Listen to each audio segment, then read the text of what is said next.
になればツインテールのドリル部分が完成するそうです。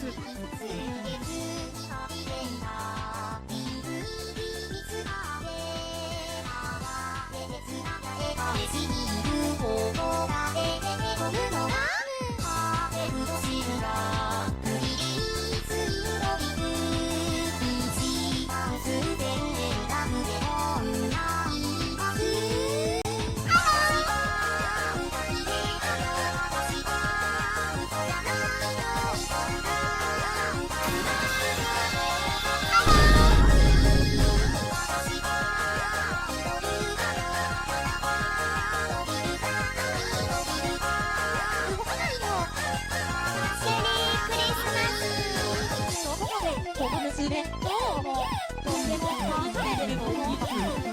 ご存知ないのですが、彼女こそ、超みそじテトテトさんです。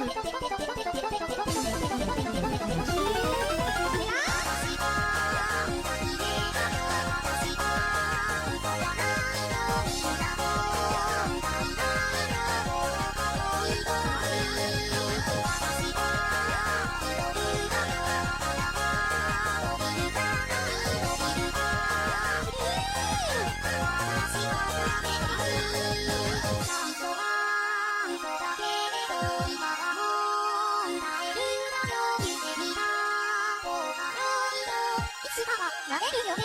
メリークリスマス。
Wow, hi Chan.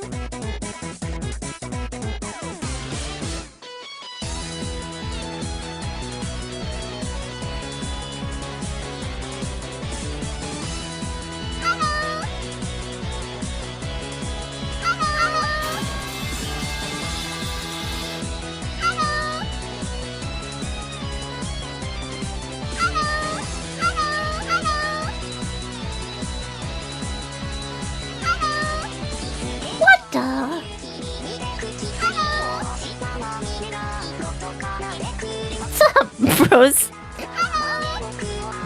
Hold on, give me 5 minutes. Alright, give me 2 minutes.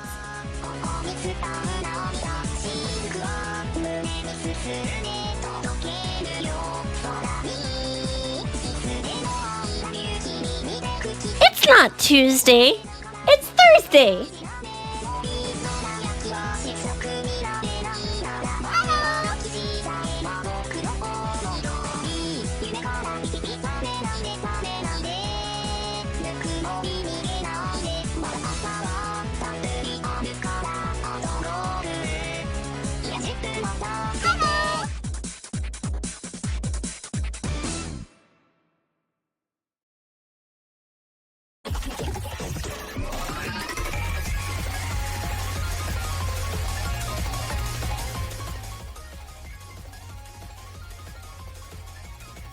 Hi, chat. Hi, chat. Hi. What's up?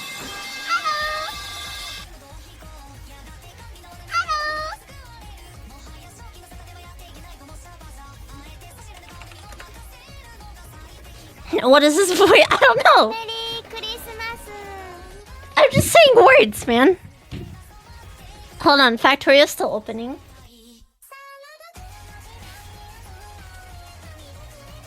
Hi, chat.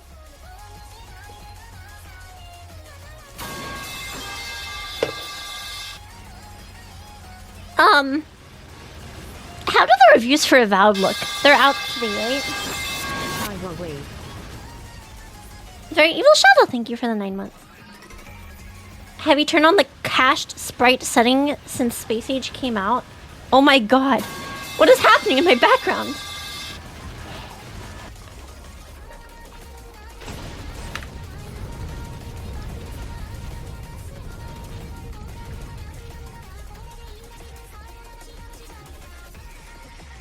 I heard very mixed things.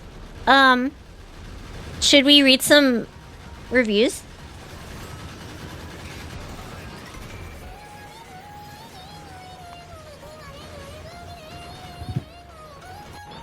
Where's the caching thing?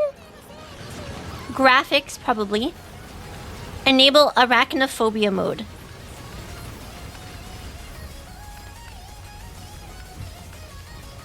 Yeah, the menu sounds are at max volume today.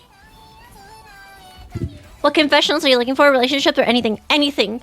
But if it's Valentine's themed, you get bonus points.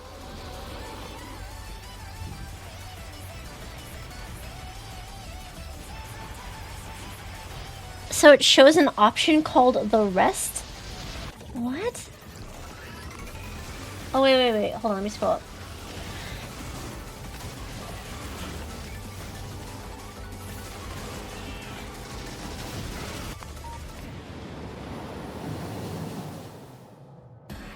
Control Alt click on settings?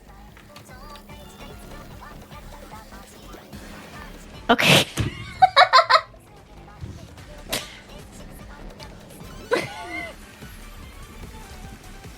Oh my god, a rare Chua Factorio stream? What do you mean? I feel like that's my most played game the past like 3 months or something.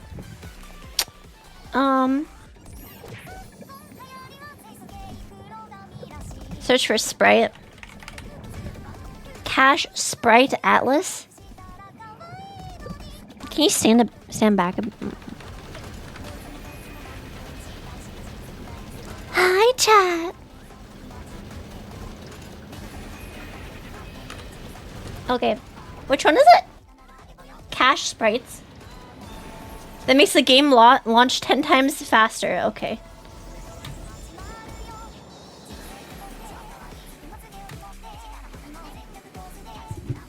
Can you stand a bit closer? Is that better? Can you back up a little bit further? Oh, okay.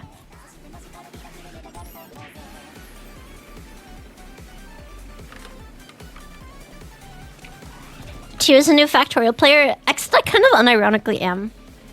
I'll do a flip. Like that. Now slide to the right. Slide to the left. How does it go? Crisscross.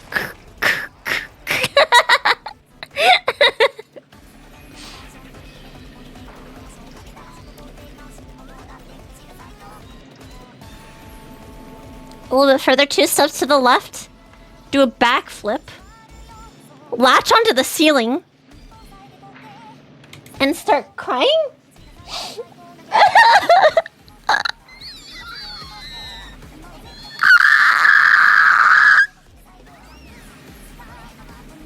Are you satisfied? Ah! Ah! Okay.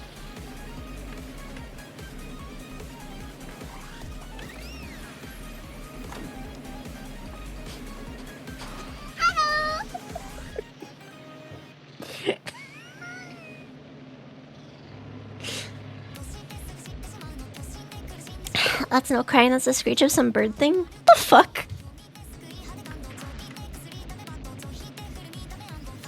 Are you calling me a bird? Oh my god! Hello! It's a vampire! Should we read some Avowed reviews? While my factory runs and gets me killed in the background? I kind of want to know whether... Well, I'm going to play it either way, off stream. But I want to find out whether it's good or not. Tiwa meter Avowed? Oh, fuck. Do I start reviewing games, guys? I have good opinions, alright? I'm going to just say, I have the best opinions. Let's just open up Metacritic.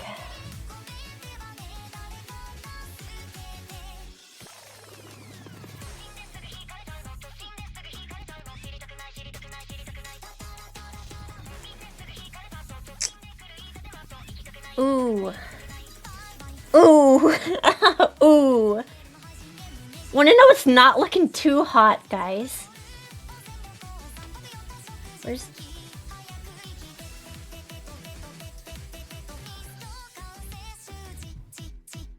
What the...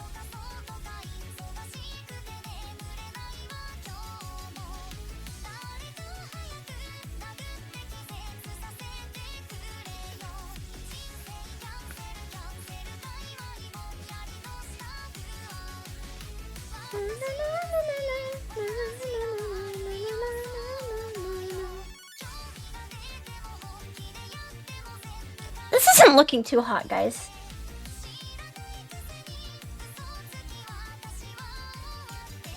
I usually don't say this about anyone but myself, but you actually do have a surprisingly large amount of good opinions. Thanks. Not that I didn't know that already.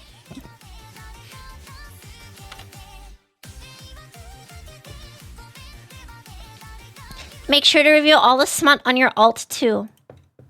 79 is not good for an Obsidian game. Wait, actually.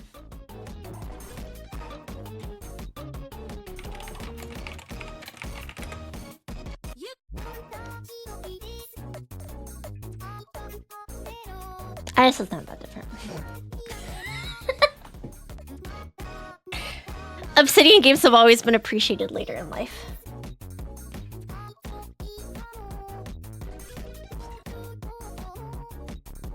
Could be worse. The West has fallen 5 points lower. I wouldn't trust the score until it's actually out for everyone.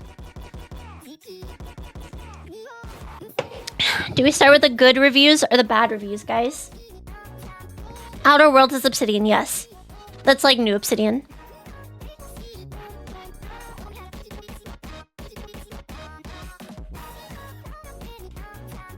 Let's start with IG and Benelux.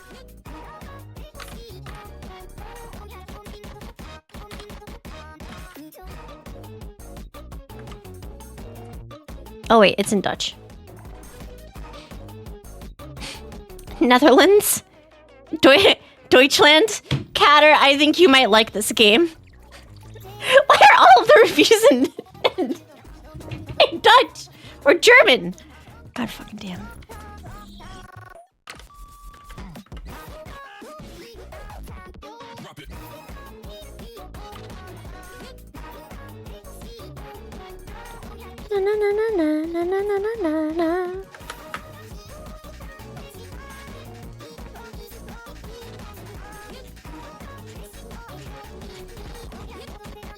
Alright. Alright. I've seen G-Man Live's video about it. It's a Meg game. We'll read at least 2 articles. See the best and the worst.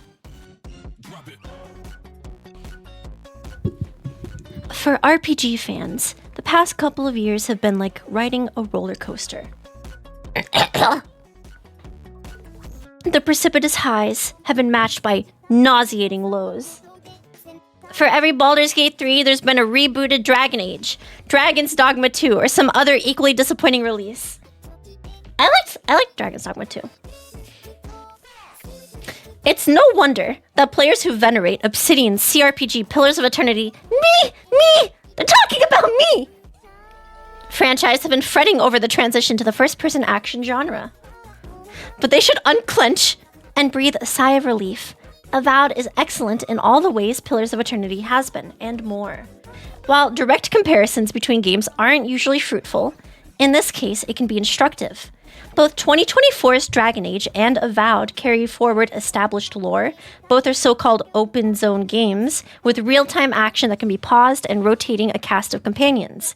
But in nearly every way, Avowed does Dragon Age better. The story is richer, the dialogue immensely more intelligent, and the world building denser with content. We'll get to all that. Okay. Did ChatGPT write this article? No, this guy's probably like 28.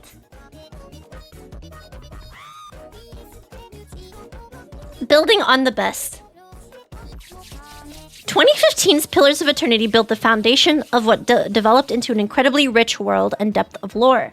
Pillars of Eternity, its sequel, and now Avowed, take place in Aora, a large land of diverse environments, regions, races, and cultures.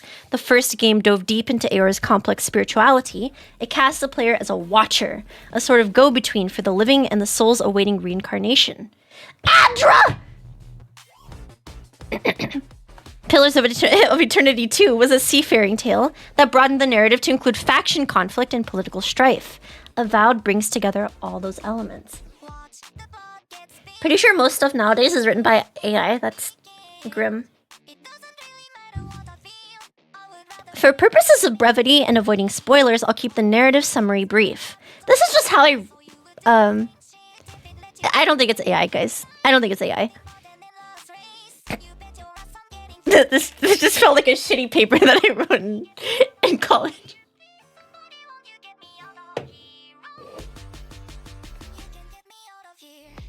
Yeah, exactly, Vel. It's probably just an overworked, underpaid, quote-unquote reporter.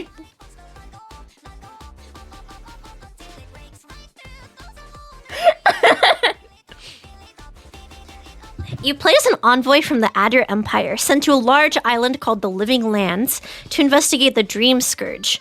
The Dream Scourge is a supernatural plague that's corrupting the Living Lands. It's also a bit of a MacGuffin. While finding the true source and cure for the Dream Scourge drives the narrative and action, the game's themes run much deeper. As a godlike... Are you forced to play as a godlike? I guess if you never played Pillars of Eternity, you wouldn't get it. But I mean, that means something. Yeah, you're forced to. That's interesting. What's a godlike? It's just one of the race choices in Pillars of Eternity. You get races. People are racist towards you. You're weird, and you have special abilities, and people are racist towards you, basically. You just wouldn't get it, would you? Patch, thank you for the 3 months. Can you at least choose which godlike you are? I'm not sure. Your appearance and abilities set you apart, but which god you have been touched by is an important mystery to be solved. I did a pretty hard eye roll at the notion of another RPG about a menacing plague. Have there been very many of these lately? Baldur's Gate 3? Dragon's Dogma. It soon became happily apparent that Avowed is really about power, both spiritual and political. The notion of keeping a crumbling world in order through might, deception, or sympathetic understanding drives the story. Whether to defy authority or use it to your own advantage is a frequent and never easy choice. As an Adiran, you're seen as either an uneasy ally or potential enemy, a representative of an unwelcome empire. As a godlike, your power and influence are mysterious, alluring, and threatening. It is a testament to Avowed's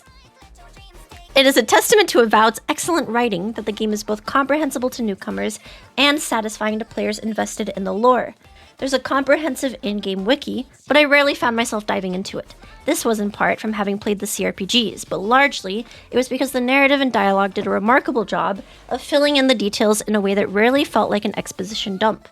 There have been a few RPGs lately where the dialogue sounded like lines cut from a Marvel movie, trying too hard for snark and contemporary sensibility. Though it contains plenty of wit and cheeky humor, the dialogue in Avowed is smart, full of character, and weighty with choice. Like in the CRPGs, there are plenty of difficult decisions that resonate hours down the line. Your character's backstory and developing traits influence the choices you're given, too. Avowed doesn't have a class-based system. You're free to mix and match different ranged and melee weapons and magic. Well-done systems like this always result in unique characters that feel personal. I saw you perk up when they threw shade on Marvel Cat. Shut up.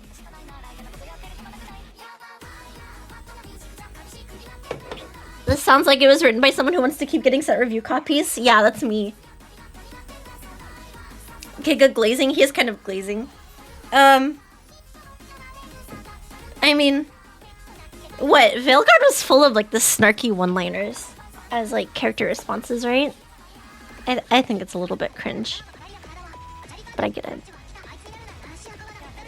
As you play, you can choose to upgrade stats in 3 different combat styles: melee, ranged, and magic, plus godlike abilities.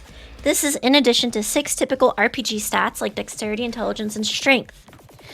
In my playthrough, I focused on dexterity-based melee and elemental magic, but was equally fond of the game's powerful guns on occasion. You only find it cringe because you can never come with good one-liner there. Time him out! Time out, Catter. 3 seconds. Is Spicy even here? Thank you. There are lots of ways to approach combat, including stealth. As the game moved past the opening hours, I died a lot until I found the magical combination of weapons, spells, and companions to succeed in a given encounter. As in the CRPGs, Avowed uses a party-based system. Though you can only have 2 companion characters at a time, these are introduced as you move through the game, so by the end you can pick your squad as desired. Your companions fill expected roles like tanks, healers, and ranged fighters without direction. They do okay dispatching enemies, but for any challenging fights, they will need guidance. The game has a real-time pause and radial menu for selecting actions and spells. Overall, combat in Avowed is incredibly fun, and the different combinations of weapons, spells, and companion abilities make for variety from start to finish. So, what was their other game? Outer Worlds? Kind of vaguely similar. But combat is also where my complaints, albeit minor, reside. You don't have to lay it on them easy. They're a long-standing company. Outer Worlds walked so Starfield could stumble and trip over. What an awful fucking game!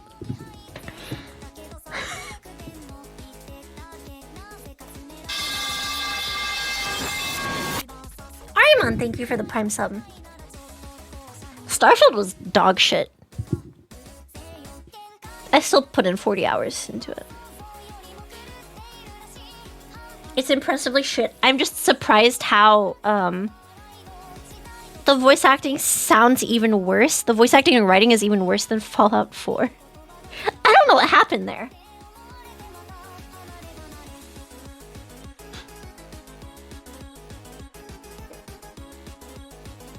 There's exactly one good quest line. It was the what was the one megacorp Ryujin Corp? The you become like a special agent engaging in industrial espionage or something. I thought that one was kind of funny. 40 hours wasted. I waste a lot of time doing lots of things. Okay. Starfield is probably not even worst 10 things I've done to waste time. I have TikTok installed on my phone, guys. There is no lock-on to enemies, and companion abilities only become available when an enemy is highlighted. Does every game need a lock-on? Which can be squirrely in groups. This makes giving directions less elegant and more frustrating. None of the game's systems are hard to understand. In the thick of combat, however, I sometimes felt like I was fighting against the UI. Avowed defaults to first-person view, though it's largely playable in third person. There are a few things like swimming that only work in first person.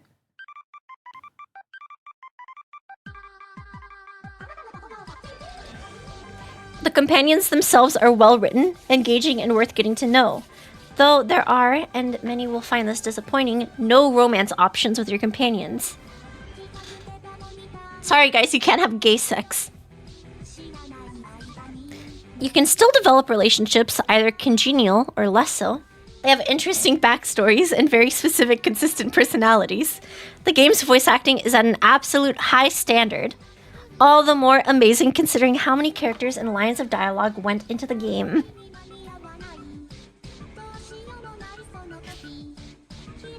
Wait, that's good! Wait.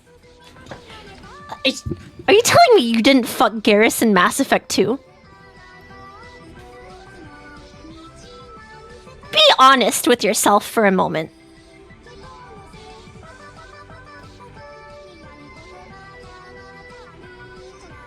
When you were 13, you thought Garrus was a bro, okay? And you totally would've... Never mind.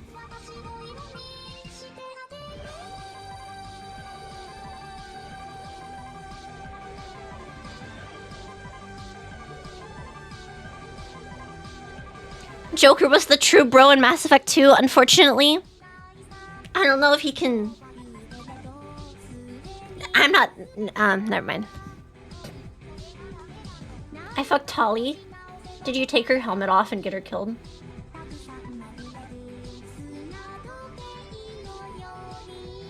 No, that was Krogan 4 balls. The guy that reviews a lot of RPGs made a 100% review of the game already. Holy fuck. Peak romance in Fall Fire is when you make people fall in love with you by picking locks. You're so evil. As you pursue... Wait, hold on, where am I? The game's voice acting is an absolute high standard, all the more amazing considering how many characters and lines of dialogue went into the game. As you pursue the source of the Dream Scourge and assert your place in the living lands, you'll explore a series of distinctive biomes, from forests to deserts to mountains and more. Avowed is an open zone game with loading screens connecting the game's zones. Each major zone has a hub city or settlement where the player can find quest givers, vendors, and bounties for that zone. There are lots of fast travel options for going back to previously visited areas. Anyone weary of vast but largely empty open worlds will love Avowed. So it's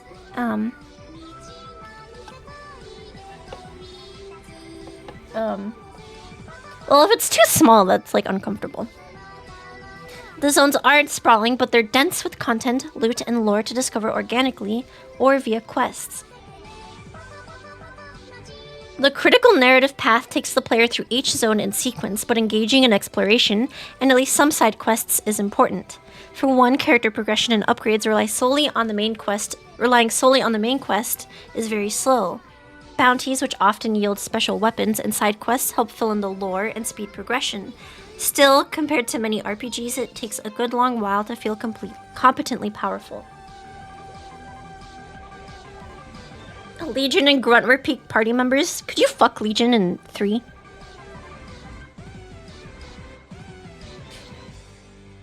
Was that a thing you could do? I don't remember.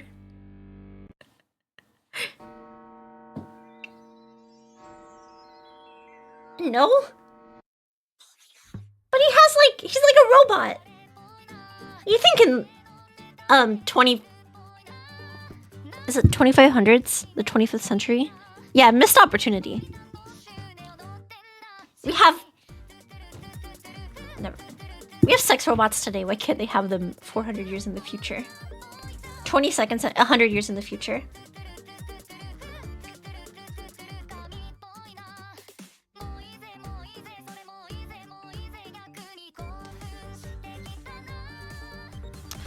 With 2 substantial RPGs providing a foundation, Avowed's world building is incredibly strong, and the game's attention to detail and lore-specific art is masterful. I loved nosing around the nooks and crannies of the world.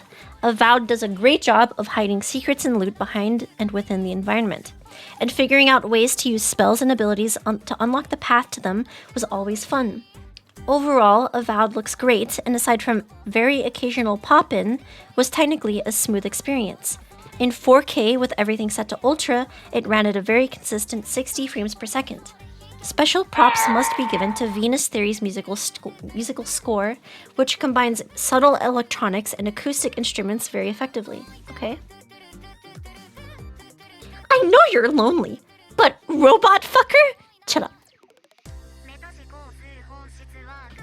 Thanks to its legacy of the excellent Pillars of Eternity games, Avowed is built on a strong foundation. That comes through in every aspect of the game, from its deep lore to its exceptional world-building, characters, and writing, smartly avoiding the pitfalls of an empty open world. It gives the players densely interesting zones to explore, weighty choices to make, and engaging companions to rely on. Avowed takes the Pillars of Eternity universe on an assured and thoroughly enjoyable journey from CRPG to the action game. Okay. Alright, what's the worst one?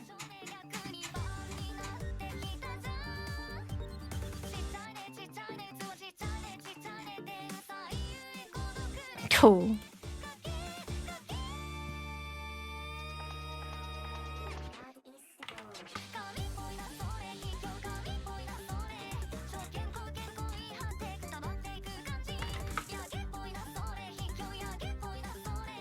Check review. Games.cz. Should I hunger or thirst may I sustain myself? Sure. I'm gonna need PC specs if he's gonna glaze performance. Yeah, I guess he didn't put any.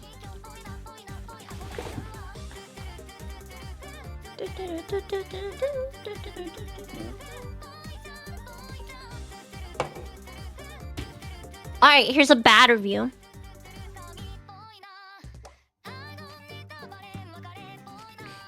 In a similar way to how Obsidian's The Outer Worlds played very closely to a spacefaring Fallout, Avowed sticks closely to the sensibilities of the Elder Scrolls V Skyrim.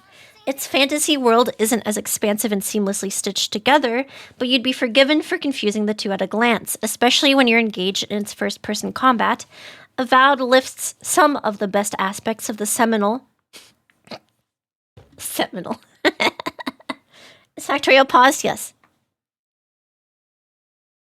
Seminal RPG and improves them, especially when it comes to its refined combat. These changes extend to a move away from traditional leveling in favor of a gear-focused approach, okay, as well as the option to experiment with wild weapon combinations, but not all of Avowed's experiments are successes, leading to an uneven role-playing adventure that surprises as much as it frustrates. Let me put on music.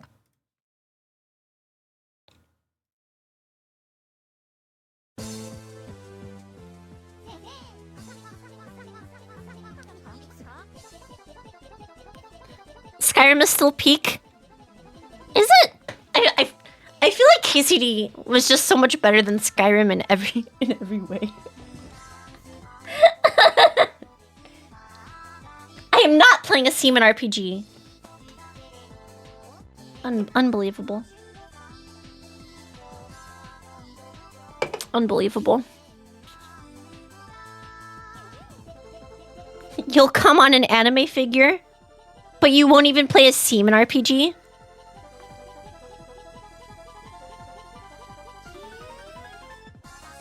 You know how they,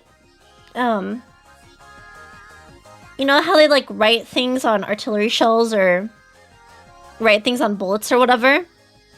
What if you came on a bullet before you got sent to the front lines and you shot someone with it? Is that like a semen bullet? Washing up on the shores of the living lands, you play as one of the godlike, a select few kissed by the grace of a god at birth, and left with some distinct and sometimes frightening facial features to show for it. On a mission from a distant monarch whose influence within the living lands has many of its inhabitants up in arms. Since I've caught a streak, Maddox, say thank you for the that 10 months. nothing's changed.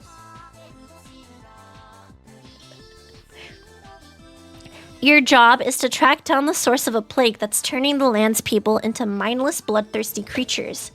Before it manages to make it back home, although it is set in the same universe as Pillars of Eternity, Avowed does a good job of immediately siloing you into an area that requires little knowledge of what's happening across the ocean, but does reference some historical events from time to time. A glossary of important names and places is available as they're brought up in conversation, providing a handy guide that contextualizes some attitudes characters have towards certain factions and events around you. ご存知ないのですが、彼女こそ超みそじテトペテトちゃんです。 There's probably a religion somewhere who'd be denied entry to heaven with shot with semen. People shat on their arrows to give their enemies infection, so someone probably... Oh yeah. You could, give him sepsis by shitting on your ammunition. That's great. Imagine being the guy who has to carry around the shit arrows.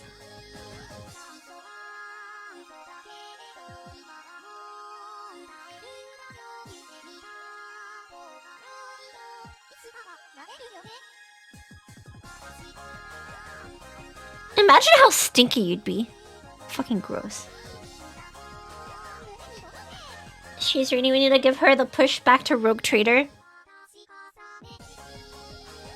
It's a long game, man. It's a long game. That's just a long. Avowed makes a strong initial impression, quickly establishing your godlike status, but with the odd quirk of being the first not to know which god chose you. This isn't the main purpose of your mission, but that changes after a surprising event in the early game that sets the stage for a more intriguing answer into the plague ravaging the living lands. This setup is ultimately squandered, however, with the two big narrative hooks coalescing with one another in routinely expected and uninteresting ways, making the broader strokes of the story largely forgettable. The conversational writing does have its moments of charm, with equally serious and snarky retorts letting you inject some levity into otherwise dire situations with great comedic effect. But the severity of the plague you're trying to stop and the personal journey of finding out why you're the only godlike without a god is not as captivating as it could be, taking steps along a narrative path that rarely deviates into surprising avenues. What if she goes and plays the Pathfinder games instead? I've tried to play Wrath of the Righteous. Or Wrath of the Righteous is the sequel. I've played like 10 hours of Kingmaker. Pathfinder's hard. I don't know the system well enough to not feel like I'm doing things wrong, you know?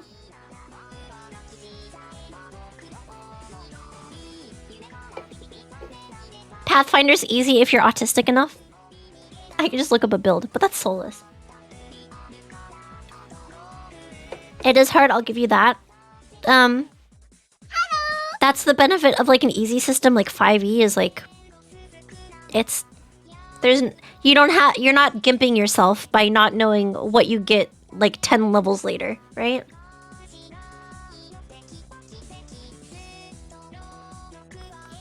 Hello.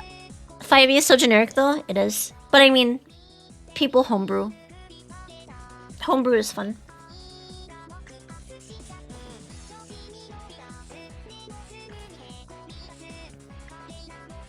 It's just Pathfinder has the opposite problem where like I can't play Pathfinder blind. I have to actually know the rules in and out.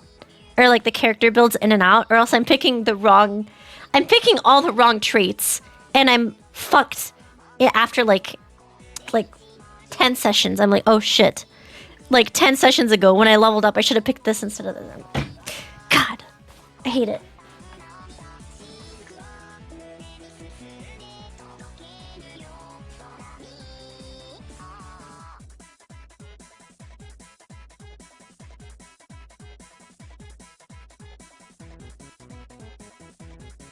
And then you install a respec mod. I mean in tabletop as well.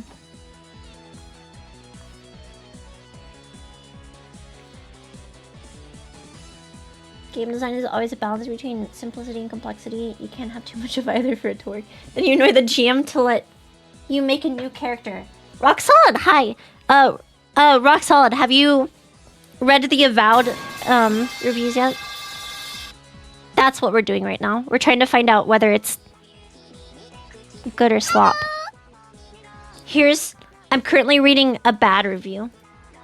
I'm gonna play it just to try it though. I'm gonna play it. I mean, I loved Pillars of Eternity, but it seems polarizing. And it came out right after Kingdom Come Deliverance 2, which is like really bad timing.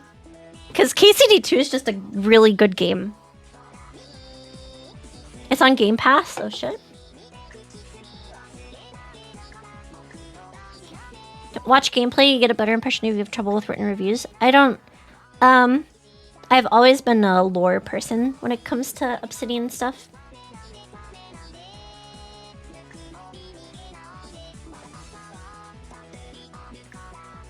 But we can watch a video.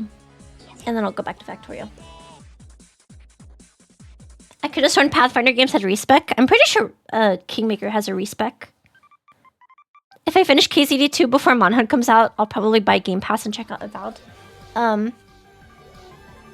There's a mech game called... There's a multiplayer mech game hero shooter called Mecha Break that's going in open beta on the 23rd. So I have exactly 5 days to play Avowed. I have 1 week to play Mecha Break before Monster Hunter comes out. It's so fucked up. This month sucks, guys. This month sucks. How about the Yakuza game? I'm so behind! I can't play the Yakuza game because I still have to finish the previous 7. And then Xenoblade Chronicles X Definitive Edition comes out in March. It's a standalone, the new Yakuza?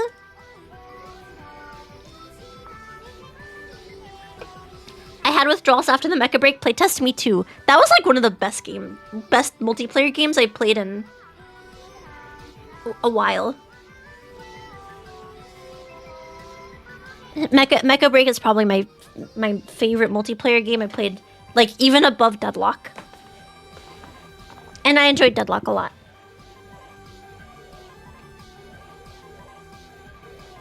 I'm still debating on getting a Monhunt given how garbage is optimized. Simply spend $3,000 on a graphics card. Chiwa. More bad news. What's the bad news?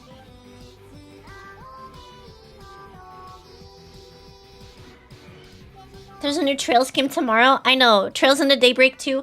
But, hold on. I can't finish that because I still have to finish Cold Steel, Trails into Reverie, and Daybreak 1. I'm fucked, man. Wait, you're playing Trails? I've been playing Trails for years, and I'm still not done with the games. I'm not playing, well, what I might do, did you ever finish Trails in the Sky? No. The Trails games are an adventure, okay? If there's no games out around the time the Trails in the Sky remake comes out this year, I'll probably play that. Trailsathon? Holy fuck.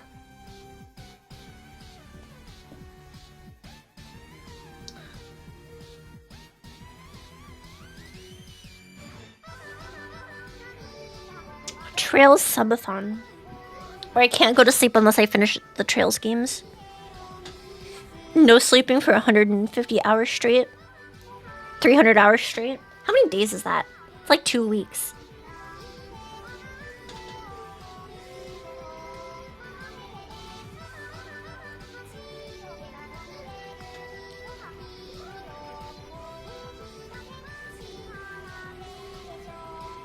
Trails Marathon sounds like a headache with people asking what happened if they miss a stream. I know! The games are so dense. Are you playing 3-4 without playing Cold Steel 3-4 without playing Sky Zero Azure? No, I finished 2.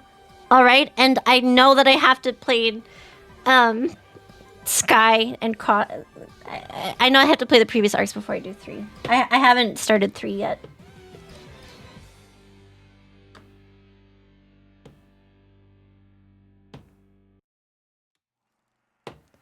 It actually took me when I started, well, Cold Steel 1 was like my introduction to this series. That took me like 3 months. 2 took me like years. Cold Steel 2 took me like years. I just kept getting distracted. I'm getting on Adderall in a week, guys. We're gonna finish some games.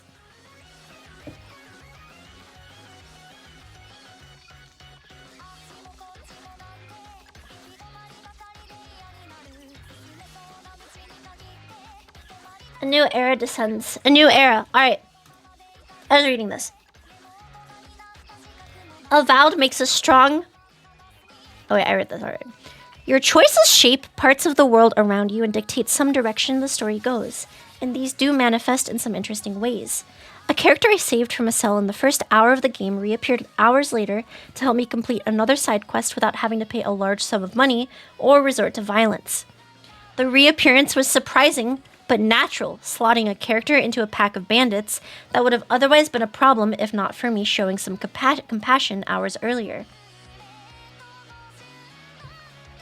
Another instance saw me also avoiding a confrontation by playing some side quests in a specific order, with the conclusion of one, and the choice I made at the end of it unlocking some dialogue options in a latter part of the chain that guided the conversation down an amicable path.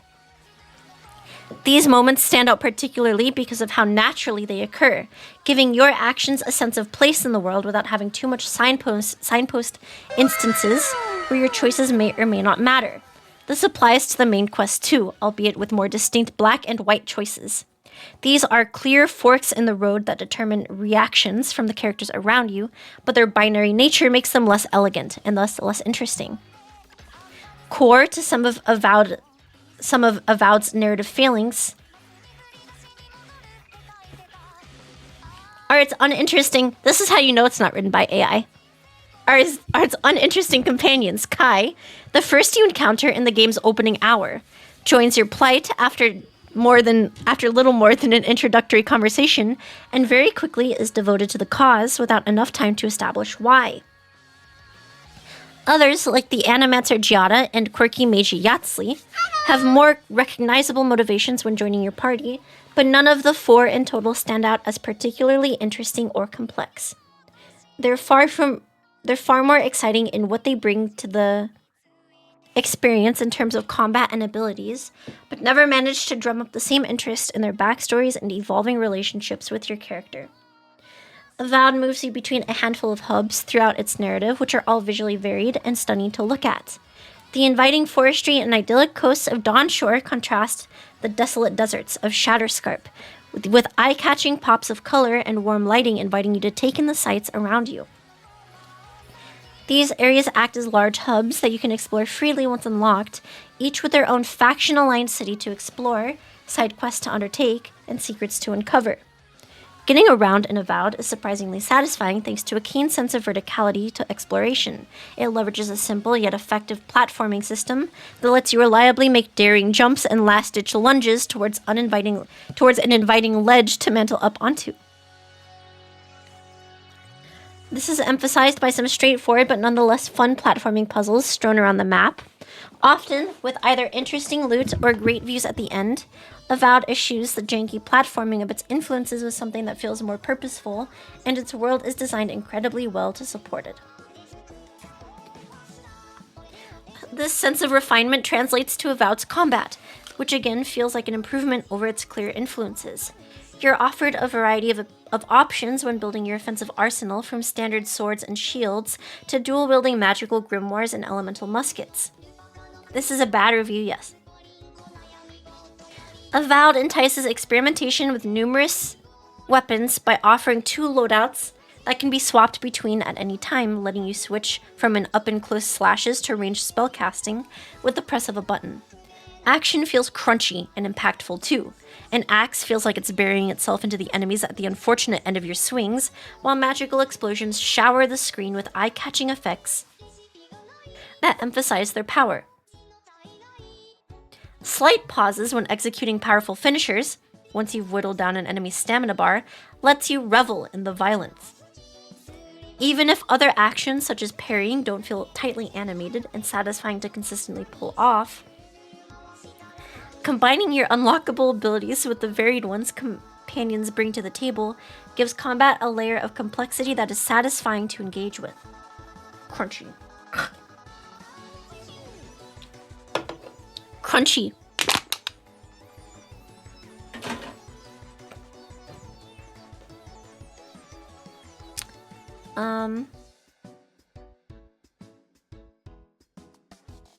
The feedback that combat offers entices you to see how each weapon type works and looks in a skirmish, which makes it surprising that so few are found in chests, offered as quest rewards, or just lay strewn around the map.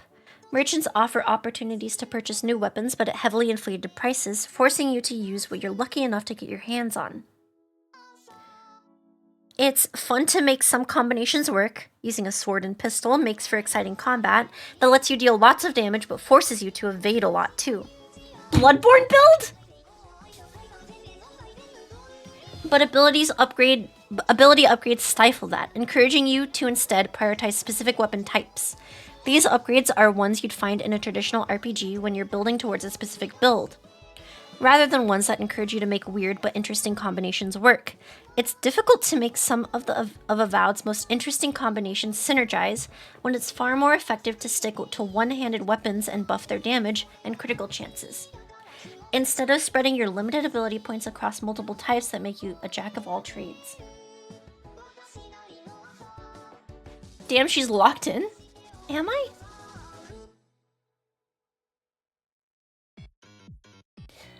Worse still is the imbalance in Avowed's progression that further reduces your options when constructing a viable class. Instead of scaling enemies with traditional numerical levels, foes are instead defined by the tier of gear they're wearing, in order to take on more challenging enemies which come thick and fast. Just like how... Don't worry about it. As you progress from one hub to another, you need to continually upgrade your own equipment. The big problem is just how scarce. Say it, Chua.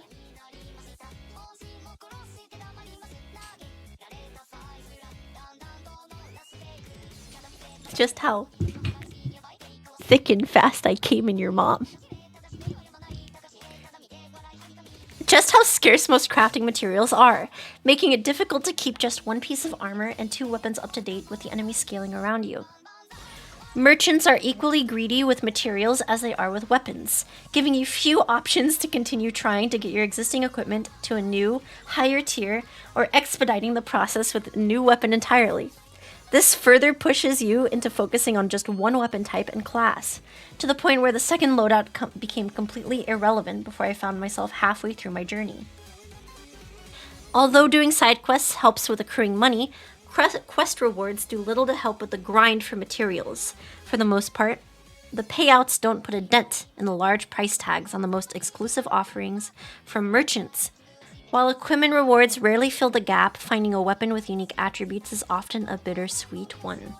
Given how hard it is to pivot from your existing loadout that you've already committed to upgrading and potentially restarting that process at your current tier with new gear, you can choose to respec for a flat fee, letting you rebuild your class around a new, higher tier weapon. But you have to be equally careful doing this too, given how difficult it is to accrue a meaningful gold balance. Even if you prioritize side quests and as much optional content as possible, in each of Avowed's hubs, it's never nearly enough to prevent your companions from screaming the same barks during combat, pleading with you to upgrade your armor and weapons to survive.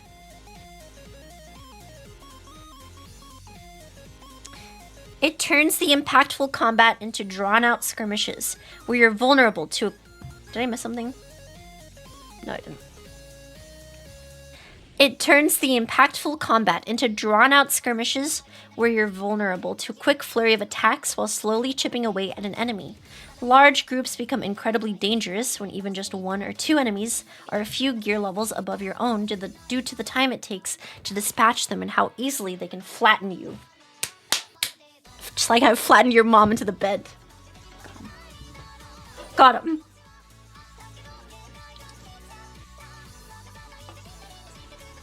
Combat encounters also scale in a manner that suggests you should be keeping up with ease, as larger waves flood skirmishes and quickly overwhelm you and your two companions in tow. Checkpoints are not as forgiving as you might expect, sometimes throwing you back multiple encounters that you might have tediously slogged through just to have to suffer through them again. These hurdles were prevalent on the game's default normal difficulty setting, with a total of 5 to choose from at any time. I tested what impact knocking things down to easy had, and although it improved my odds at survival in many late-game battles, it still didn't alleviate the tedium of whittling down enemies with vastly superior gear. Avowed doesn't owe you a straightforward power fantasy, but it is woefully balanced currently to the point of persistent frustration. On multiple fronts, Avowed holds so much promise that it struggles to follow through on. While its combat feels impactful and gives you options to experiment with, it's hamstrung by an overall reliance on gear upgrades and scarce resources that prevent you from fully enjoying the creative freedom it initially advertises. Its world is fun to explore and navigate, but its story fails to wrap this in a captivating tale with a satisfying conclusion. It's an experience that routinely swaps between exhilarating moments and frustrating slogs, and often leans towards the latter the closer you get to the game's climax. Avowed might present itself as the new age of the fantasy role-playing games that it borrows so much from, but it's unlikely to have the same lasting impact.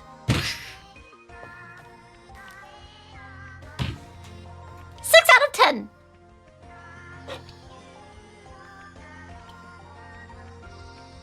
Combat's impactful, visually inviting areas, choices and their consequences manifest in surprising but natural ways. The bad. Reliance on gear upgrades to keep up with enemy scaling is incredibly unbalanced and frustrating. Straightforward and uninteresting narrative that doesn't offer interesting surprises, and companions are largely forgettable. The wording did not feel like a 6. I feel like the problems with gearing and the fact that they found the story, like, Obsidian Games' whole point is, like, good dialogue, good writing, interesting or somewhat compelling story and consequences and so on.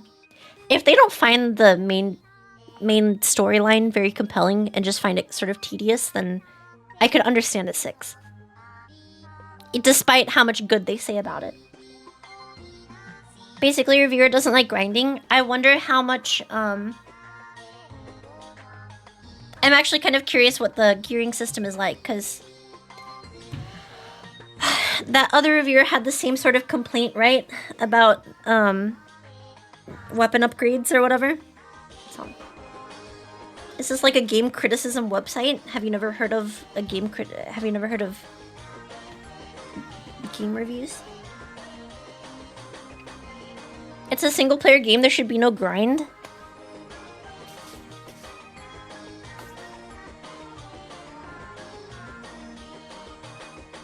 Have you never played like a JRPG? Have you never played Pokemon? Storytelling is awfully subjective. What game is it? Avowed.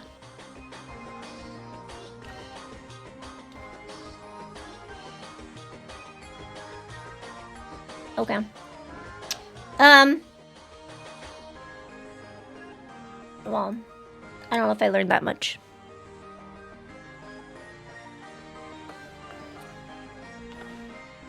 No grind in a single player game, go watch a movie.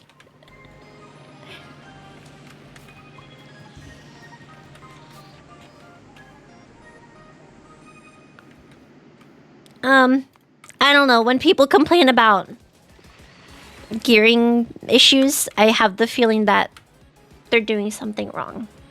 But maybe it's right. Maybe they're right. Maybe gearing sucks in Avowed. So what's happening? I've been playing Factorial.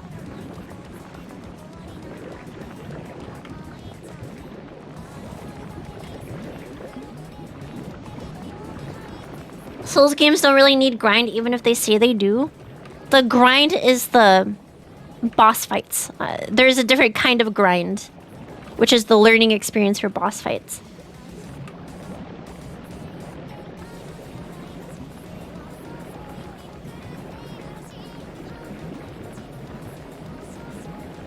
Every game has some kind of friction to it, right? It's not.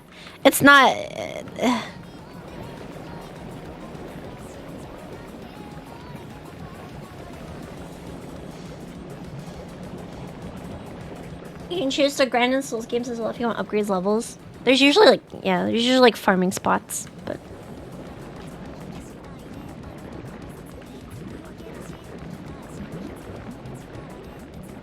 game is ribbed for our pleasure and timing out Catter. That's disgusting.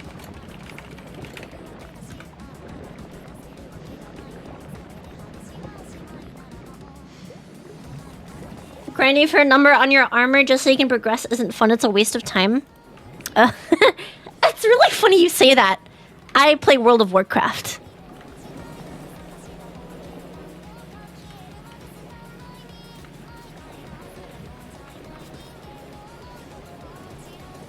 Do you though? I've been playing a lot of retail.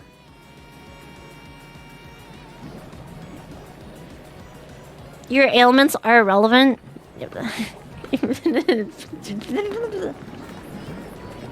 Yeah, did someone say number go up? I love it when the number goes up.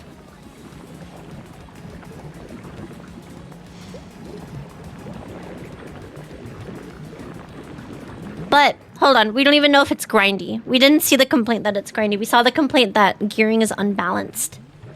And the cause of that could be the reviewer failing to grind, but it might not necessarily be true. You know? What is happening here?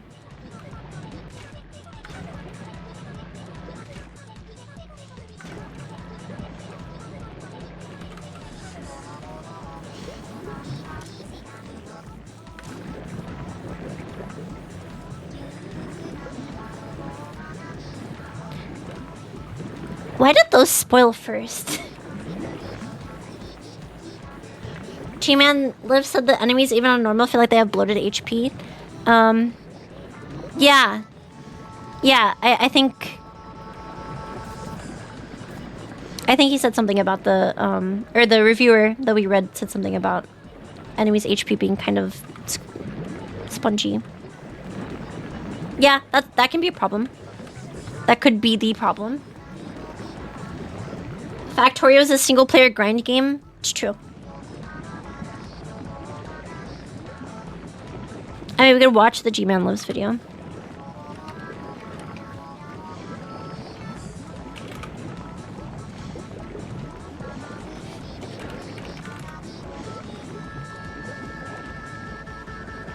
Avowed is one of the games of all time.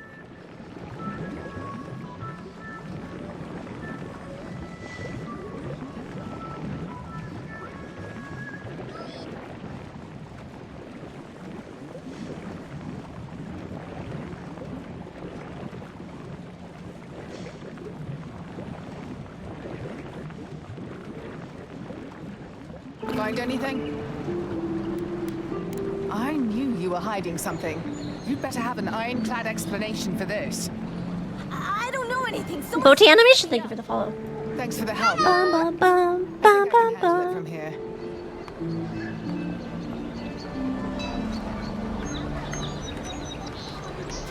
thanks for nothing. Well, it's been a pretty slow start for game releases in 2025, with the recent Kingdom Come Deliverance 2 being really one of the first big titles we've had. I believe you. Now we've got another one to add to the list with Obsidian Entertainment's Avowed, an action role-playing game set in the Pillars of Eternity. Pillars of Eternity! Started off way back in 2020. And if I you never want finished that Po huge 2. Gangbuster game to sink your teeth into, well, then this ain't it. Oh my. Because while I never finished it because a it few took me, ideas here and there, it also feels 2 years to finish one, outdated though. and So, uninspired. I have a good With reason. a lot of those early Skyrim comparisons that people made actually being quite accurate, considering this often feels like I'm playing something made in 2011. Maybe you're not as dense as you look. Right, so first things first, the premise is you're playing as the Envoy, a blank slate the player gets to customize and control. You played through 2 about The living 4 managed by times. the Emperor of Adir to look into this dangerously spreading plague called the Dream Scourge. Now, this is more or less like a fungal virus that takes over the. I don't know if it'll have like the same soul as one. I'm afraid that if I play 2, I won't enjoy it. That's my worry. Because I enjoyed 1 a lot. I thought it was with cool. each of these having an overarching main quest line, along with an assortment of side missions and distractions along the way as well. I was like, holy shit, a CRPG in 2015? That's crazy. And you can even end up allying with this thing instead in a roundabout sort of way, as well as potentially allying yourself with the Steel Garrote faction, who are simply trying to eradicate this thing and don't really care who they harm in the process. We have no quarrel with you, but we are trying to be discreet. So if nothing else, like, it really does feel like you're being given this vast open world to explore. And there's definitely a great sense of exploration here, to the point that if you see something off in the distance, you can usually find your way up there to check it out. The areas do look nice. Was that, wait, hold on. Was that Dune? Hold on.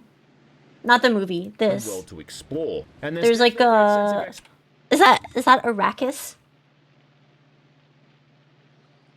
Where's Paul Atreides? Exploration here, to the point that if you see something off in the distance, you can usually find your way up there to check it out. Mostly. Even at the starting area when you arrive in Dawnshore. Like, I thought I'd go and see if I could check out this new lighthouse. And not only could I fully climb up to the top of it, but there was even a chest up there that was full of loot. Then I could conveniently leap from the top of this thing and land safely in the water below. Avowed runs on the Unreal Engine 5, and I'd say that the environments look Not realistic. If you fall in water, you get fucking blown up. some kind of variety between each of these main zones. Your current Bioflex can consume 24 Yumiko trees? Oh my god. And performance-wise, outside of a few crashes to the desktop, the whole thing seems to run pretty well too. Which you would probably hope though, considering I'm running an RTX 4080, 30GB of RAM, and an i9 13900K. But it's just the art style and the general aesthetic that I really didn't find all that appealing. And the whole thing just feels so safe, like it's been designed by a focus group. Something that feels like it's been made to appeal to everyone, but also no one in particular, if that makes sense. After you begin a new game, for instance, you're treated Isn't this supposed to loop? with the worst character presets I think I've ever seen. Outside I guess of not the necessarily. Reboot. Never mind. And in the lore, these deformities are supposed to be what happens when someone's being touched by the gods, with these physical aberrations being so-called blessings. And yeah, like, I guess that's fine, but I genuinely can't imagine who would want to. Why are there flintlock muskets in my fantasy setting? It's, this. like exploration I era. want to play this as a clicker from The Last of Us. I'd play that! Thankfully, you can toggle all of this stuff on or off. Your companions also serve as a And it looks bit cool, more actually. for the other species that inhabit Avowed's world. Kai, for instance, is the first one you meet, kind of looking like that guy in the Guinness World Records who turned himself into a human lizard. Well, that's what I'm trying to nail down. He's part of this aquatic race with an affinity for the ocean, and gameplay-wise, he's more or less a bit of a tank, able to take aggro from enemies and also revive himself. Secondly, you'll meet Marius, who's just a bit of a cookie-cutter dwarf. And this guy's basically like your assassin or ranger type, able to use power. This is what I used on your mom last night. Your assassin or ranger type, able to use powerful ranged attacks and also ensnare enemies in place with vines. Then you come across Giada, who's another human, and also by far, I think, the most useful during combat, simply because she's the only companion who can actually heal you. Come on. I mean, it looks pretty. And while I don't think there's like a right or wrong companion to go with, I do think you're really missing out here by not having her in your party at all times. Simply because the benefit of that instant heal... I'm gonna be so depressed when I finish it, and it's only gonna be like 20 hours. I'm gonna have the exact same feeling as Outer Worlds, guys. Then finally, you've got Yahtzee. Oh, it's so exciting, isn't it? Yeah, a bit of a sort of spellcaster, glass cannon kind of character. And I don't even know how to really describe Explosion! it either. I mean, it's kind of like if Gadget from Chip and Dale was redesigned for the modern age to make it look like she got offended by everything. Careful, darling. I already have a lover. A good one. Skilled with his hands. Oh god, now she's making weird sexual remarks. A gentleman never tells. She's a feisty one. What the fuck? Makes me feel young again. Oh god. What the that's fuck? Talking about having sex with her. Bruh. Careful, darling. Yeah, that kind of inadvertently brings me on to what I think is one of the weakest aspects to Avowed, and that's some of its writing and dialogue. 2, 3, 4, 5, 6, 7, 8, We don't know what to do. 9. Can I get 24 more in this area? Now, I know that this is set in the Pillars of Eternity universe, and it might be my fault in some regard there that I haven't played either of those games. In the sense that it is kind of I can like double my the first production, but I season of a can't. TV series and expecting to be able to follow what's happening. But even still, like, Avowed should be able to tell a sensible and cohesive story for a newcomer. And I just often found that the writing is a complete mess, coming across very heavy-handed. That sounds ominous. With all these different factions, characters, regions, and other very crucial plot elements spoken about frequently in this constant regurgitation of exposition-heavy dialogue. Well, to make a long story short, I think I can lead you to the garden. 30 years of research, and I think the answer lies in a ruin called Naku Kubel, which is in Shatterscarp. More than that, though, a lot of the voice acting just really misses the mark. A moment of your time, if you please. Where quite a lot of the time as well, it's like the voice itself doesn't even really match up to what the character looks like. You seem capable enough, stranger. But the forests are not safe. As if this weren't enough proof of that. Margarita.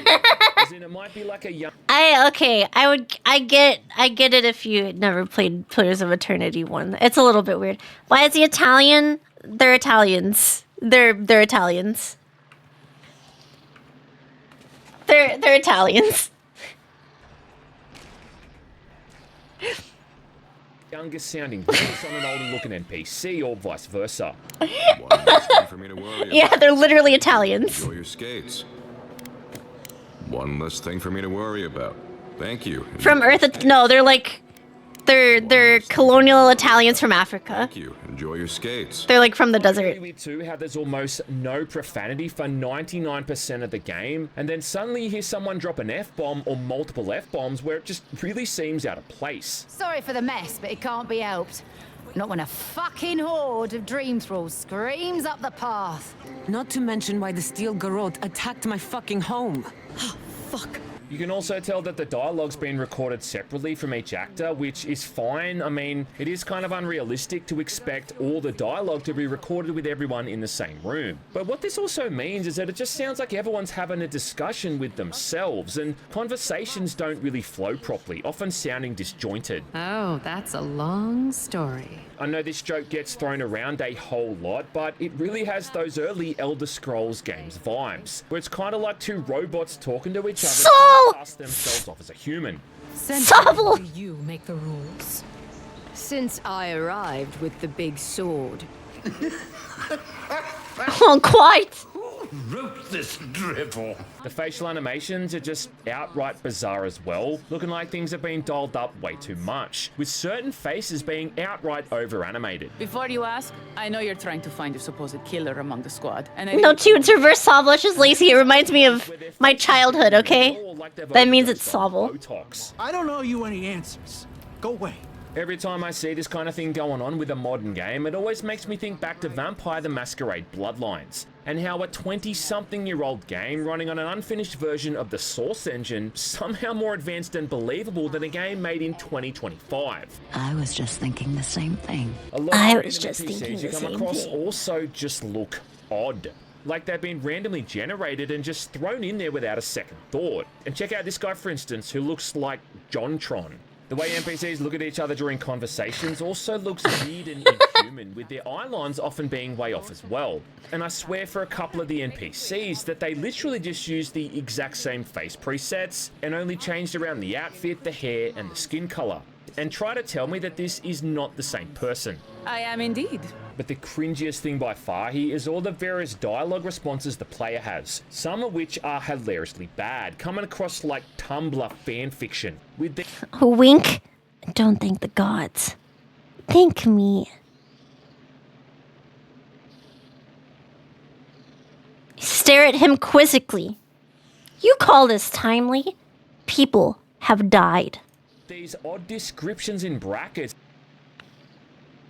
Stare into the middle distance.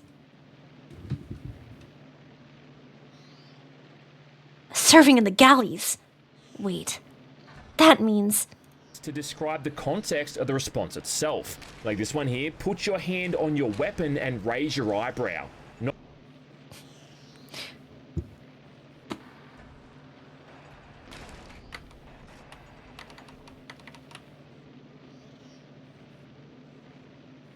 I'm putting my hand on my weapon and I'm raising my eyebrow. Does it work?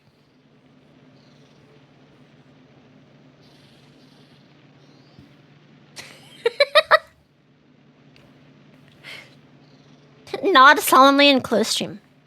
Okay. Nod solemnly and leave.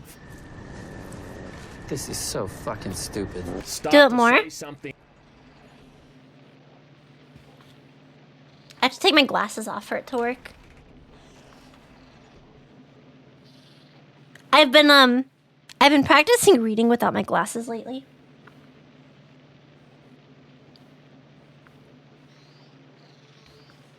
Then stop It works. yourself. Or my Wait, personal I'm not favorite, blind. Smile dangerously. Smile dangerously. Like this?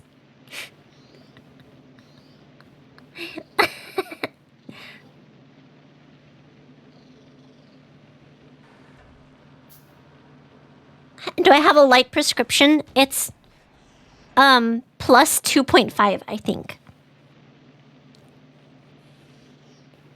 Smile dangerously. Yeah, smile dangerously. What the fuck does that even mean? How does someone smile I can smile. Hold on. No disrespect. I can smile dangerously. dangerously? That's not dangerous. That's a dentist smile. Shut the fuck up. All right.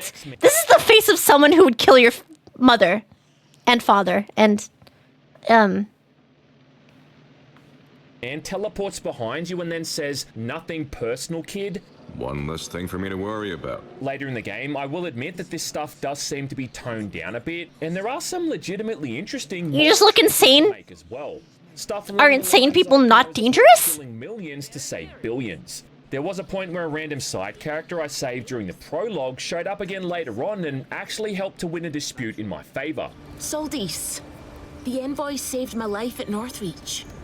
And glad I am that you're here. Thankfully, you don't have people telling you their pronouns or anything like that either. So yeah, like, it's not all bad. But the fact that like 90% of the characters you interact with are just snarky ass. There's some kind of cringy dialogue things in Veilguard.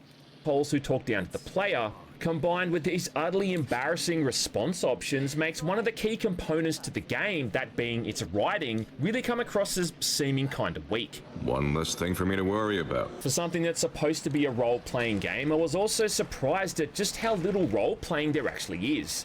Walking around the various towns, for instance, they may as well be empty because outside of a few merchants What was that, you Japan? can interact with, everything else is just window dressing. Placed. Wait, hold on. People all standing around Hold on.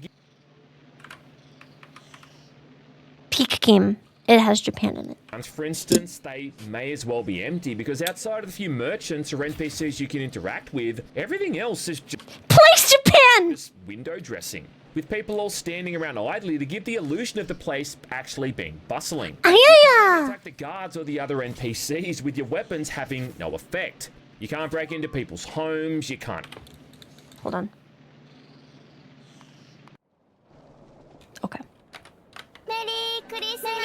pickpocket anyone, and you can outright steal someone's belongings from right under their nose and they're not even gonna react. I hear ya! Not climbing up there. The tower's barely standing. Even the He doesn't give a fuck. games would let you randomly attack otherwise friendly NPCs if you wanted to, forcing you to then pay the toll for your actions. And Stop, criminal! You violated the law! Into a so-called doomed world, letting you still play on to experience that reality you created. But yeah, here we are in 2025 with a so-called AAA game that's been in development for half a decade. That's kind of depressing. Things have regressed so much that any kind of genuine player freedom's just been completely removed.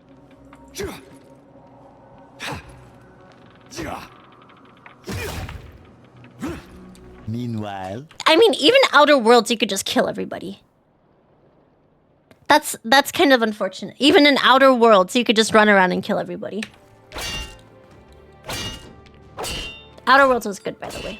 Despite their even though it was short. in the game, all this is really based off is having actual lockpicks in your inventory. You don't need to put skill points into it or to beat any kind of mini game or anything like that. And even the highest level chests in the game can be opened in seconds, assuming you've got enough picks. Like World of Warcraft. Inventory, like the only items that even weigh anything are weapons and armor. And if you even come close to being full, you can instantly move something to your stash with the press of a button. Totally removing the whole encumbrance aspect, which is a huge element to most RPGs.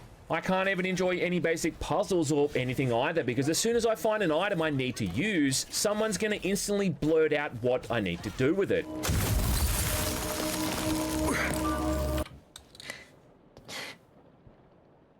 Does anybody have that? Do you guys remember that puzzle from Skyrim? Hold on.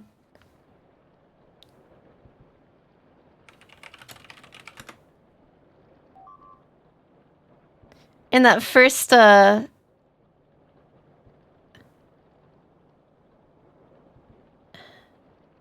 that first zone, the claw puzzle.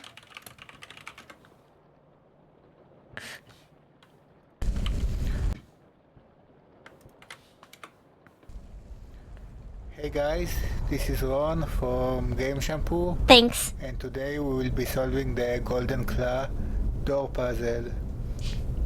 So here we are standing in front of the door, and the door has 3 rings. Okay. And each ring has 3 symbols on them. A bear,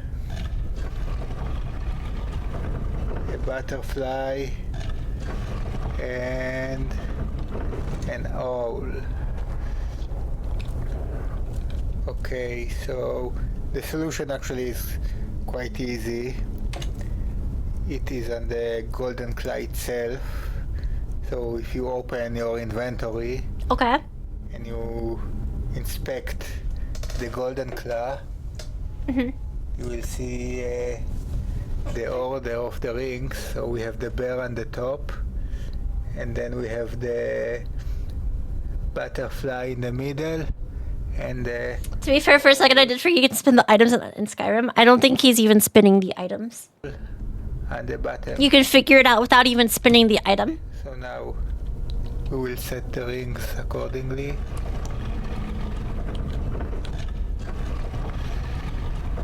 Okay, so bear on top, butterfly in the middle,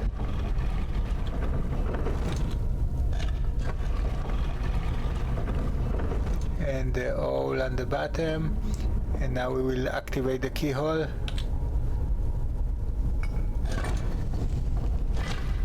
And the door opens. So thank you for watching. I hope this helps. Please remember to like the video and to subscribe to our YouTube channel. Until Bet that key opens the big double doors we saw on the way here. During the sequence where you meet Maris for the first time, he's in the middle of an altercation at the local tavern, what seems like a pretty harmless argument between himself and a couple other patrons. And you've seen this kind of trope a million times before. It's where someone's getting outnumbered and wailed on, so you end up having to help the person out, which Just like how I outnumbered your mom. In turn is what gets them into your good graces. So I expected this to be a fun little distraction with a bar fight, you know, maybe some jovial music in the background as I sent these bullies packing. Or maybe kind of like that one mission in Red Dead 2 when Arthur gets drunk with Lenny and they end up tearing the place apart. Only instead, it turned into a life or death fight, where I turned someone into fucking dust over a simple disagreement at the local bar. Well, that was something. An altercation that literally never comes up again for the rest of the game. No one ever chastises you for doing it, the city guard don't get involved, nothing. And I don't know, man. But did I say a couple days ago that I said Avowed is like fighting with ghosts? Did I say that? Thanks, Marius. More blood to clean. So the whole thing, like, it really feels like an RPG safe space. All right. If you're willing to listen, then I'm willing to talk. I was actually playing through Kingdom Come 2 last week and coming to this after... Yeah, I was gonna say, Avowed is fighting a standard that doesn't exist anymore. Because Kingdom Come Deliverance is a video game. Like, goddamn, son, it really made me realize the difference between a role-playing game and an actual role-playing game. Kurva, all right, shut up already. Even the stealth it's really sad. Completely trivialized, letting you hide in those magical knee-high patches of grass to remain invisible, and giving you this powerful backstab ability that can often kill enemies in a single hit. None of which you need to unlock, level up, or earn in any kind of meaningful way. It's just this super powerful stealth attack that everyone gets. Is that an energy sword? From Halo? Is used regardless of what your build is. And you could be wearing the heaviest set of armor in the game, and yet those thin patches of grass are going to somehow render you invisible. Which finally brings me on to the main component, which is all the combat. And when it comes to that stuff, again, there is at least a fair few options there left up to the player, where what it mainly boils down to is if you're going to use melee weapons like swords or Generic 2, thank you for the tier 1. like rifles and bows, or finally just all-out spells. You've got 3 main skill trees here with the fighter, ranger, and then finally wizard, which is the one I decided to go with, leaning heavily into stats like intellect and perception to really get the most benefit out of that tree. I'm not saying there's anything wrong with melee weapons, but the brief time I spent playing around with it really felt like I was trying to hammer down a tent peg with a Frankfurt sausage.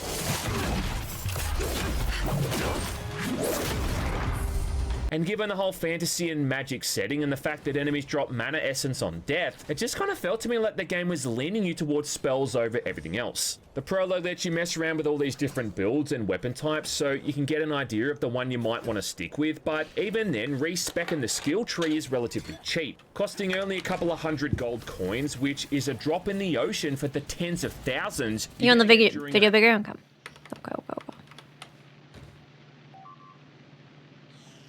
Okay.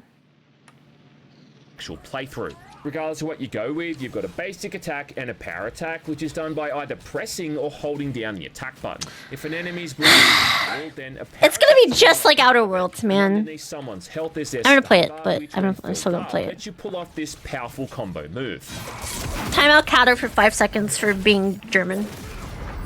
Outside of that, the melee weapons don't really seem to have any unique attacks or combos. Like if you hold down the different... Of course, what did you think? I don't know.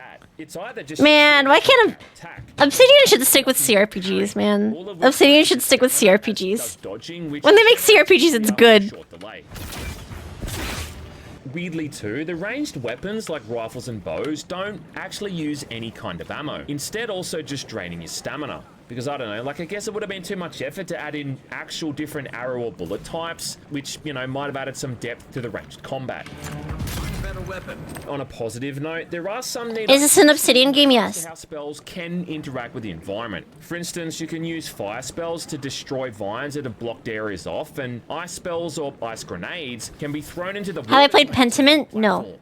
Yeah, something that Batman Arkham City pulled off 14 years ago. One of the earliest spells you can get holds enemies in place with vines. I don't like arguments. I mean, not every game mechanic's gonna be unique. And even these can be upgraded. It's just another path-making tool. There are some fun options in there if you do go digging around in the skill trees. The thing is, though, overall, there's really not that much depth to the combat. Spells all have different elemental bases like fire, frost, lightning, and poison, but pretty much all of these ever do is just add So I poisoned your mom. when someone's hit by it. If I'll see you at the funeral. Water, you can zap the water, which is going to make it more effective, which, yeah, is clever, but a lightning spell is... His point is it's not new or innovative. I don't know if it's... I don't know if that's, like, necessarily something to point out. It's just a pathfinding tool. Lots of games have them. Spell, and it's going to achieve the same result, just using more or less essence. Fire is still just going to slowly burn someone over time, and poison is still going to slowly poison them over time as well. About the only thing that it has going for it is if you freeze someone and then hit them with any kind of explosive attack, like a grenade, it'll do a whole heap of bonus damage. But really, that's about all the depth that it has with these various elements. Dark Messiah of Might and Magic still outclasses this game every 20 years later, even 20 years later. Listen, every game is improved with a kick mechanic. Back to playing Bioshock, and how when you hit enemies in that game with a fire attack, how they'd often run into some nearby water to put themselves out. Where you could even then add insult to injury and quickly zap them with electricity for some bonus damage. Or again, looking back to Dark Messiah, Might and Magic, and how the ice spells could make the ground all slippery and cause enemies to trip on their ass.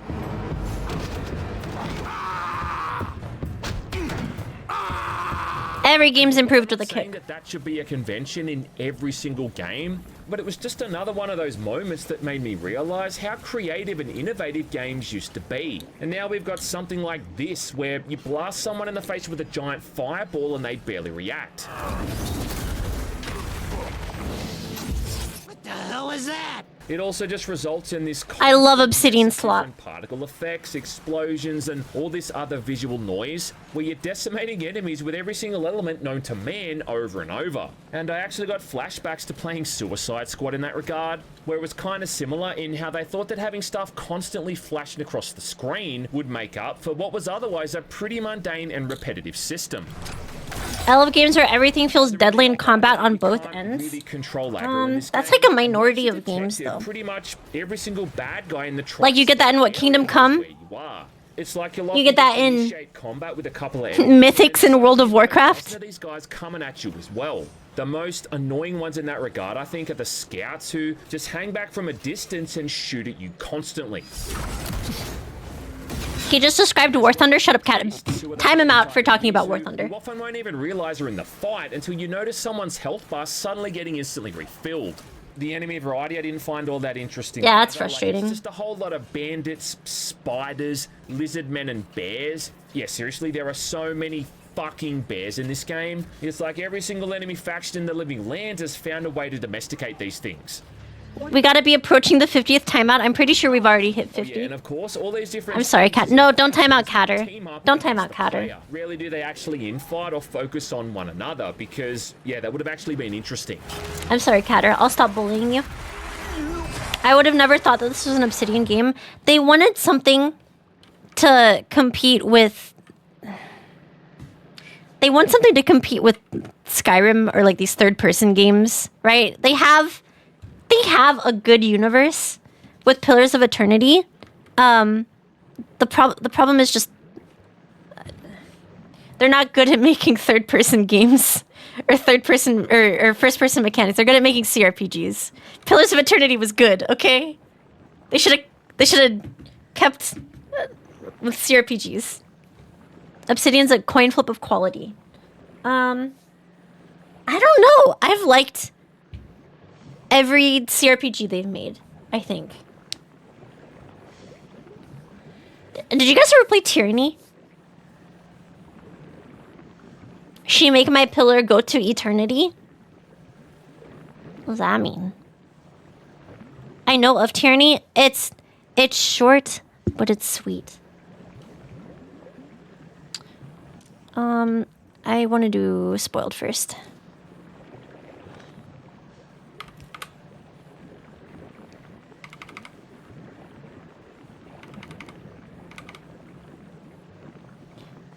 Tyranny was hugely underrated. Obsidian is screwed on both ends, alright? I'm gonna simp a little bit. On one end, there's CRPG elitists who have fond memories of Neverwinter, the one that came out in 2001. Or I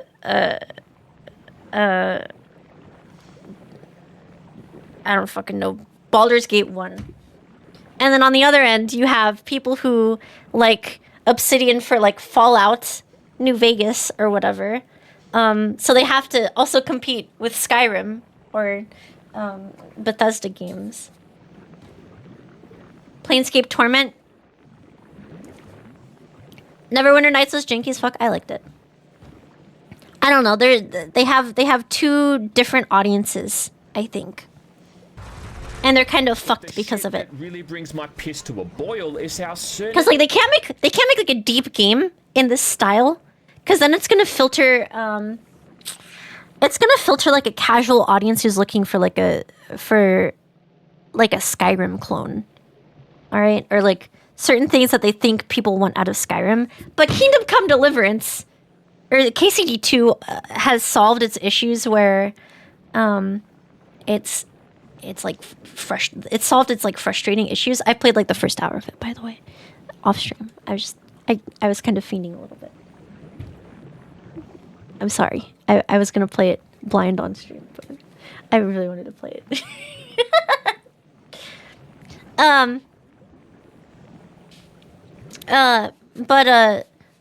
Like Kingdom Come 2 solved its like issues with being overly frustrating.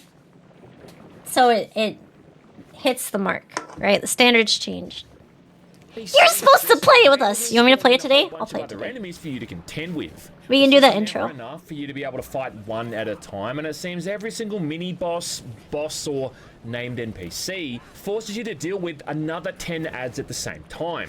So instead of it being about clever or creative fights based around studying attack patterns and learning when to dodge or stuff like that, it's really just about... Obsidian's never been good at combat. Side bitches so you can focus on the main event. And Obsidian has never been good at combat. look, like, I really don't mind when games do this, if there's at least a purpose or a design principle behind it. I mean, the same thing happened a lot in Doom Eternal, for instance, but that was usually by design, because it was one of the many ways that the game let you take control of your resources.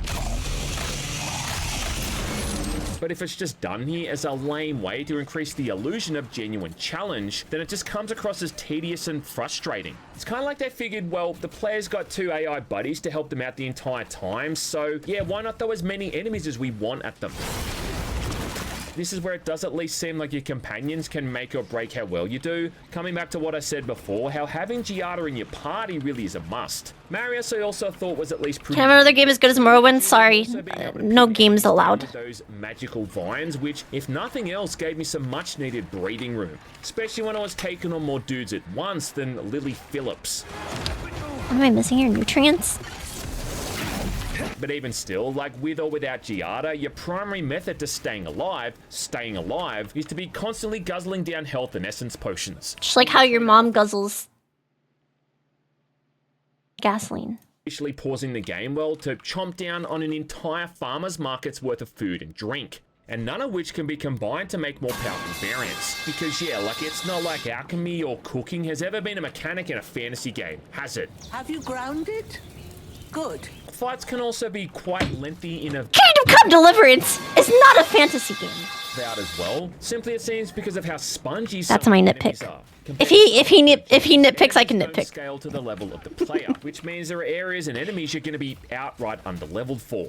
Instead of having numbers, it's instead based off the rarity system of loot, with enemies either being common, fine, exceptional, superb, and legend. Wait for it. Giant also called it fantasy while talking about Avowed. And then the way it works... Your mom's also not a fantasy game either, you know what I mean? My mom's a beautiful woman, okay? Enemy, you'll do normal damage, whereas if it's higher or lower, you'll do more or less damage. Make sense? Got the gist. Which it seems they've done here to constantly encourage the player to keep their gear as upgraded as possible. She sure is, but he just said that she's not a fantasy, as in like, I don't care, whatever. Checks are real? Are they? You're fighting. But it really wasn't until I was in the last couple of areas where it even felt like my gear could actually match what I was fighting. Despite me spending a whole lot of time making sure I did every single side mission I could find, along with upgrading my items as much as I could.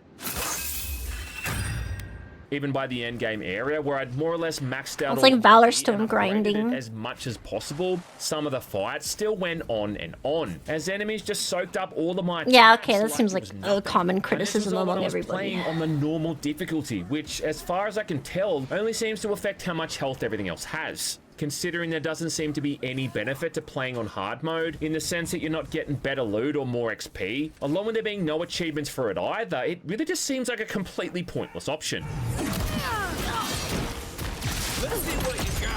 What this system also means is that you can take a unique weapon or piece of armor you find early on in the game and more or less use it for the entire story, as long as you keep upgrading it so it remains effective. And in fact, some armor that I found very early on was what I ended up wearing the entire time, simply because I just never came across anything else that had better stats. Fine. Honestly, by the end there, I mean, so that other reviewer was saying that he was constantly like finding new gear that was better, and then he failed to, or he refused to, or he had to switch his build around constantly or whatever. For the whole thing to be over. And the last 2 or 3 hours of the story is really just fighting the same 2 or 3 enemy types over and over. Just when it seemed like it was about to end, it would put me in a new area, and I'll be off again given a whole different objective. And the only thing worse than a bad game, I think, is a mid one that just doesn't have the good sense to stop. And look, at the end of the day, I'm sure that some people are going to enjoy this one, and truthfully, it's not the worst game ever made, but I did just find it to be so utterly forgettable. You can barely string a thought together. And if it wasn't on Game Pass, then I doubt really anyone would even play it to begin with. There is nothing Avowed does that you haven't seen done before, and it just feels like the video game equivalent of copying someone else's homework and trying to pass it off as your own, only for an assignment that was due half a decade ago. Overall, it's the same problem I had with Outer Worlds in that it's not a bad experience, but just a painfully average one, and it just doesn't seem like it ever wants to. Obsidian has never been good at, even in Pillars of Eternity. Like, Pillars of Eternity is not a good CRPG, which is why a lot of people bitch about it. It's like utterly boring. As a CRPG, like the options and choices you have are not, there's nothing that deep about the combat of Pillars of Eternity, but it's like, it's got like good writing. It's like got an interesting story and interesting characters. It sounds like it's an Obsidian game. For that. But if Obsidian want to keep making games that are actually worth playing and spending your time with, well, then they're gonna start to have to. Owned. One less thing for me to worry about. Okay. Good video. Go give it views.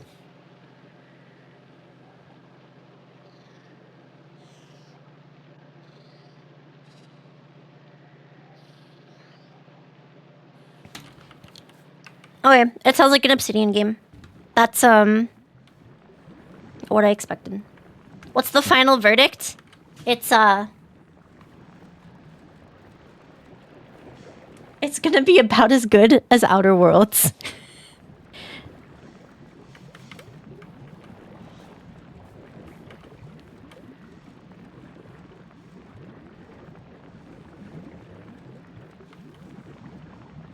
So if you didn't hate Outer Worlds, you'll like Avowed? Probably.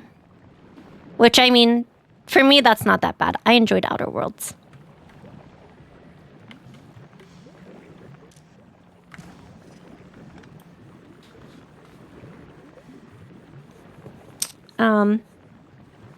God, it's gonna understay its welcome in like it's gonna overstay its welcome in the worst way, and it's gonna understay, like, it's not gonna be as deep or as interesting as a story as Pillars of Eternity was, because it's not a CRPG. It's a third-person game, which means they have to put so much budget into animating characters and lip syncing, and they have to put in so much time into making areas instead of dialogue or whatever.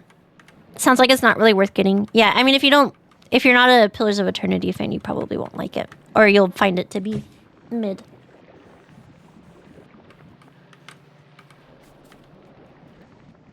How much science have I made so far? Almost 1,000. I wonder if this shit's spoiled yet.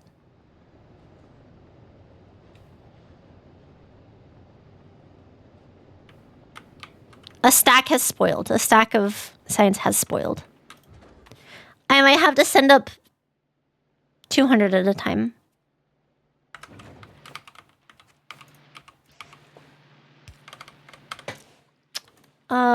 Spoilage.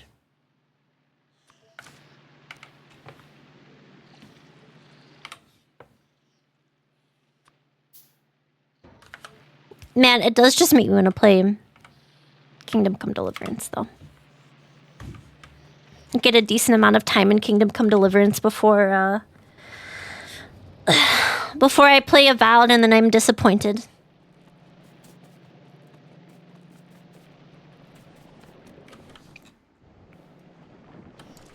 You said Jelly got backed up? Up here?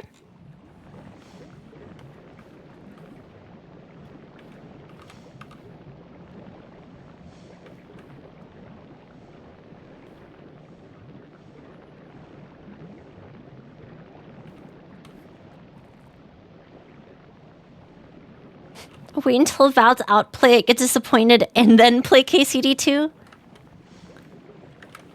Experience will be even better. Is there a reason to burn excess jelly? I guess if I want fresh materials, I should be constantly burning excess jelly, huh?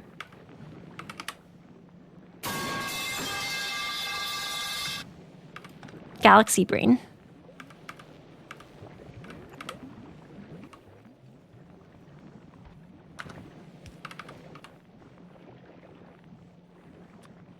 We're gonna do it.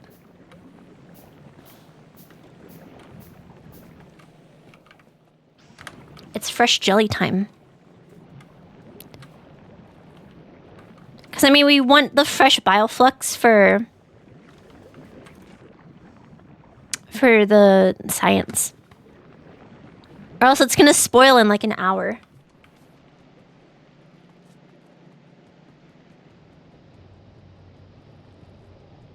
You should be constantly burning excess everything and building ever so slightly over the ratios in general. Yeah. It's also... I'd also have to put in a lot of work to redo everything. But I get it.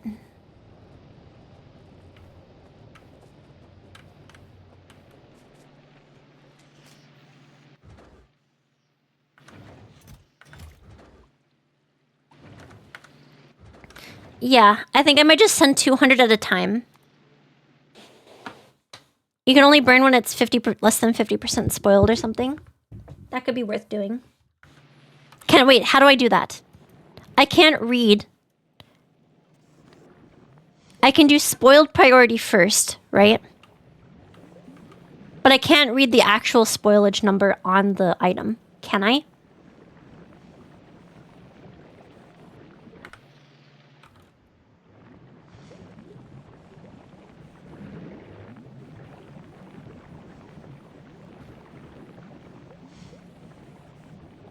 Can you do time-based? Sort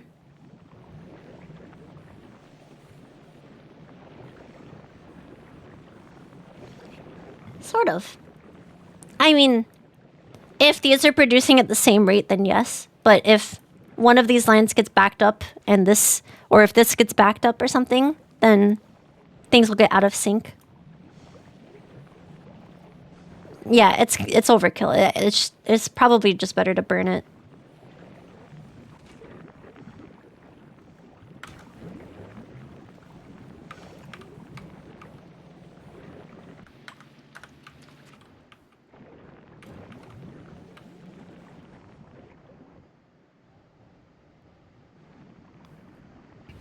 Every time a batch comes in, you start a timer.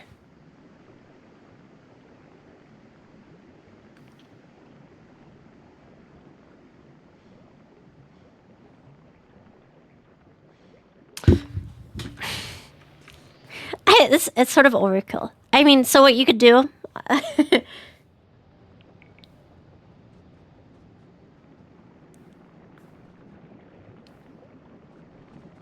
Wasn't yesterday Teto Tuesday? Yeah, and today's Teto Wednesday. Well, let me put on Teto.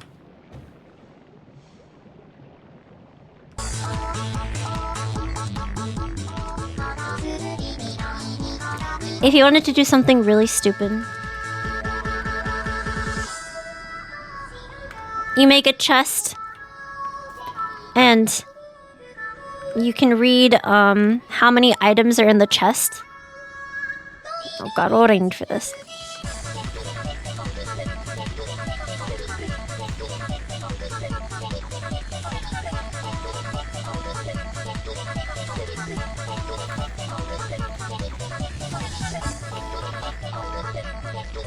Tomorrow's Teto Thursday.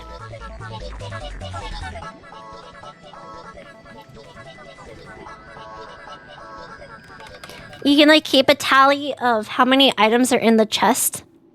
And then you could just like do some math here and be like, oh, after so and so amount of time, you have like this. So the curve, the spoilage curve as you add items is gonna,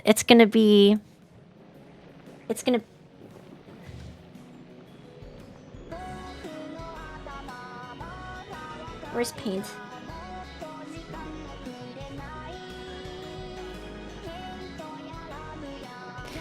So, the first, so here's like spoilage, all right, level, and here's like items as like a function of time or something. As time goes on and as you add items, the spoilage level is going to start to level out. Because you're constantly putting items into it. To like an equilibrium. So like after a certain point you could say like, oh, here, once it hits...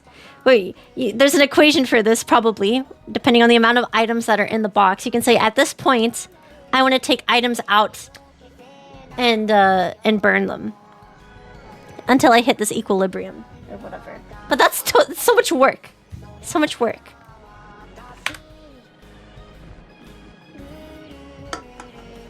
It's not worth it.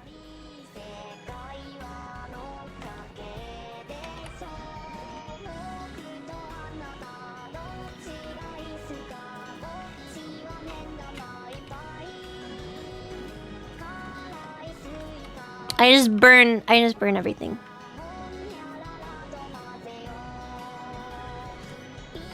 It's your production multiplied by the time it takes to spoil. Yeah. Something like that.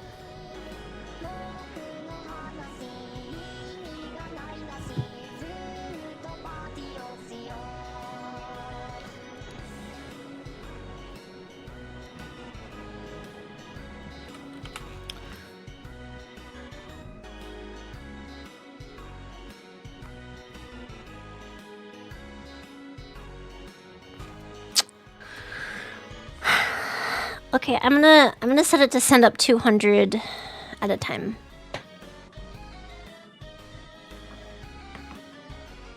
Actually, I don't have... Wanna know what I don't have? I don't have a place to actually do the science on novice.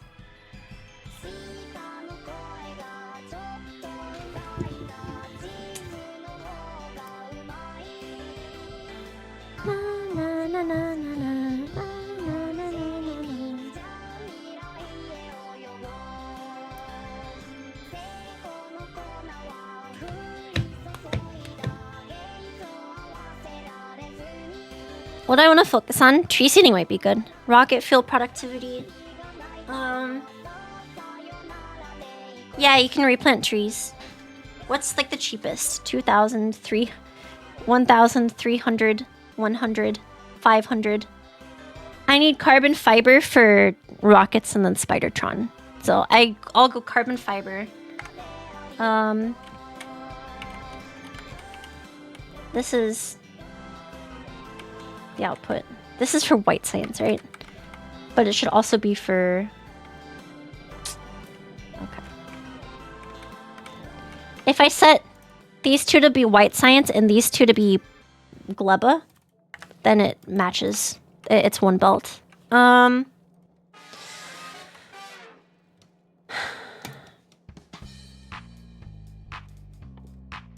wanted to request, what, 200 at a time? Is that what I'm gonna do? The trees are more important. Do the trees? Shut up, Catter. I'm sorry. I'm not gonna tell you to shut up. I'm gonna be nice to you, Catter. I'm sorry.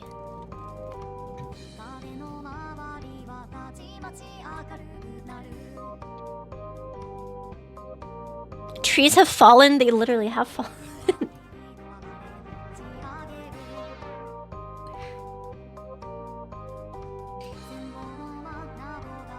Request spoilage too, just in case. Ugh. Okay.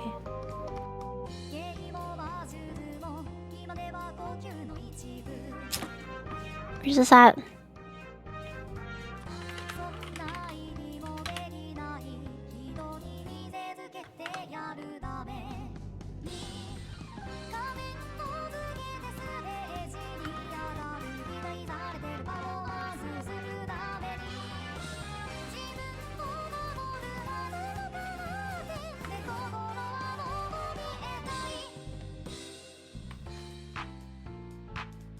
Oh no.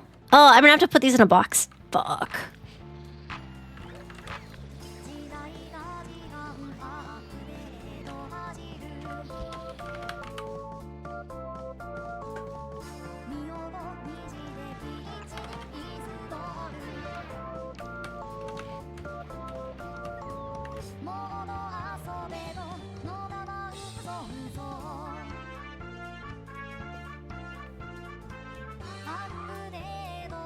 They'll get launched up from being inserted if the space platform has a request for them.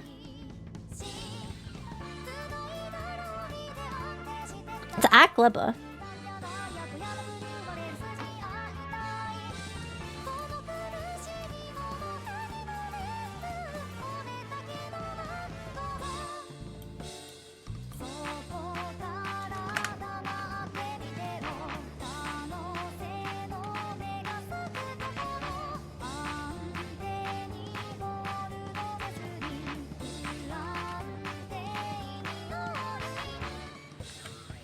That's annoying. All that entire batch is gonna get turned into. It's gonna get turned into shit, man. Wait, did I set the minimum? Custom minimum payload of 200. That's what the problem was.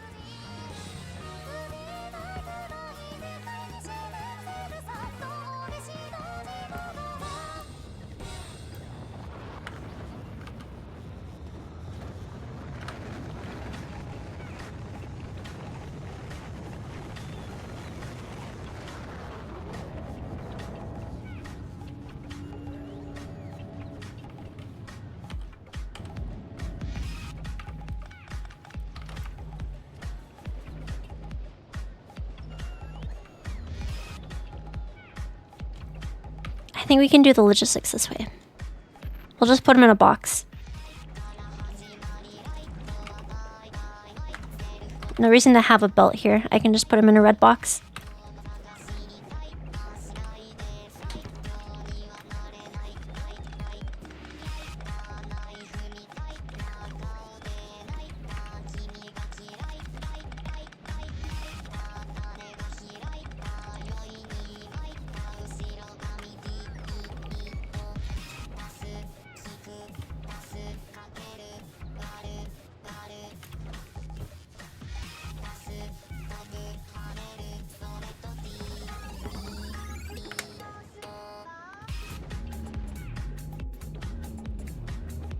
Let's have enough fuel to do all this constantly.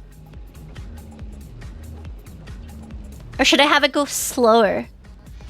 What's the status on spoilage? It has a half hour to be used. Batches of 200 at a time aren't that bad, I suppose. Oh, I need to request science space science as well. Space science, I need to request. I'll do 200 at a time.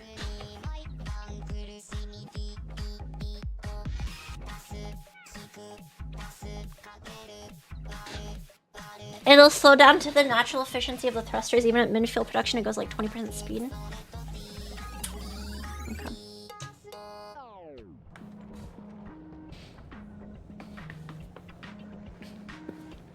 Is this gonna be our first Gleba tech?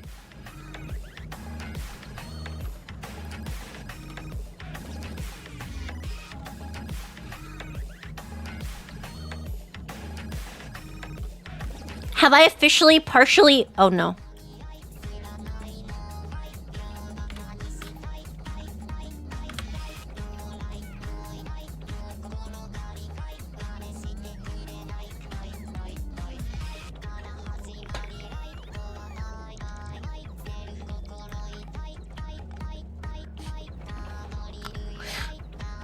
I'm not sure what happened there.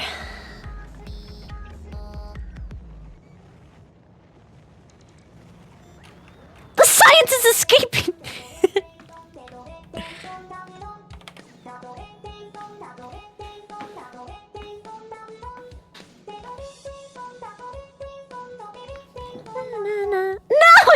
No, it's contaminated. Okay, I'm gonna let this run for a second. I'm gonna go to the restroom. I'll be back. Burp, burp, burp, burp.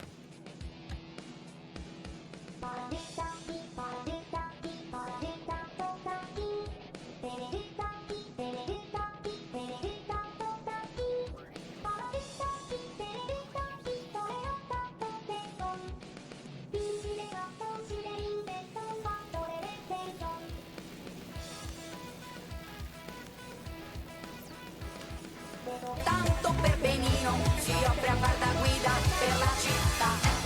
Pedro, Pedro, Pedro, Pedro, Pedro, praticamente il meglio di Santa Fe. Pedro, Pedro, Pedro, Pedro, fidati di me. Pedro, Pedro, Pedro, Pedro, Pedro, praticamente il meglio di Santa Fe. Pedro, Pedro, Pedro, Pedro, Pedro, fidati di me.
Why are you guys talking about beating Pedro up?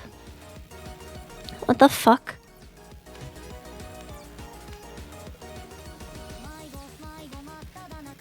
I just want you all to know when she says she's going to the restroom, she's actually getting another rum and Diet Coke.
Hi, Chad.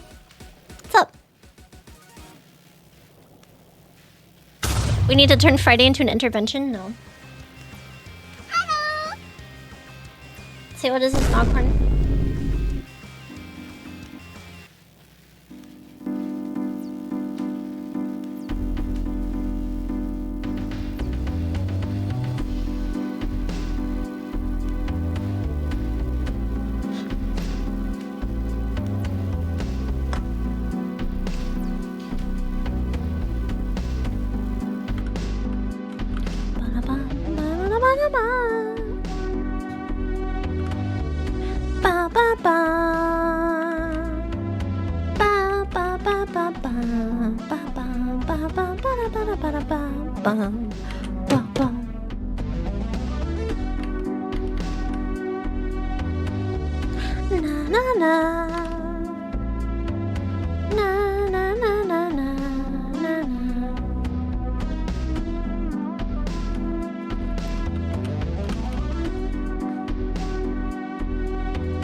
Did you check out the Balatroba All Teams at Once? Link this one.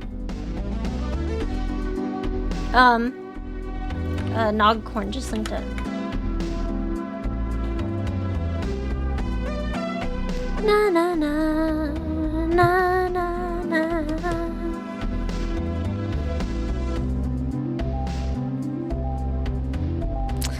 I didn't know what to. I don't know. I knew what to expect with Avowed. I knew what to expect.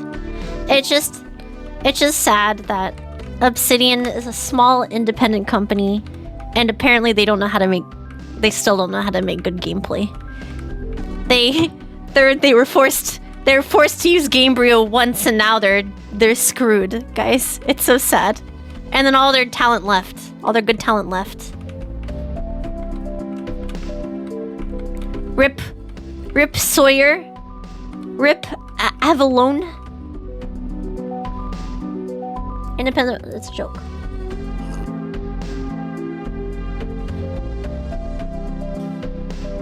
Small indie company.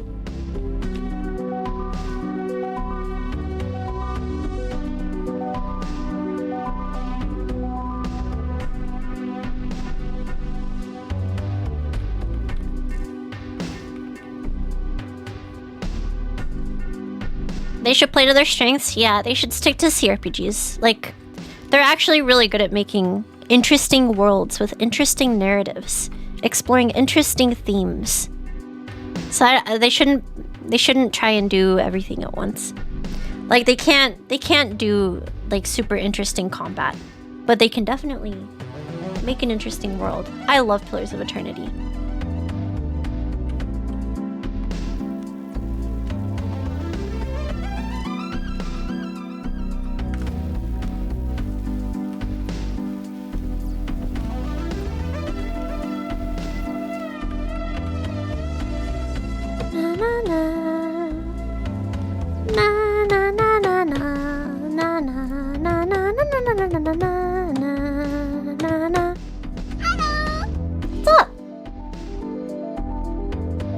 Sounds like Obsidian should become a dedicated writing subsidiary rather than a game dev when you play. I don't agree. They have like, and it's not just writing that they're good at. They're good at there's more into creating an interesting world than just writing. There's like setting, like visual setting and like art and voice acting direction, which I think they're good at. Maybe it's not good in Avowed, but it was good in Pillars of Eternity. She was quite Reddit on her takes. Okay. Am I not allowed to enjoy stuff? I don't know. I had my time 8-10 years ago saying every game is shit. I'm allowed to enjoy things now. Too old to hate everything.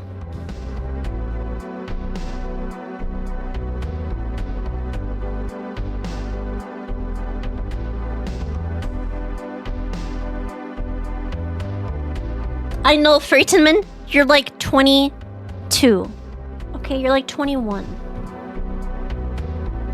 Someday you'll learn that enjoying things is nice. Or trying to enjoy things is nice. Being upset all the time is sad.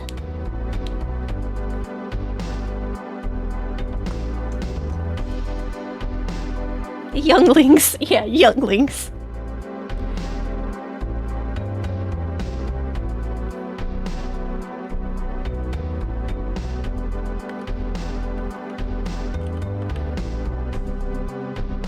No, it's just European, that's how they are. Okay.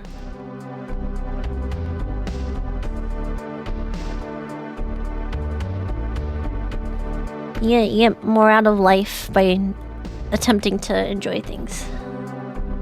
That's all I have to say.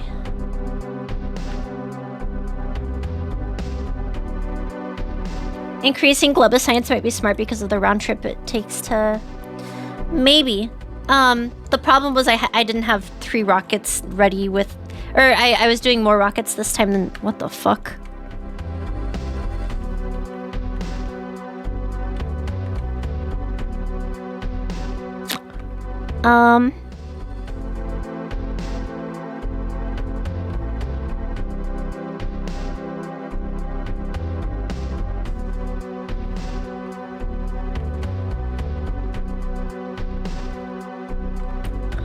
Where's this train?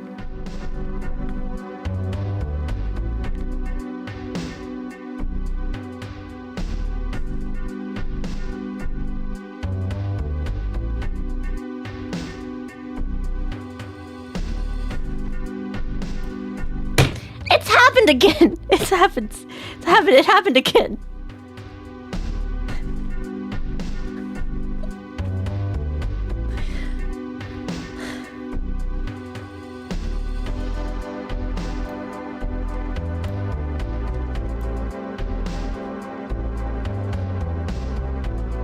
All your bots got killed? No, I have the wrong fuel in my trains.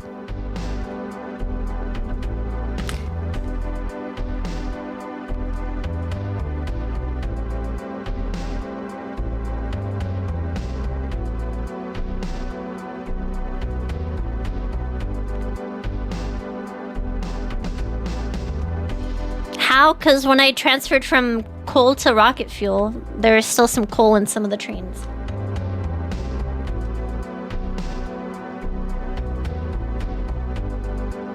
Did they add you can use nuclear fuel. Oh, maybe that's what I should research. Oh, maybe I should mine some uranium. Hold on. Where's the uranium patch? There's one somewhere. Down here. Do I wall and mine this uranium patch? I'd have to kill so many biter nests.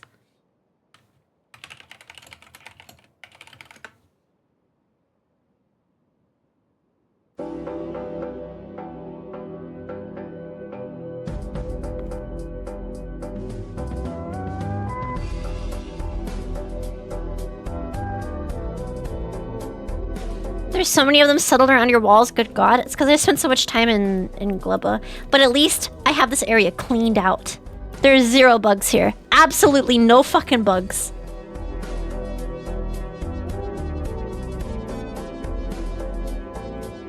I think you'll find all of life a lot easier once you do Volcanus. Is that the next planet I do?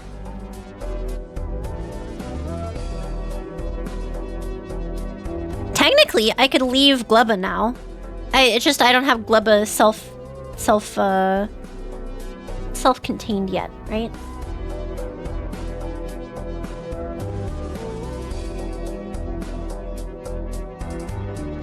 Na na na.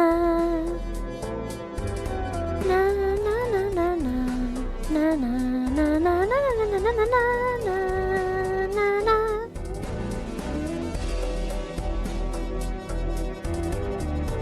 Just put roboports all around Gleba. My problem is, my problem would be, like, the aliens. You know? I could put walls everywhere. I could put wall here, and wall here so they don't migrate. Right?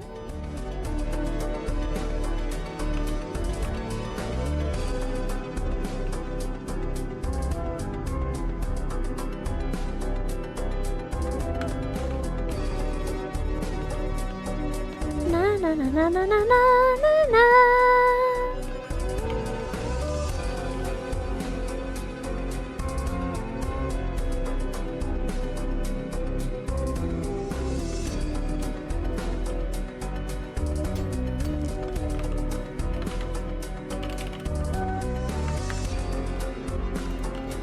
Do I have electric mining drills in my network? Hold on. I have 2.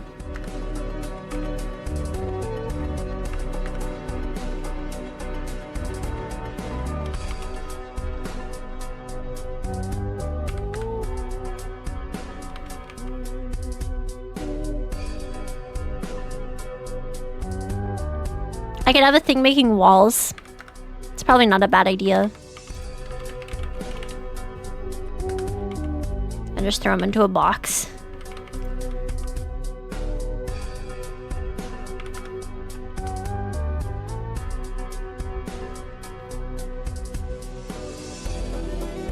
You get artillery on Volcanus. There's no good solution to pentapods that does not involve artillery. By good, I mean guarantees nothing breaks. Oh yeah, you're right. Walls won't stop them. Fuck.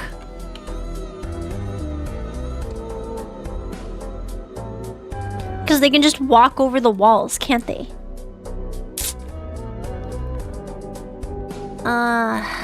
What do I do?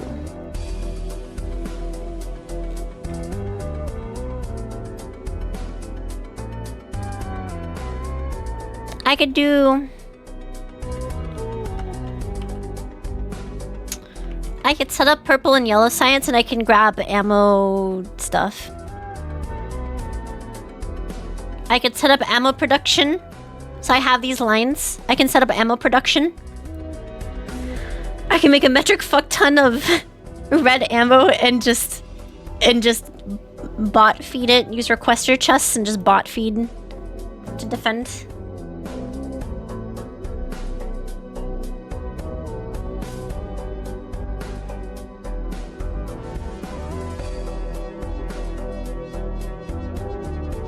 Best I found before Artie was big gun lines and layers.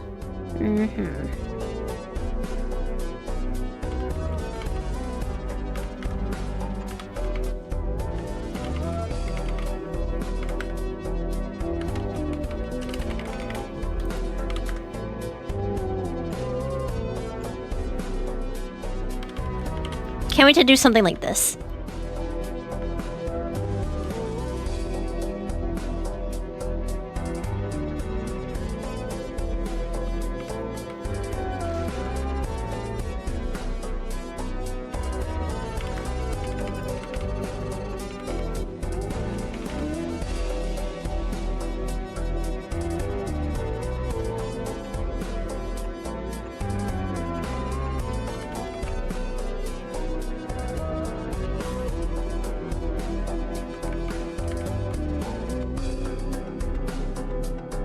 Rocket turrets are better, yeah, but I'm gonna need time to do that.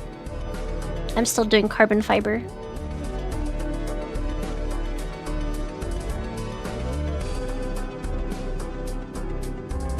Big ones do AoE, so you need to spread them out. Ugh. Oh yeah, the stompers. Fucking hate those guys.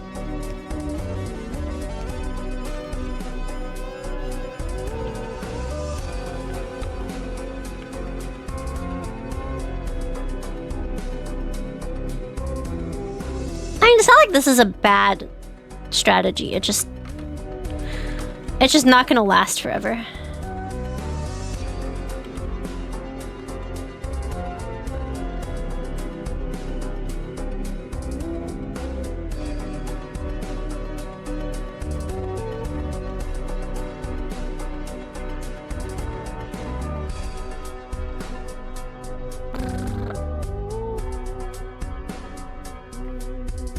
Dystopian Resident, thank you for the follow.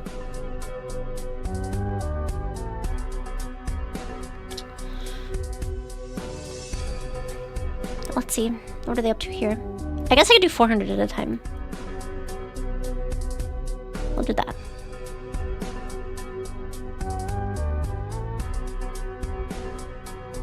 It works for now till you get Artie and banish them to hell where they belong. Based.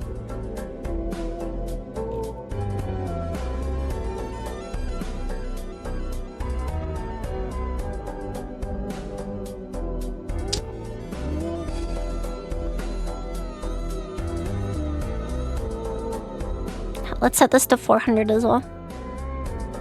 So request 400 at a time.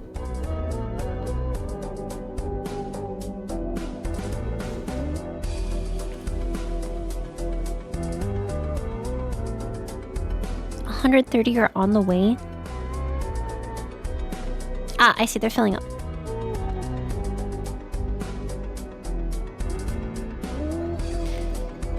What's the robot speed? Is that yellow, blue, or purple science, or is that yellow? Yellow. Yellow's easier. Yellow is... No, yellow is stone. Yellow is rail, electric furnace, and prod modules or something, right? No, processing units, flying robot frames, and low density structures. Okay. Purple is rail. Okay.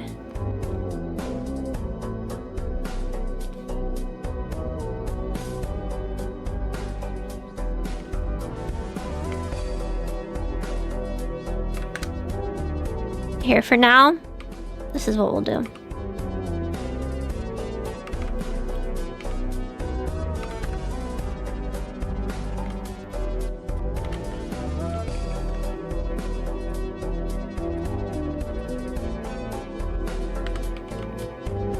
What's the production for these? It makes 3 at a time. I'm not always going to be producing with these, so I can just sort of... I think I'm just going to have it... I'll just have like 2 producing these. Throwing them into a box.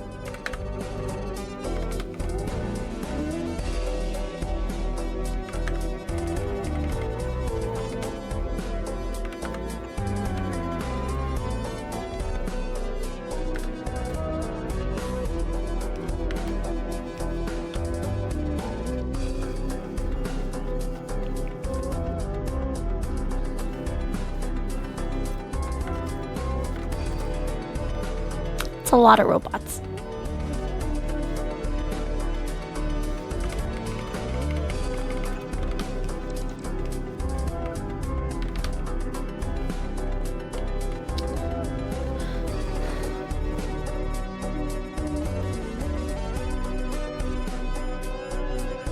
Too, I'm tired. May I rest? Yes.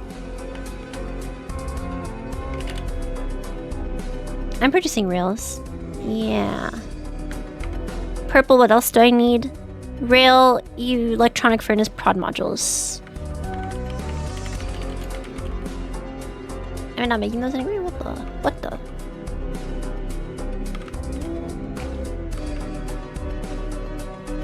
This sucks ass. By the way, this sucks ass. What I'm doing here sucks ass, but it's worth it.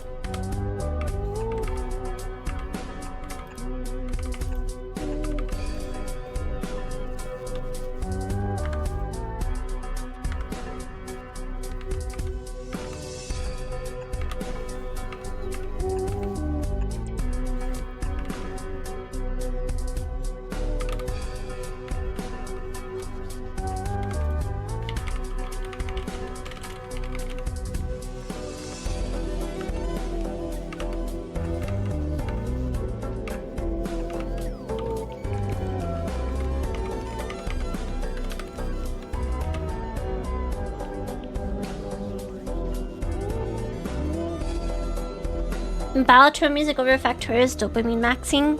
I'm locked in, man. I don't know why I didn't do this sooner. I mean, this is so low volume, but it's worth it. How much is this requesting at a time? Let's double these. double it, and give it to the next person.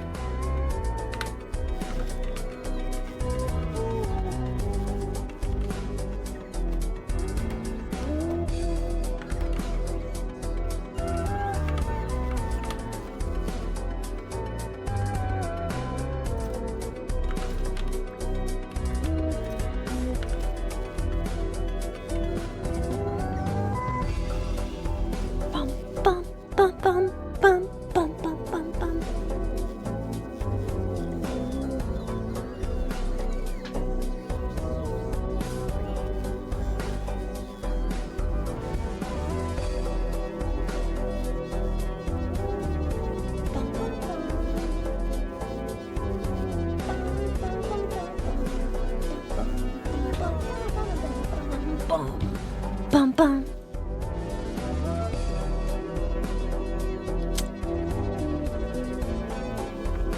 Every once in a while you hit a Northern Lion vocal stim and it's like a Pavlovian response goes out. What are you talking about? What Northern Lion vocal stim do I do? Every time, if you ever compare me to Northern Lion, I take that as a compliment. I like Northern Lion. I don't watch him as much as I wish I did. I like watching him play Mario Party.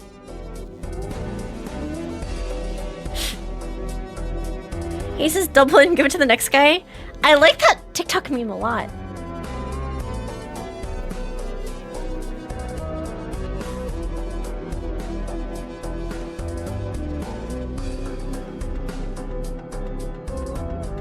You need to pull spoilage out of labs. Oh, true.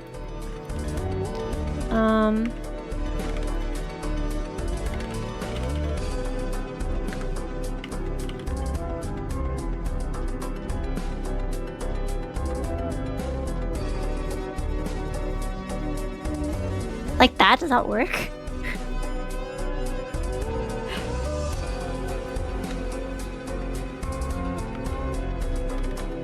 I guess I can't put spoilage into a lab if I'm taking it out. Right? Can't chain it.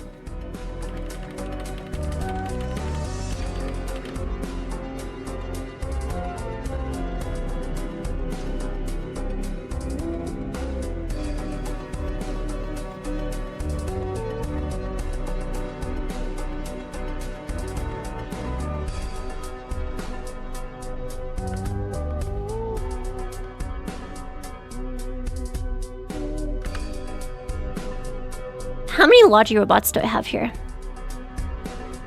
I only have 50. I might need 400.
Want to hear a pigeon fact? Sure.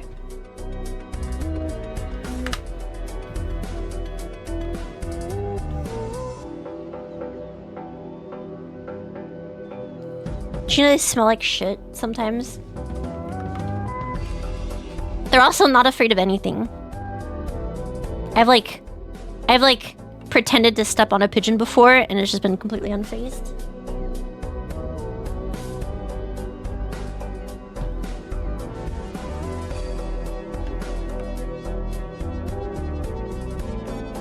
Under Bosnian law, pigeons are the only animal capable of being convicted of a crime. He knew you're bluffing, she wouldn't. Pigeons don't know shit, okay? There's a Seinfeld bit about what's the fat guy's name from Seinfeld?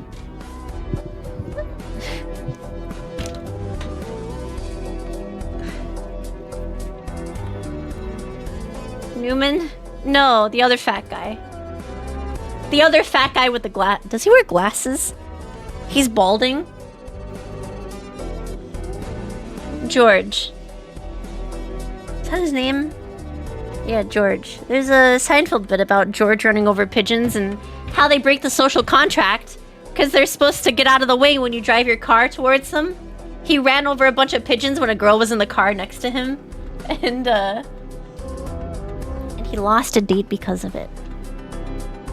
Chat, if your date ran over pigeons in front of you, would you find that unattractive? Would you be horrified? You're really fat shaming the Seinfeld cast? No. I'm stating it as a matter of fact. I'm not saying it's good or bad. There's no value judgment here. It's a descriptive statement, not a prescriptive one.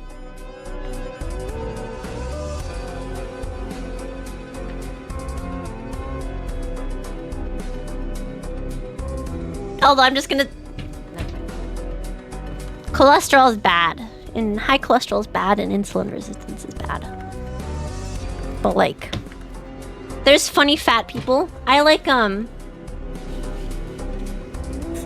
funny laugh.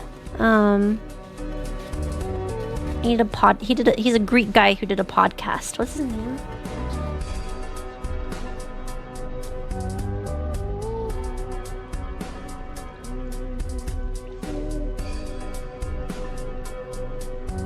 Stavros Halkias. He's funny.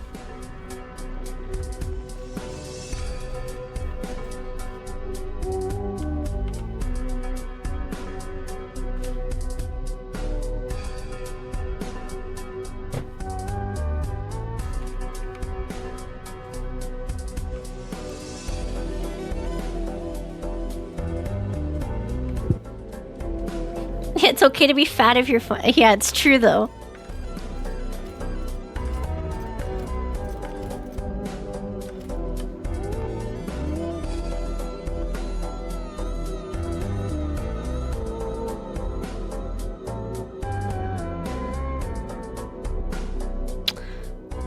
I guess I have to burn the spoiled stuff here.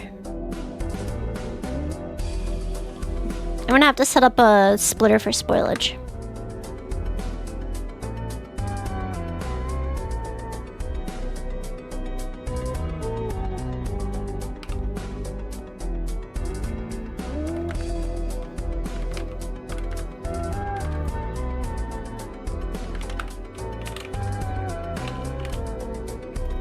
And then I'm gonna have to burn it.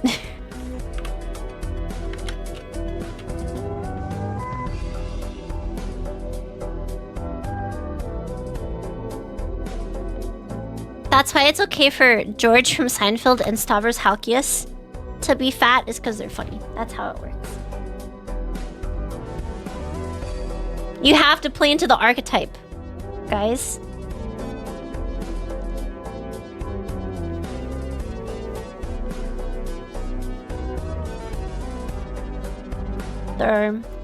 There are tropes that exist, and you have to abide by them.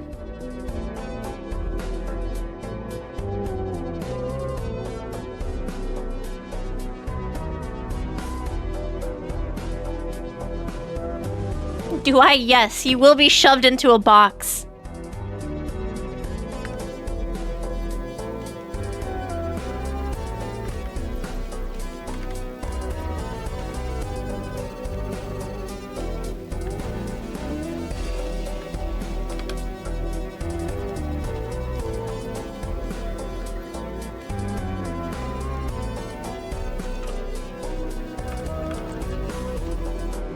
So we're profiling people now?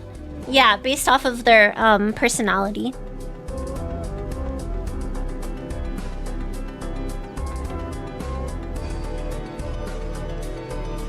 The worst health side effect of obesity is stress over needing to be funny and have a personality.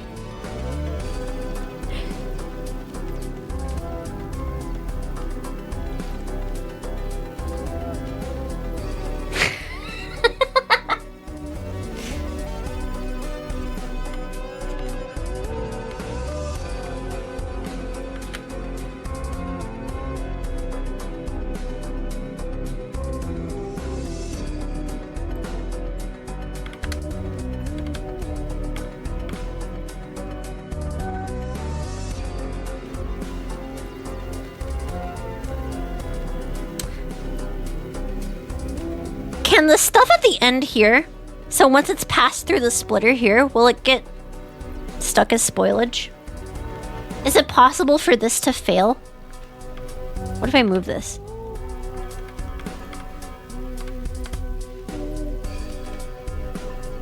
It will get stuck.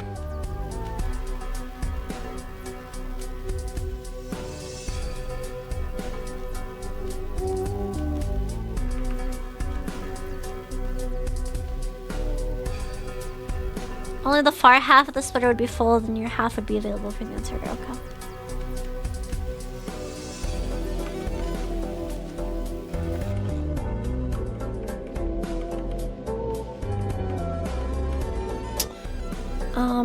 I have a box.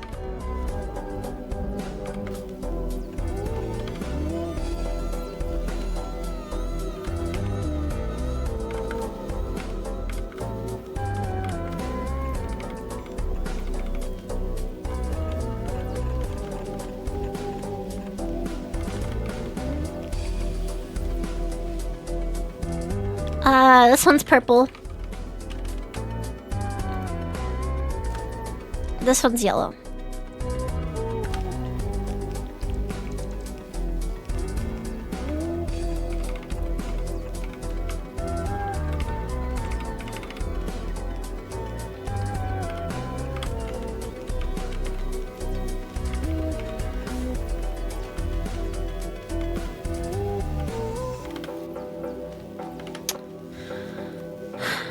Purple and yellow. Let me just copy paste this. 2, 3, 4, 5, 6, 7, 8, 9.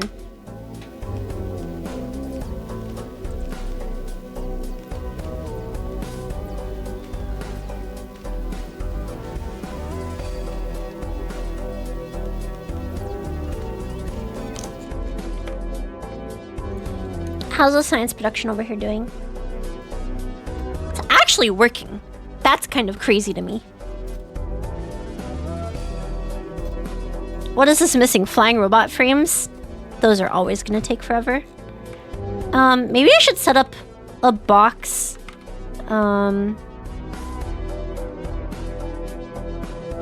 Here or something that siphons. No, there's a box here that siphons.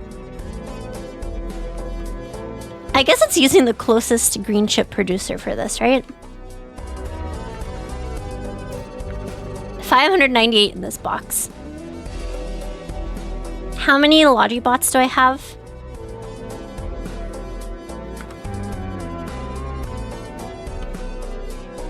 What if I just increase the buffer that it needs? Here. Because it's only requesting 3 at a time. What if I request like 100?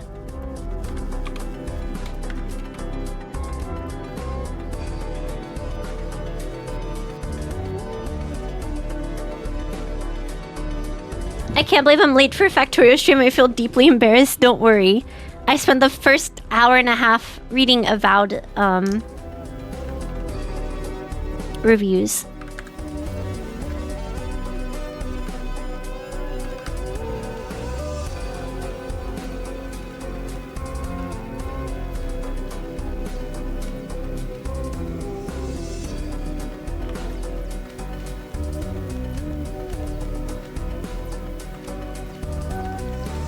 And she went all Doom. I didn't go Doomer over it. I just said it's a Obsidian game. Which is true, by the way. It is in fact an Obsidian game.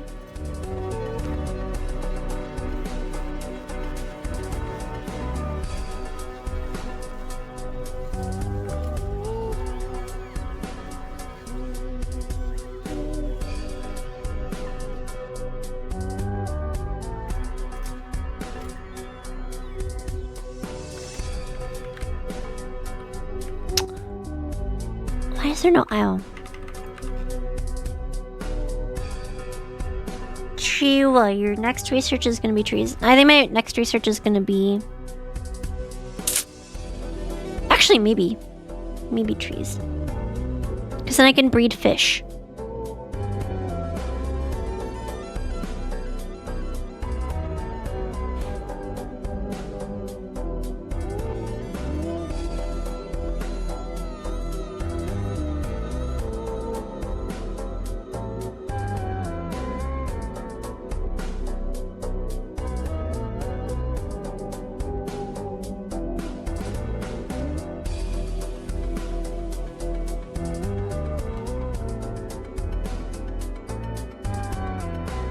You said a vowel in my brain went schizo trying to connect it to like 500 different legal terms that all start with A.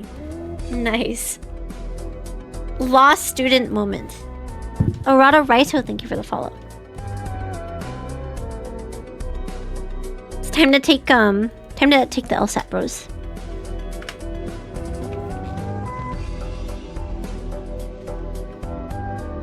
I've actually been kind of considering, once I get back on Adderall, guys, I'm gonna take the LSAT just to prove how smart I am, not actually to try and go to law school.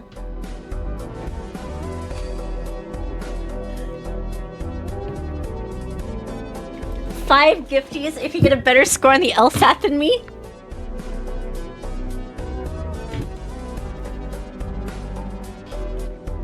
Okay. Okay. Bet. Alright, bet. I'll even study on stream for the LSAT. Don't give your mom hope like shut up. Alright. People who have philosophy degrees tend to score the highest on the LSAT anyways.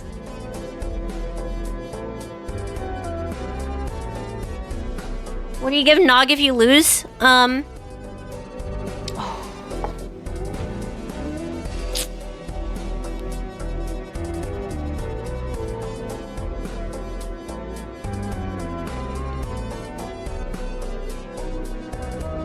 It depends how hard I commit to this bit. Karaoke stream? Okay. Karaoke stream.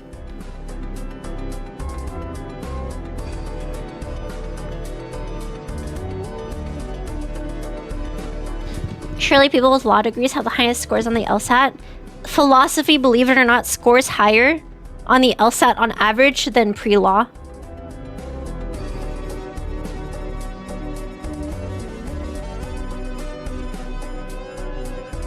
Oh fuck yeah, now you have to beat her. Damn. Damn.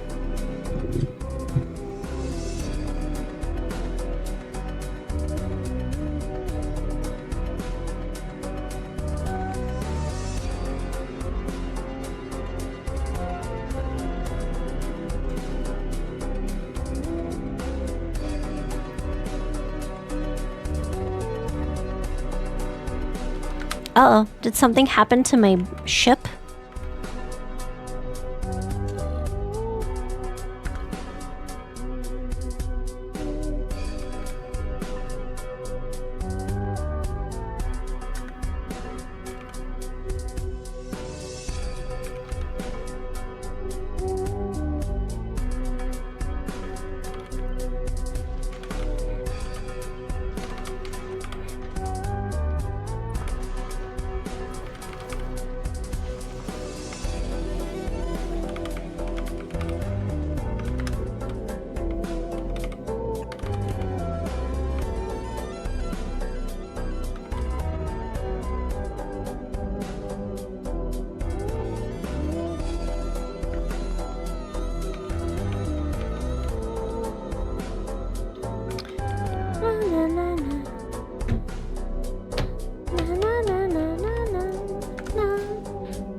Surely we haven't hit any milestones where you promised karaoke. Have I promised karaoke?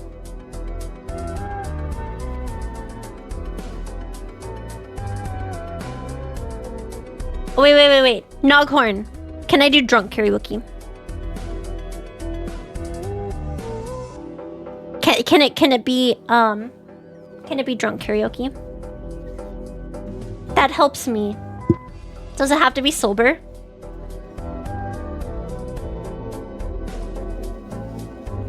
Yeah, go for it. Okay, deal.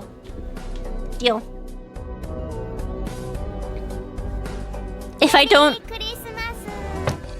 What's the deadline for taking the LSAT? It's like $100, right? To take the LSAT? What are the dates?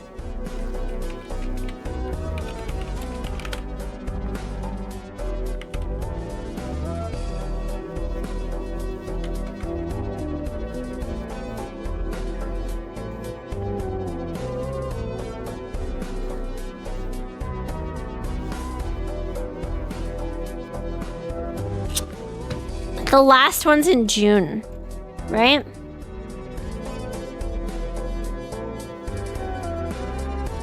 What's the registration deadline? April?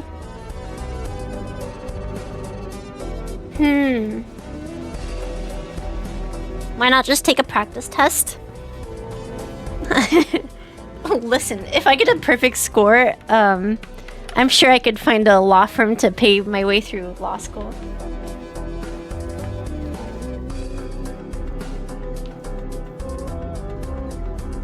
You can register for the June or April one? Okay. Okay. And if I don't do it, I'll do the karaoke stream. That's a good deal. That's a good deal.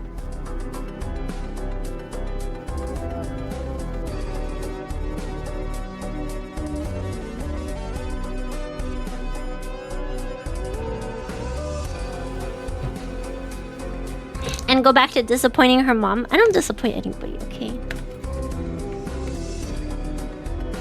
I'm not a disappointment.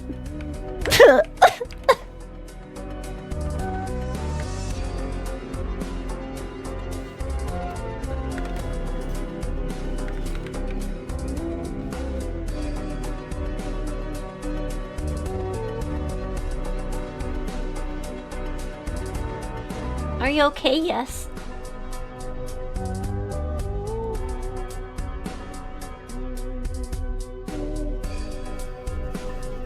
Listen, I got very good grades in school. That can't... Surely that means I'm not a disappointment.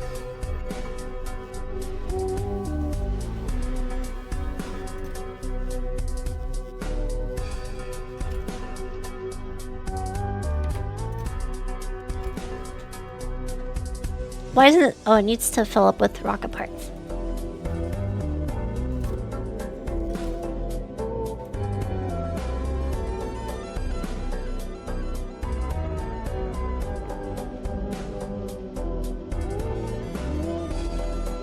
It's producing so few. I feel like I should expand this.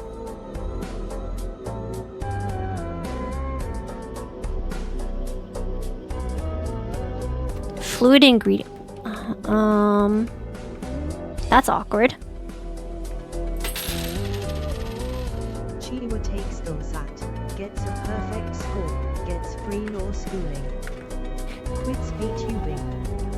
Thanks Noggin, you've forsaken us all.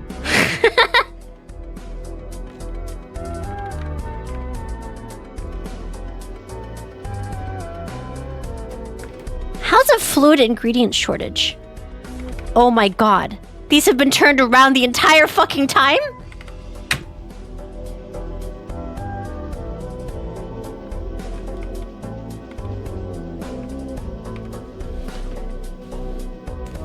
I need to turn my light on.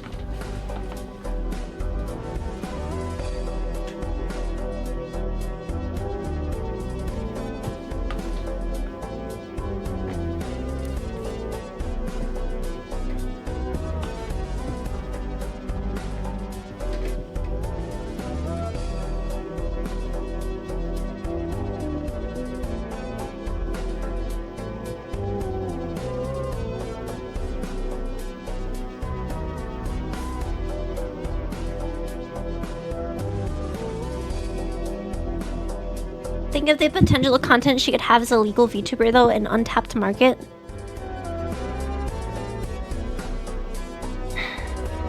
That sounds annoying.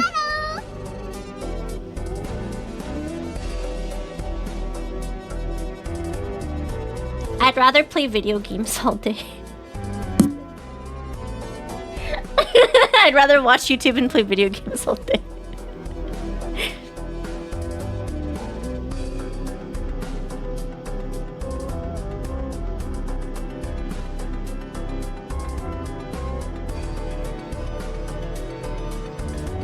Aren't there a few illegal VTubers already? There might be.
What's the request here? 200, 200.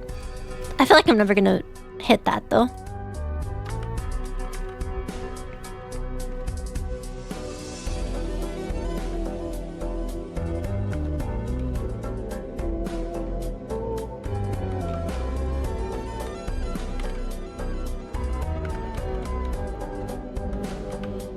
Where's the science?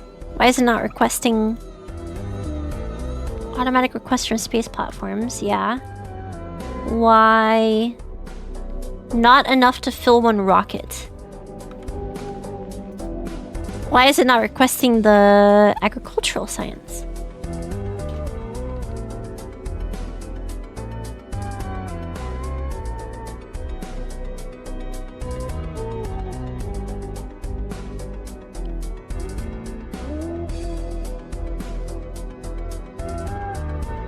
It's waiting till I have 400 available. I see.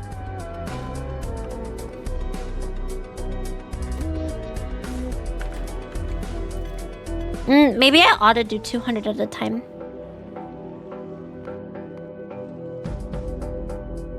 Yeah, we'll do 200 at a time.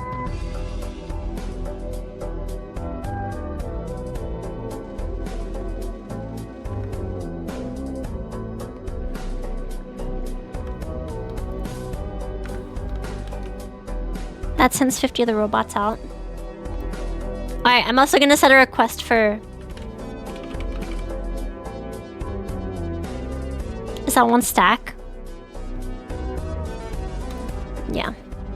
We'll do 50 lodging robots.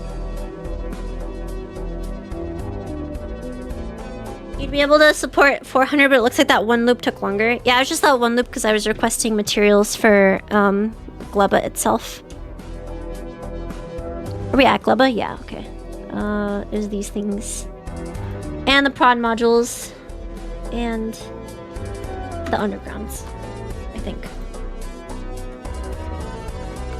No, not the undergrounds. I think I have a ton of those.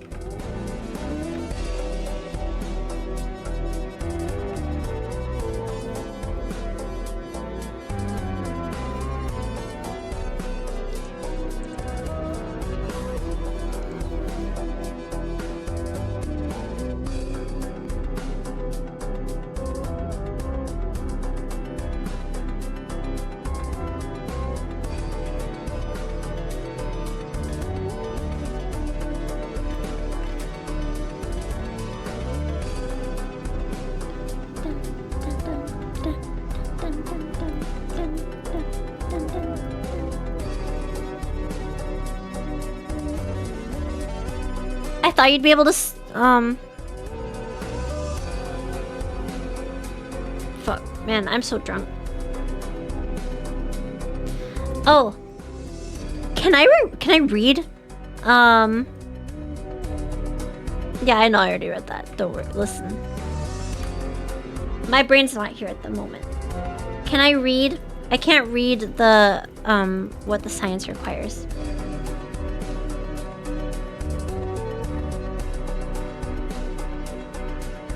Can't read.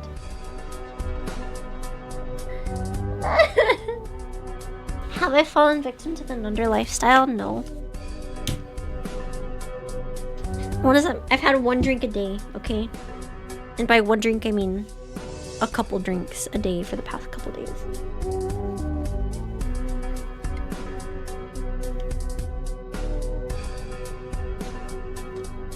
And you can't set what you're researching based on any circuits either. I also wanted to automate all of that.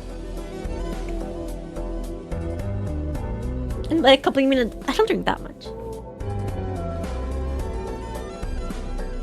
I haven't fallen victim to the Nunder life. There's a bottle of rum that I'm trying to get rid of. Okay, I'm not an alcoholic.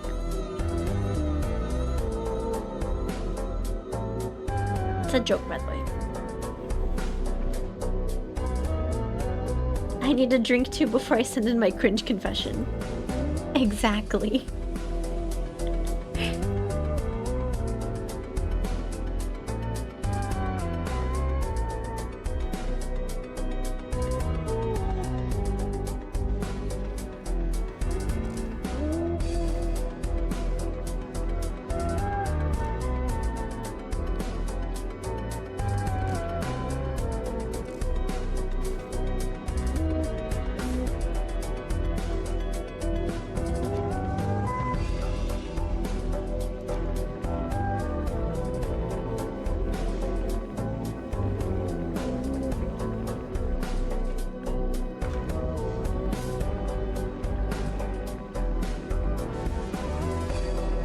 When's the cutoff?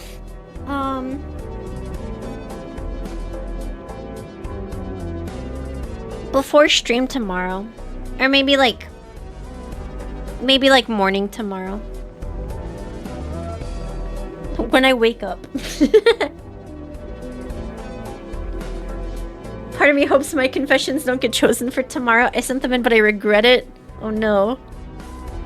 Well, they're anonymous, okay? They're anonymous. Nobody will know. Nobody will know.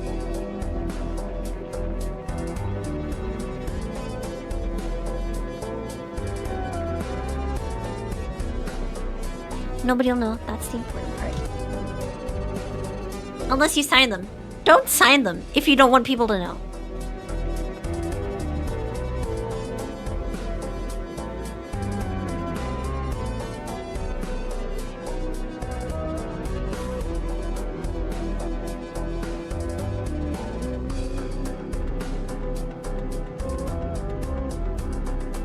Oh no, I'm running low on jelly nuts. Let's increase jelly nut production.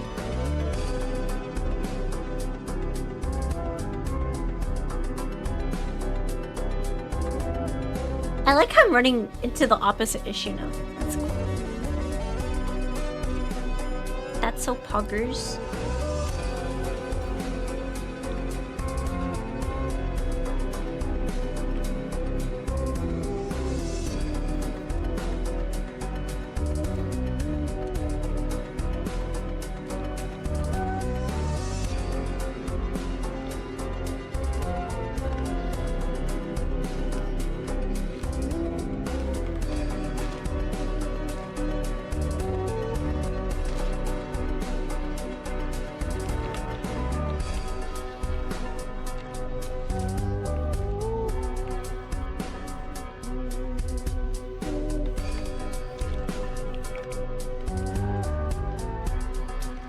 Alright, it's a little bit better.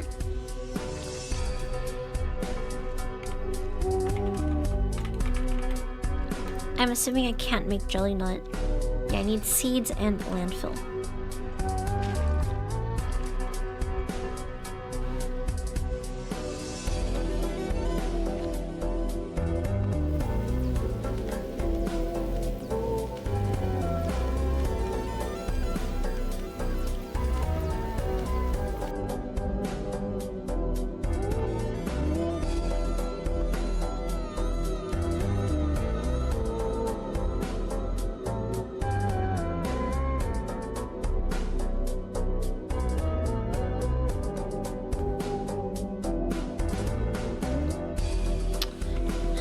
Rocket parts.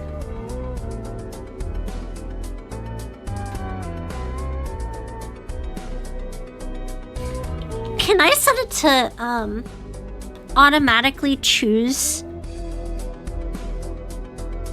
what it needs?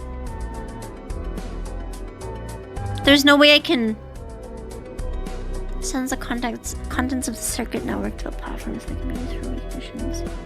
Read speed, moving to.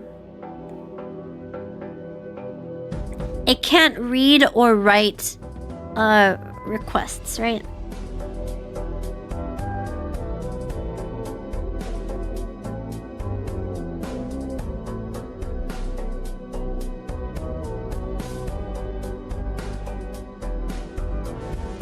Not sure what you mean by that yet. So imagine I wanted to set it so that if I have a surplus of rocket parts here on Gleba, then it just removes the request. Or if I'm lacking rocket parts on Gleba, then it creates the request. I don't think circuits can change them on platforms. Okay.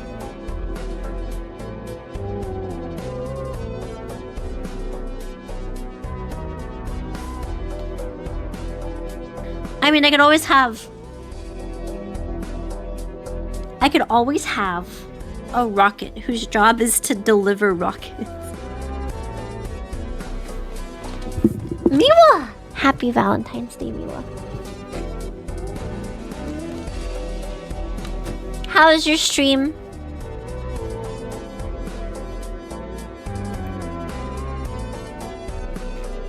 How is your stream, Miwa? How are you doing today? I've been drinking a little bit, so if I'm slurring my words, I'm sorry. Happy Valentine's Day. That was a good noise, not a bad noise, I promise. Hi everybody, I'm Chiwa. I play weird games, okay? I play stuff like Factorio or like strategy games sometimes and other stuff. That was a screech, shut up. Yes, karaoke was beautiful. Is that what you're up to? You're doing karaoke? Miwa nailed the karaoke. I'm gonna have to watch it after stream.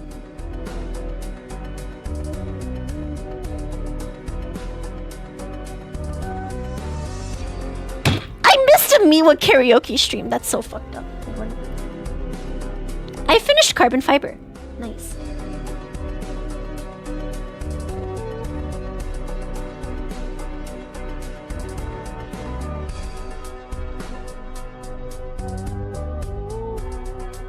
Don't watch, please. Embarrassing.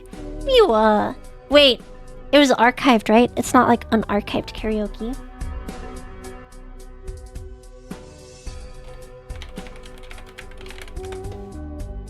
I missed it.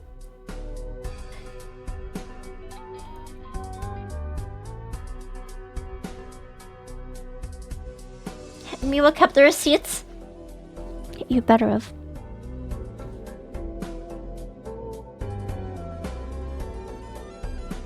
She's getting really good at singing. I can't wait to hear it. She's watching! I just opened the tab, okay? I just opened the tab. Alright. I'm not watching it the second. I was curious. Okay. To see if the VOD's there. It's not there yet. But it'll be there at some point.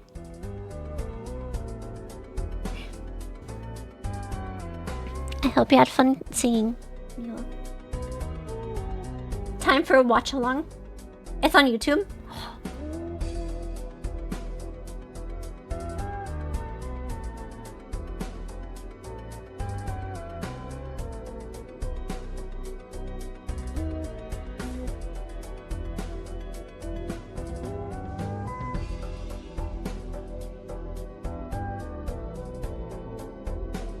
I see it streamed 1 minute ago.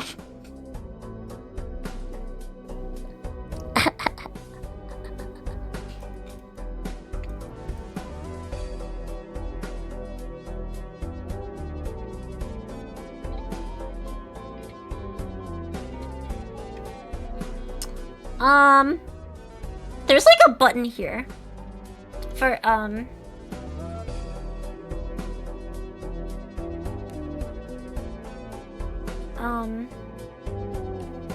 can't I add this like playlist or something? Save. Watch later. Yeah, there we go.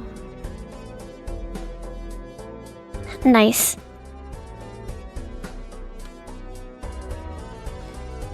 Chewie, still need a shower, please shut up.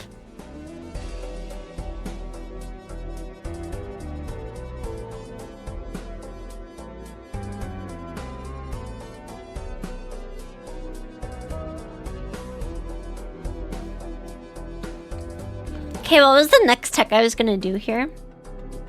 I think I was gonna go for robot stuff. Robot, flying robot, speed. It's only 150 science, that's not bad.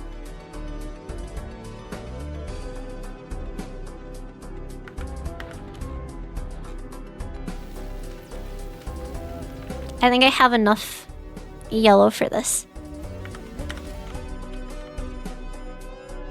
You clearly said trees, I'll queue up trees. Actually, I'll queue up 2 of those, and then I'll queue up trees. Tree cultivation.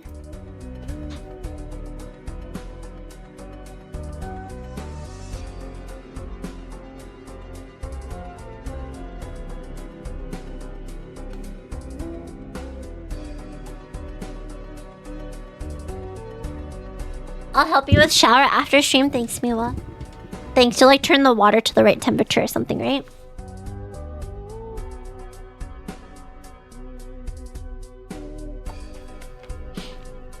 You like hand me a towel when I forget one. when I'm taking a shower. Yeah.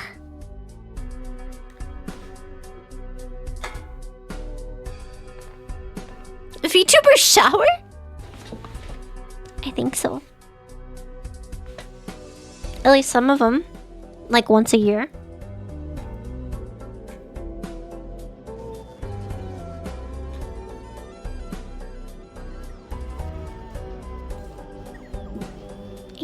$18.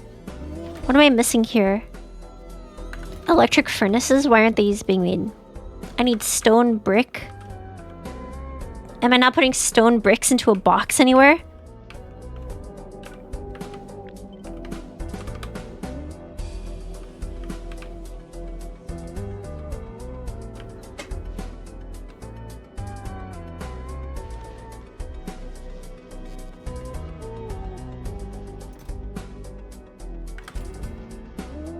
For the one signed with the company saying it's part of their contracts, but showering.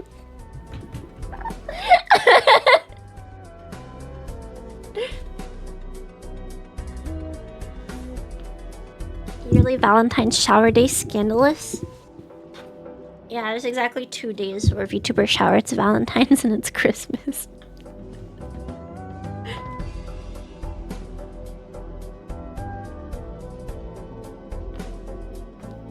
As part of yours at work, you had a contract requiring you to shower?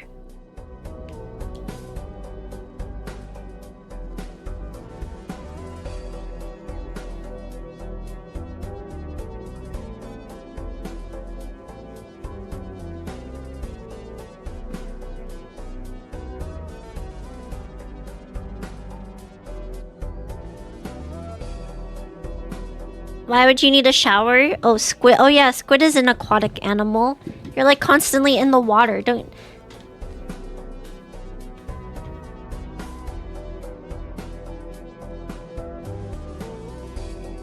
How do fish clean themselves?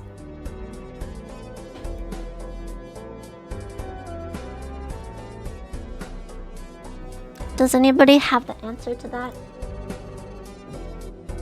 They don't? Do they? I assume they did. They did. Oh, so you...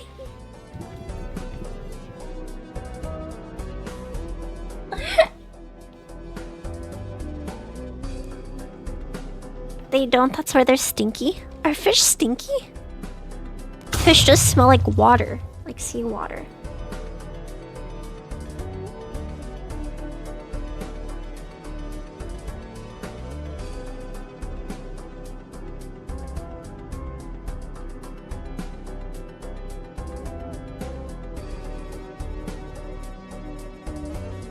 Seawater smells like fish? I thought seawater smelled like seawater because of the salt in it.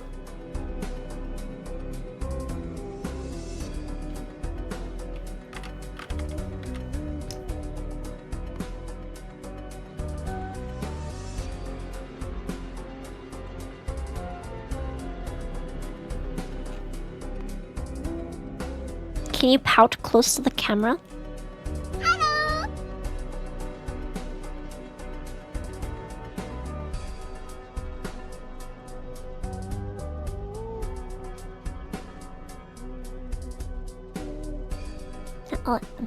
Like that?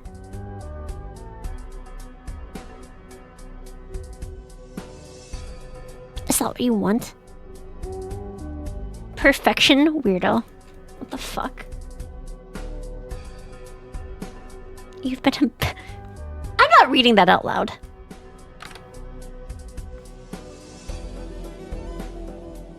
Time him out? Yeah.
The science is up and running.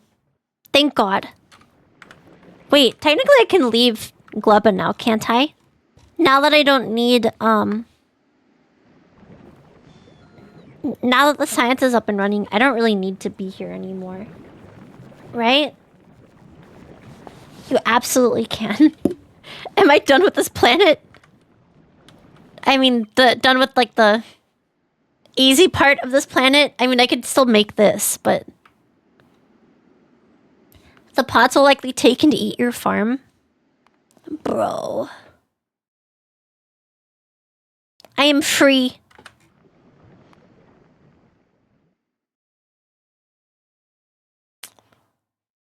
How long does this take?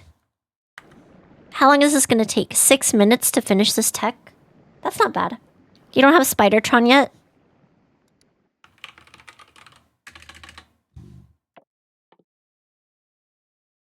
You make a good argument.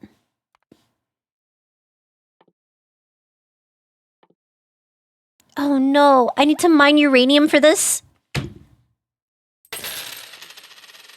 Also chat, I am reading your confessions. You all need help.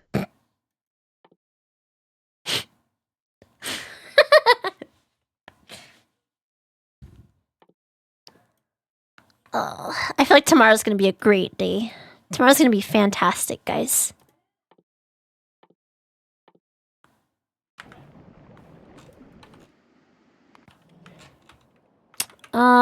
Where's my tank? I need music.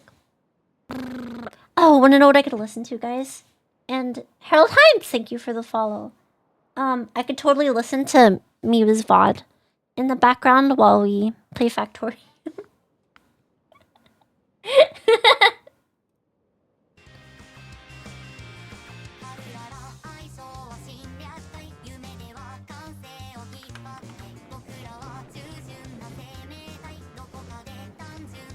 I highly recommend.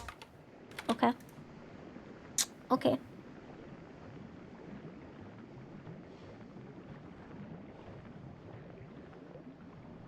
I think I found the start of it. Let's go. Wow.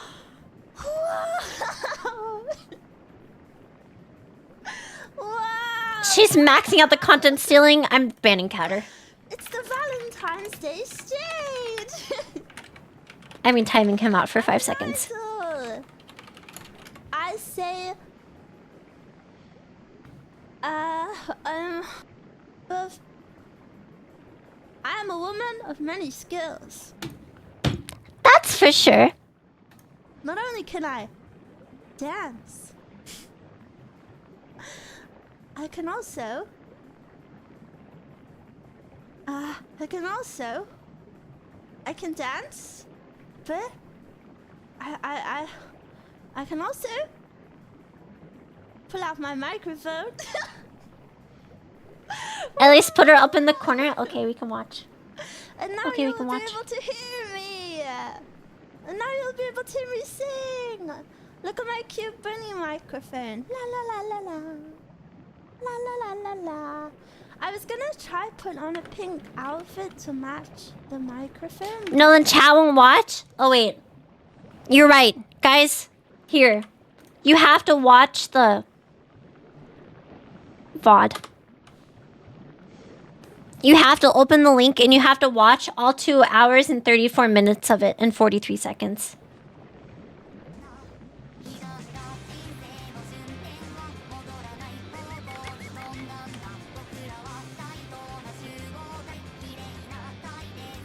You made a good point. What if I don't want to? Too bad! Who said you get a choice?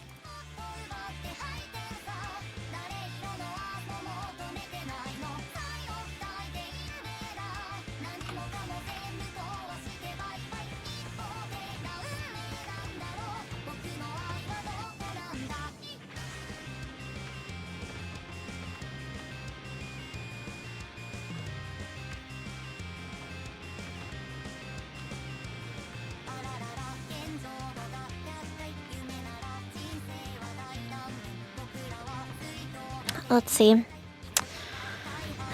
I have mining machines in my inventory here? I do.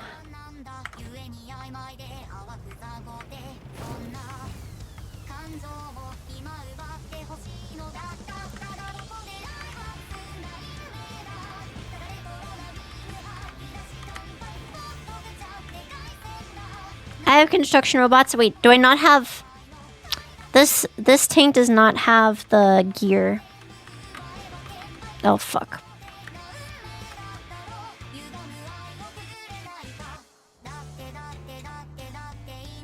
Do any of these tanks have everything in it? Oh, this one has everything.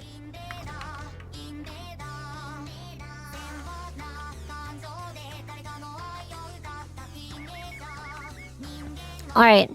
Here's the only thing that matters, guys. I just need to get down there and I need to mine like one uranium. That's it. I just need to mine 1 uranium.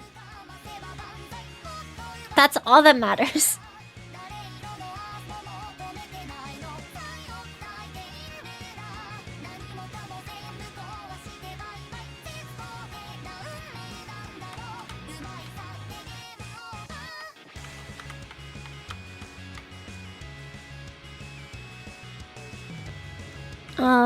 Let's take this path.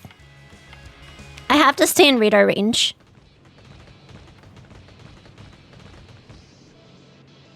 Does a Spidertron not need uranium to run? It does, but I need the uranium mined to research the tech. And then I can go through the whole game of clearing out spider nests after. Not a big deal.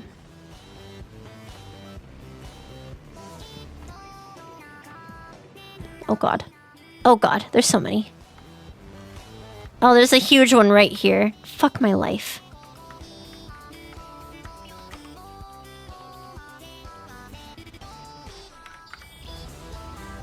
I need to mine how many uranium for this tech?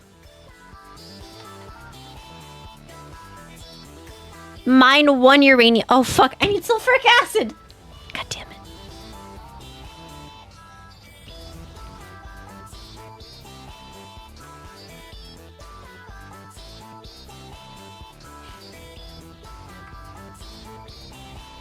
Alright.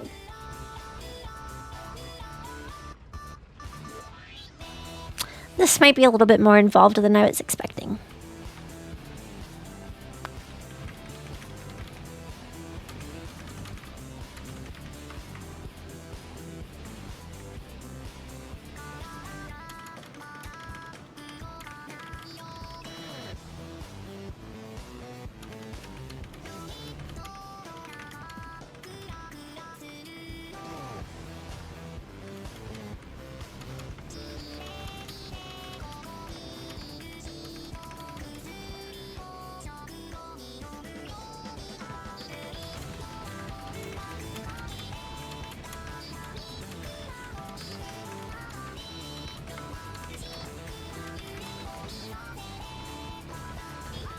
Professional driving, it is professional driving.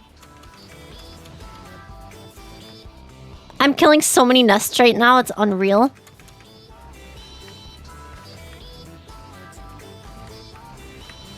No, let me through! Oh fuck, I'm gonna die here.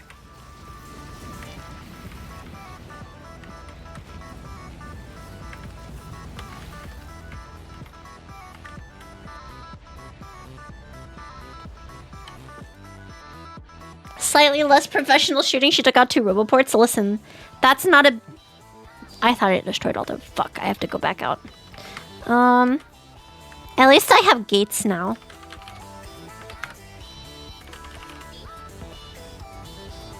I have gates now. Not a problem.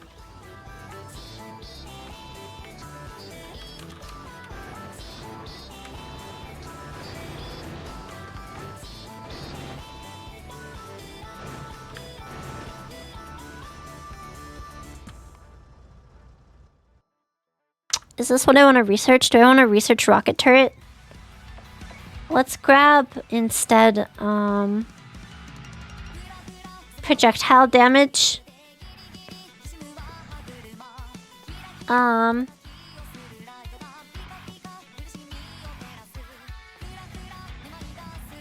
robot speed.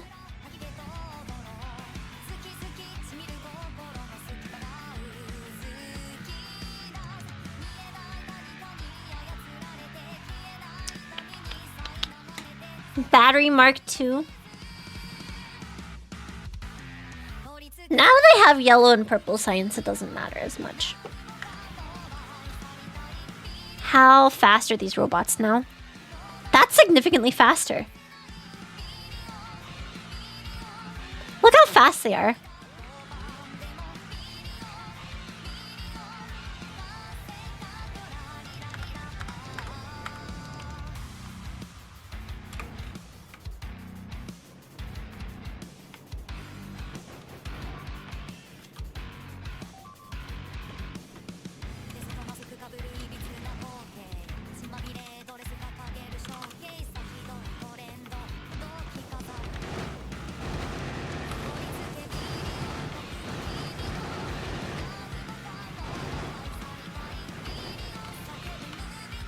Okay, could be worse.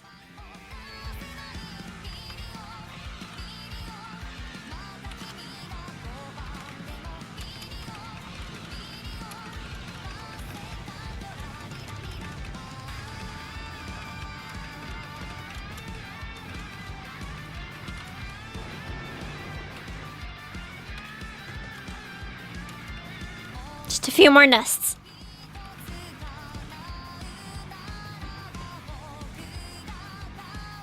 She built such a nice park with trees. No. Why would I do such a thing? What do you take me for, a hippie?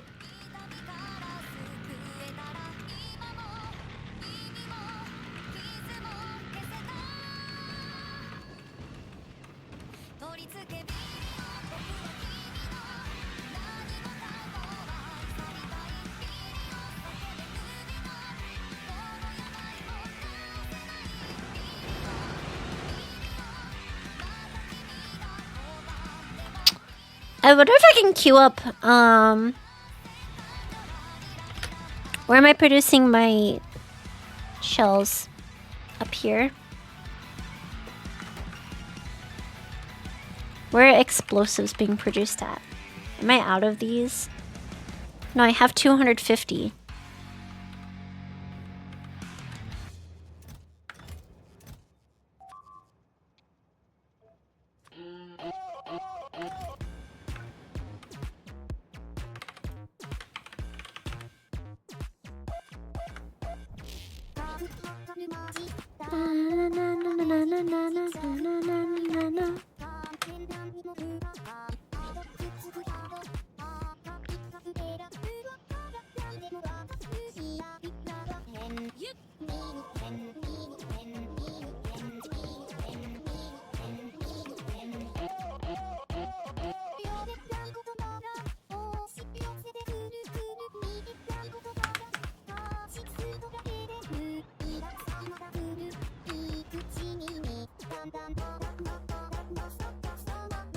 Okay, that cleared off a path to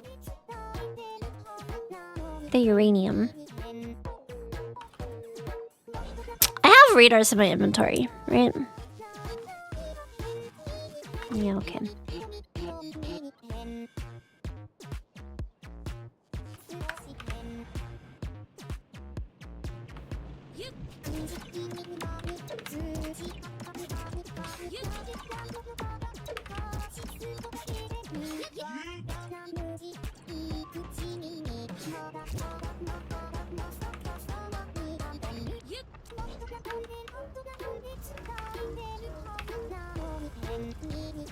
Might be easiest to blue chest some barrels of acid down there. It's not a bad idea. Rather than piping it. I keep destroying everything! God fucking damn it.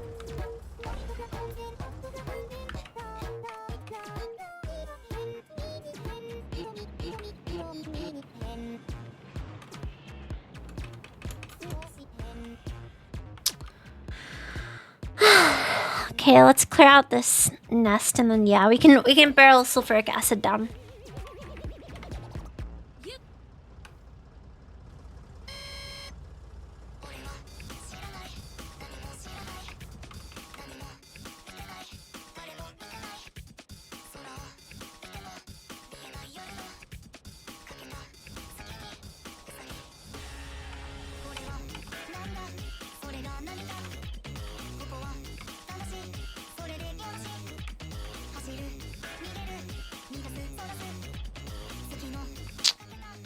I could set up like a wall here, and then I could set up a wall here, and then a wall here, and then that minimizes the amount of biters I need to kill.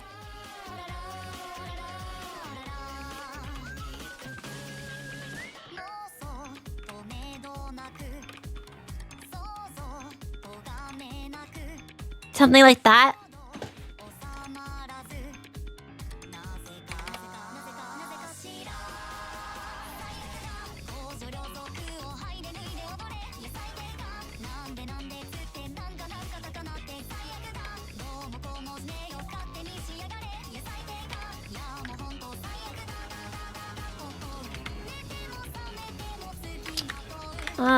Where's my reader?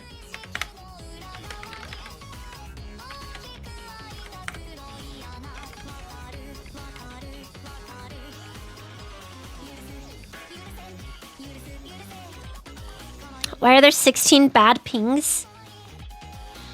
I'm not sure. That's a good question.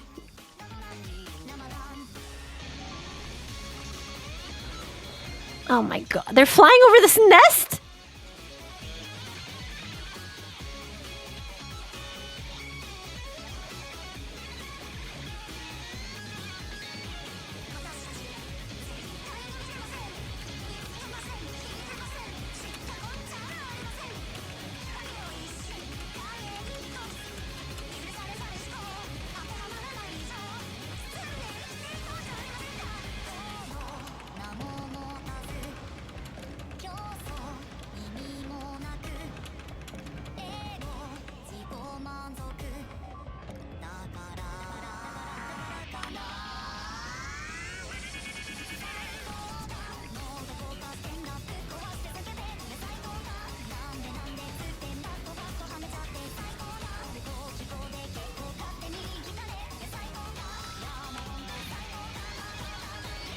The fact you have full control outside of radar range is really funny looking. It's kind of weird. You actually lose control for a minute, I think. But you lose like throttle control, but you can still turn.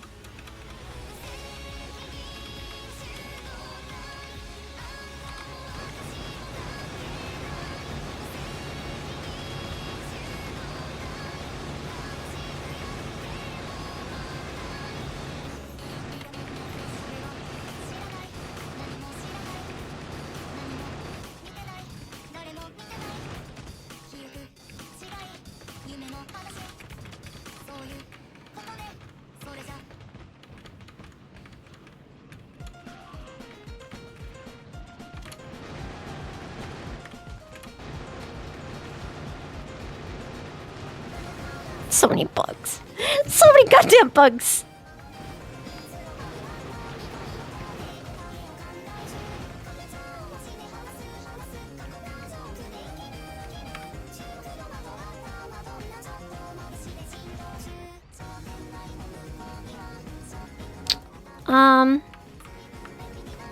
Where's my radar?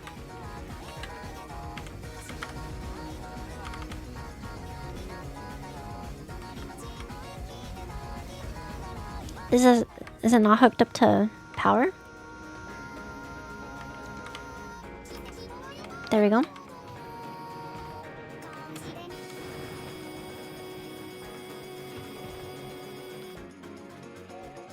Uh-oh.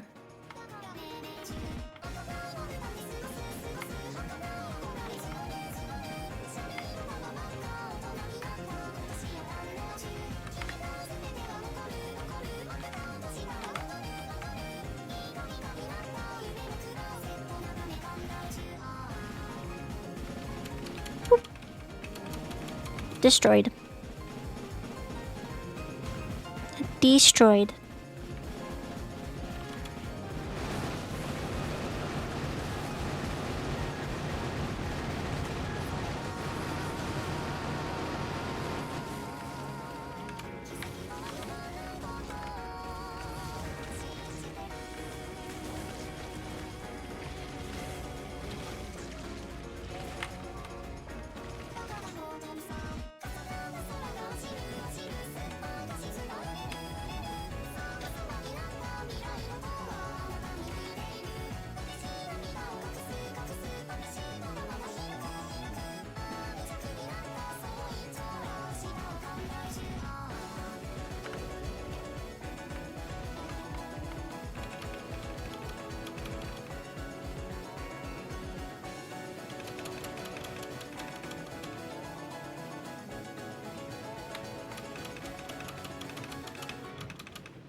missing? For fuck's sake, man. For fuck's sake.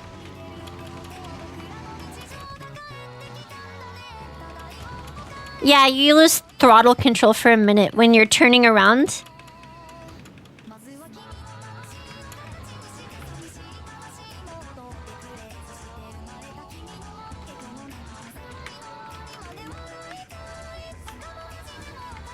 Squish.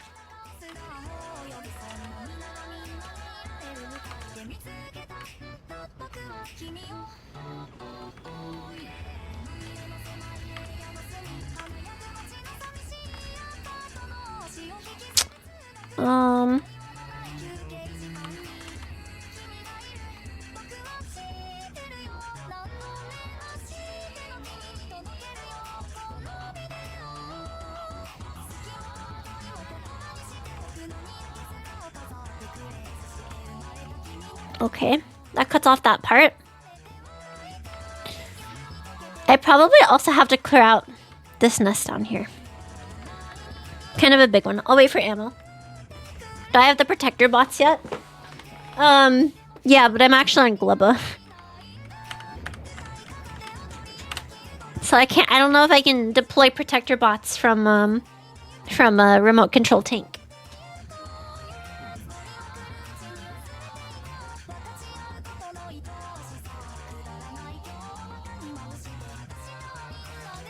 What I could do... Do I have the, shield?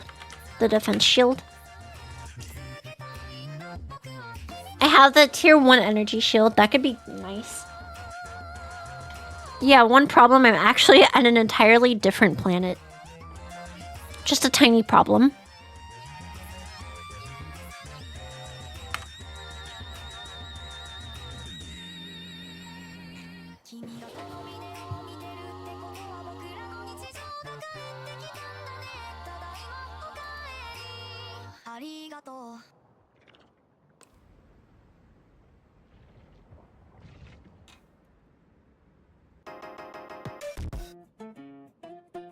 At least the tank makes dealing with all this shit easy.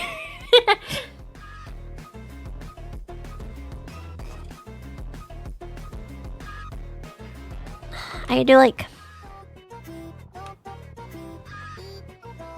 there, something like that. And then once I kill this nest, I can cut it off here too.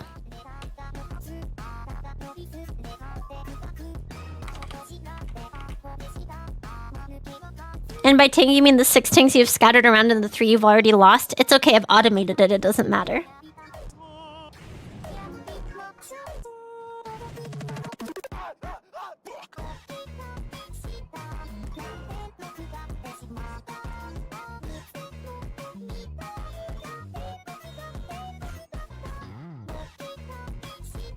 That doesn't actually block anything? What do you mean? This blocks stuff because there's a wall here that blocks up this way.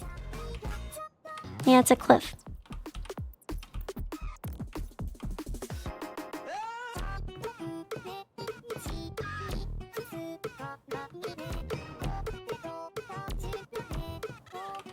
There's an oil field here. Do I even need fluids? I feel like I'm constantly full. I have a decent amount. I could refine a new set of fuel for flamers for here.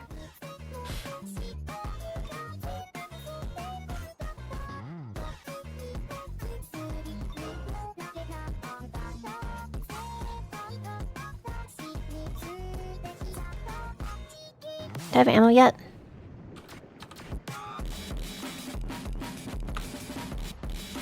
I do have ammo. Okay. Time to kill more bugs. It's bug killing time. It's a rabbit hunting season.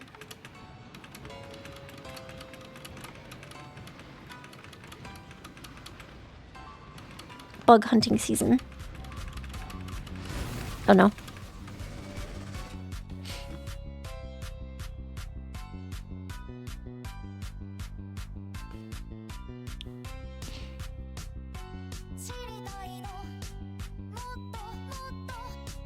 Oops. no, there's no equipment grid here.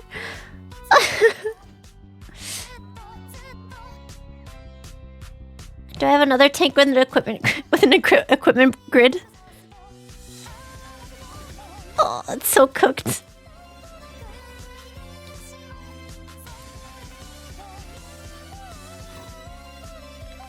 I guess technically I just need the tank to kill stuff. And then I can expand using robots.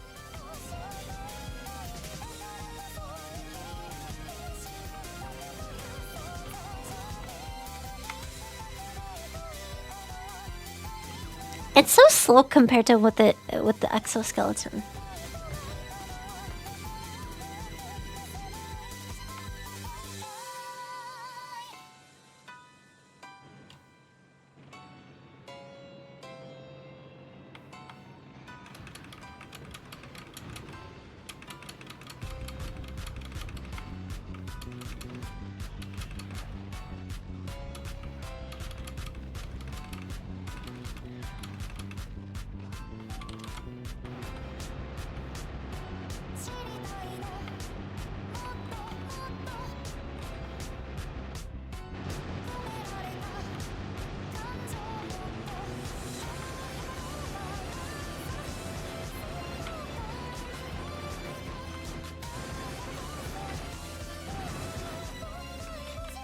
Jesus.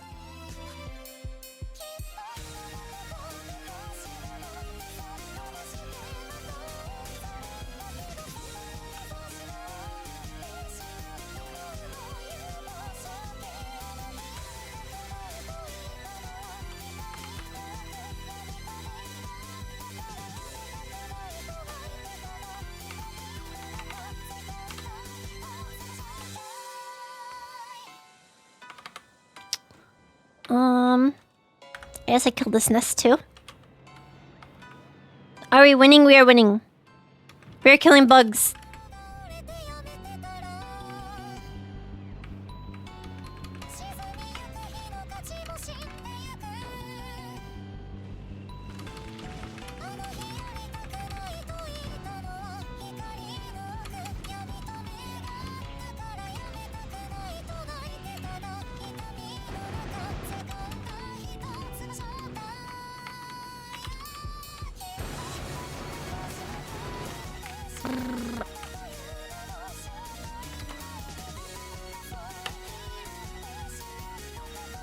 Is that enough? So, Khan, thank you for the follow. I guess there's stuff north as well.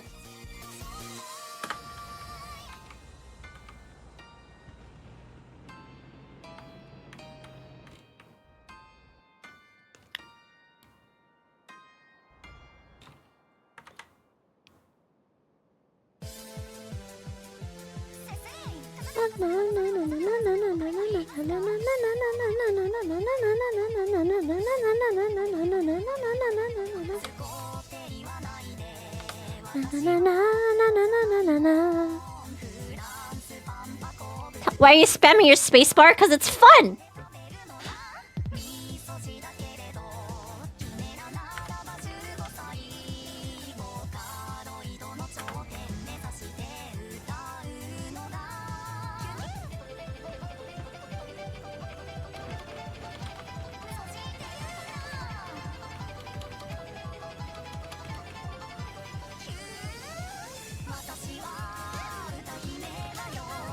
I guess I could like passively sit here and hold the space bar.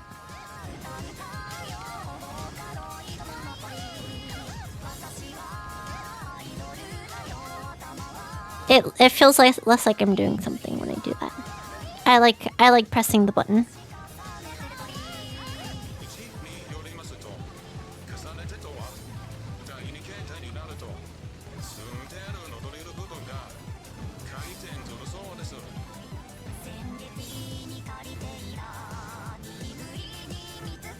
There's a reason why haptics are so important in VR, guys. This is one of those reasons. Nothing else can give you the pure satisfaction of killing things with your own hands.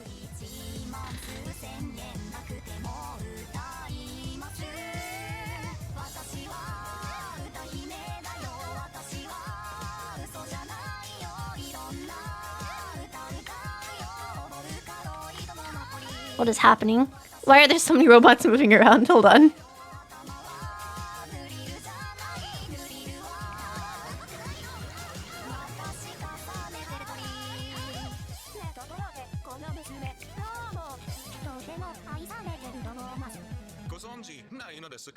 What? Hold on. What's going on here? Why are so many moving around?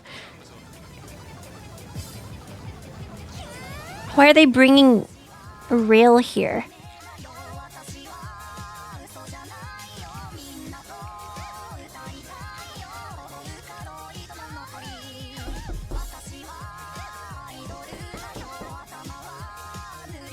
Oh, I keep driving in and out of range? What?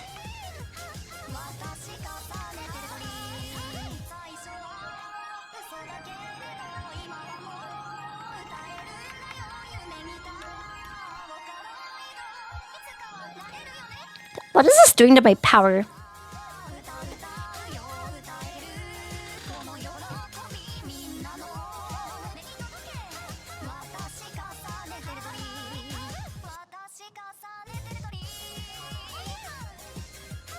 Did I have a power outage 7 hours ago?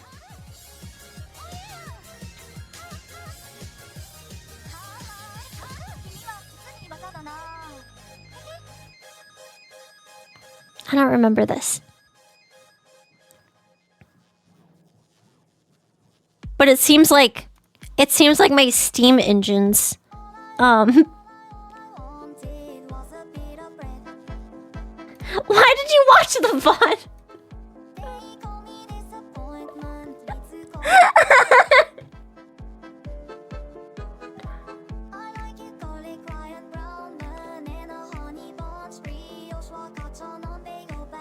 That's when I installed the heating tower 7 hours ago? Are you sure? Was 7 hours ago not last stream?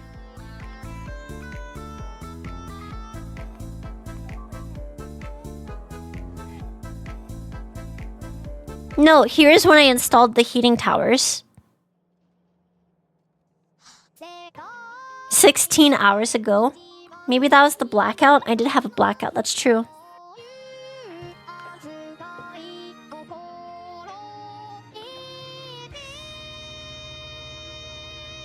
Did I have a blackout at the end of the second to last Factorio stream? I don't even remember. It doesn't matter.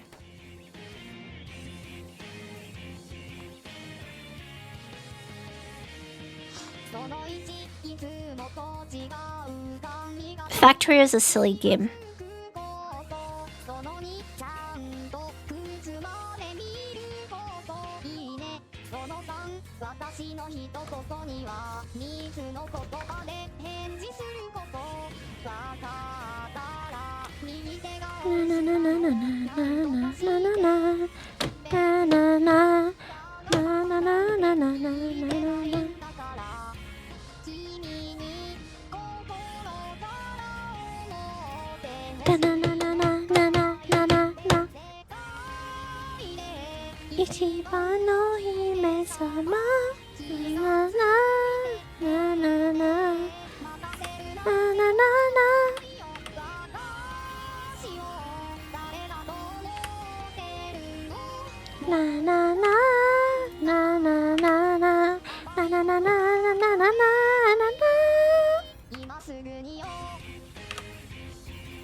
If you were Rin, would you let Len do evil things to you? What, like give you a wet willy or something? Purple Nurple. Bro, why are they traveling this distance? Why do they travel why do they choose this path?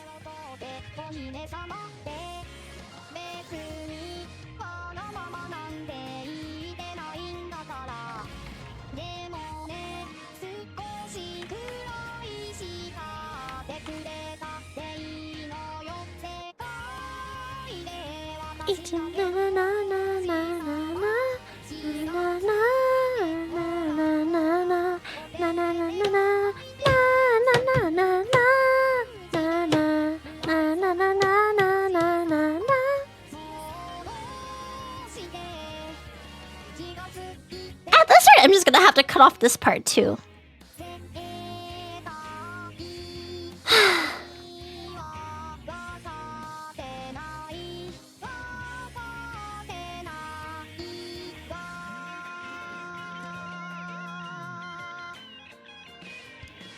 Let the robots have the fun.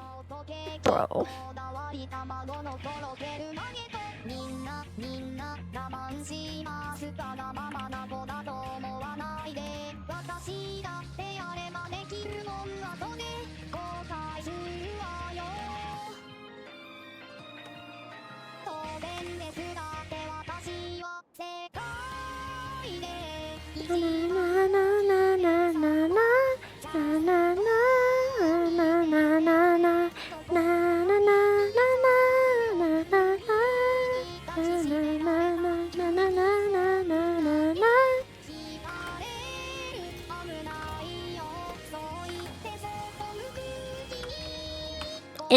They need to stop making robots. I have too many robots.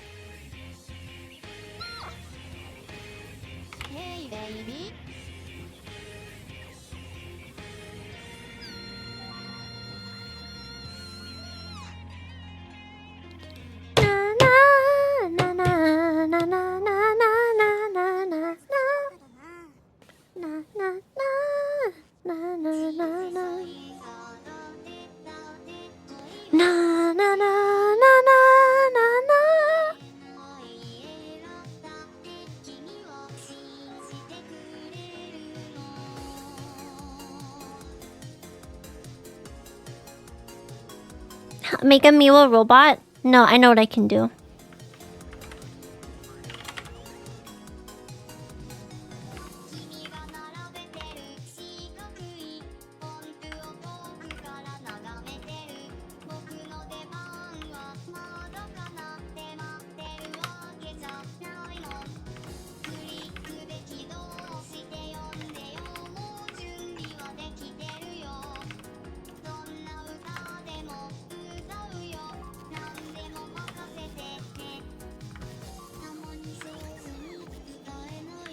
I know what I can do.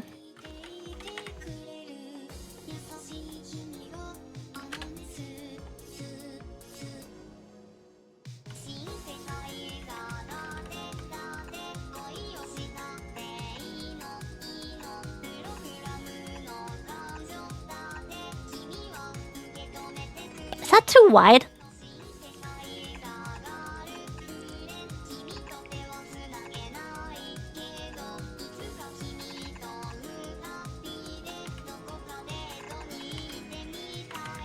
And then a W would just be reversed. And then an A.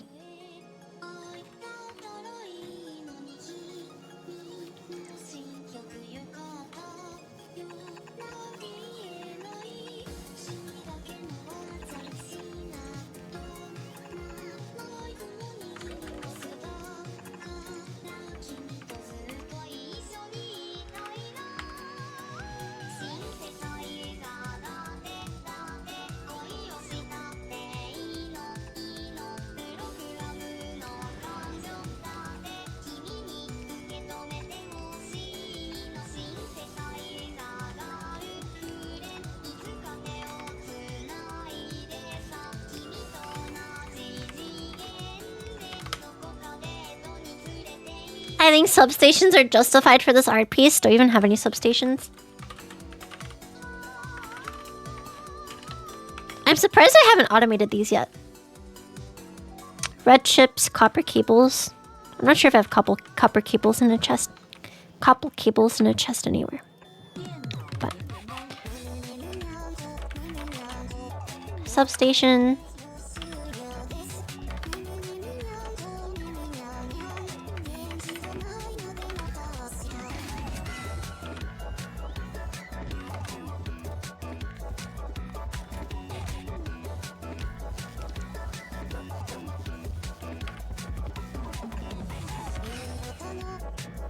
I think that should work.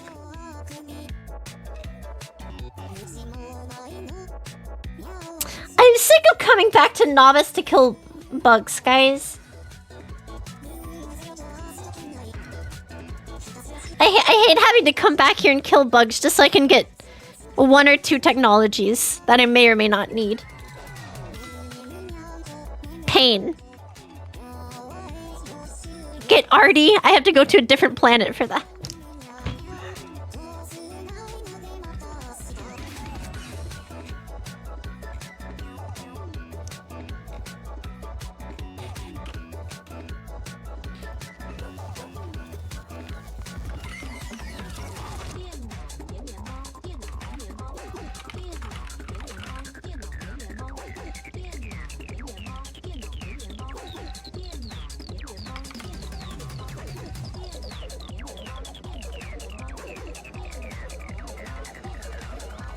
I can set these to always on, right?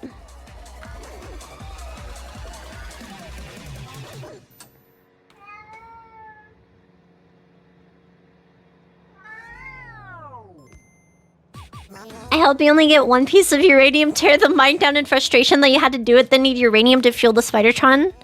Pretty sure that's how it works too. I need nuclear fuel or something, or like portable nuclear fuel or some shit.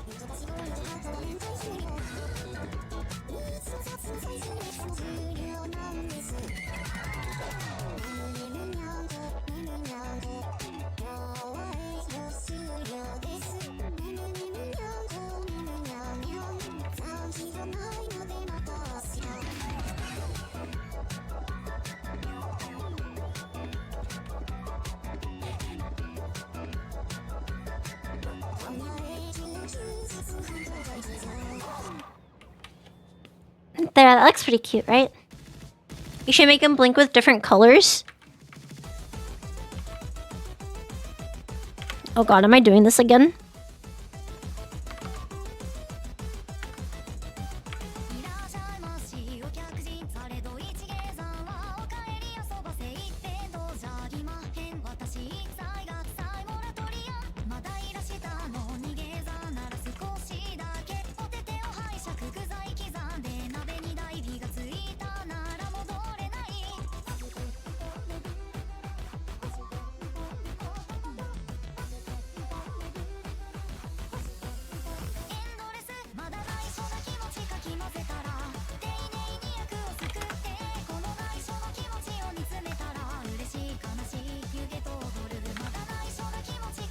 Why is this not looping? Isn't it supposed to loop?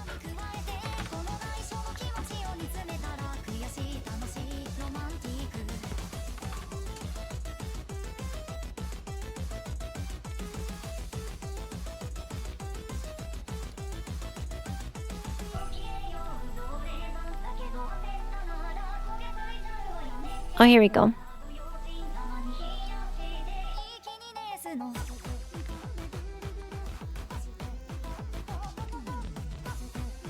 Eh?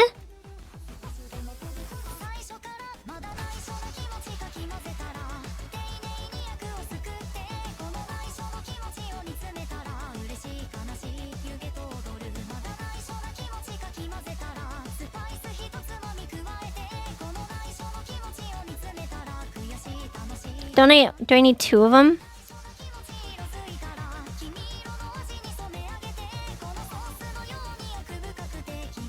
This skips. This alternates between 3 and 7.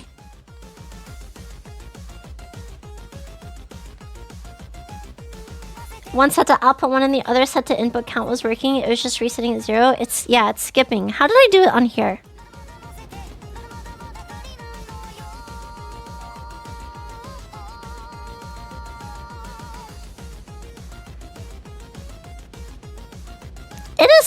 Okay, it is. Oh wait, it's because I have 2 wires. Hold on. I know what the problem is.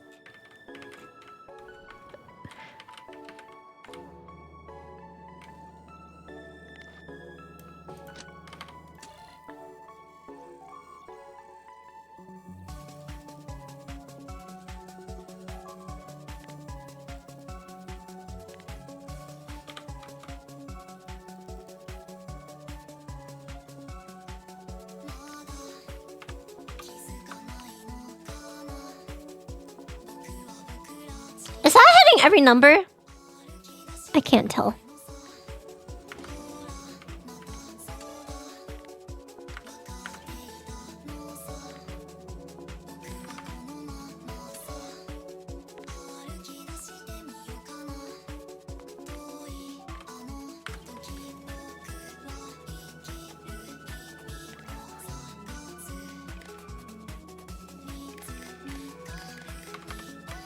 1, 2, 3, 4, 5, 6, 7, 8, 9, 10.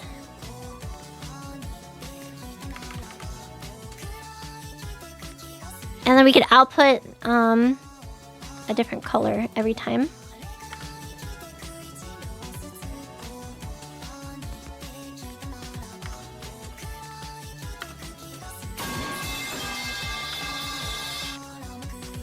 Six, 7.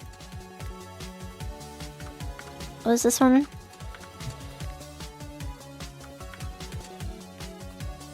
8, 9, 10.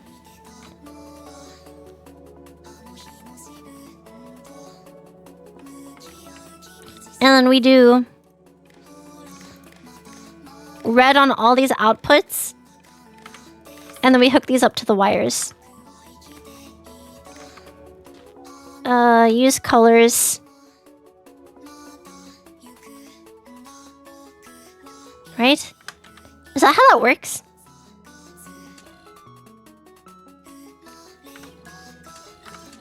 I need this to output 1. Okay.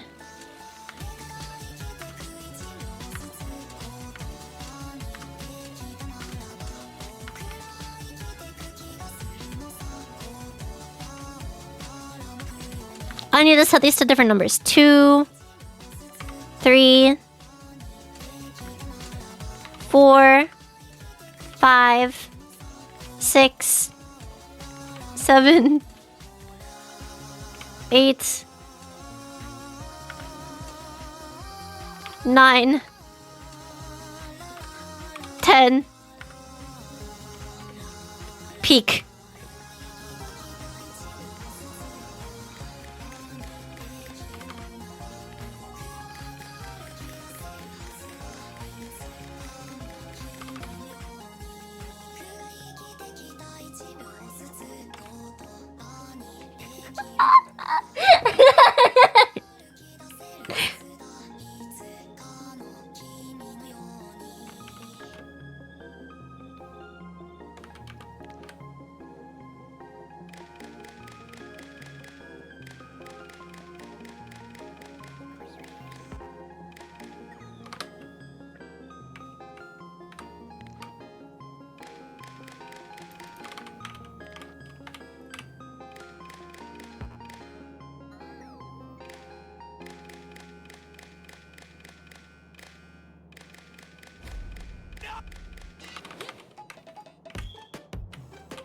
That's not seizure inducing.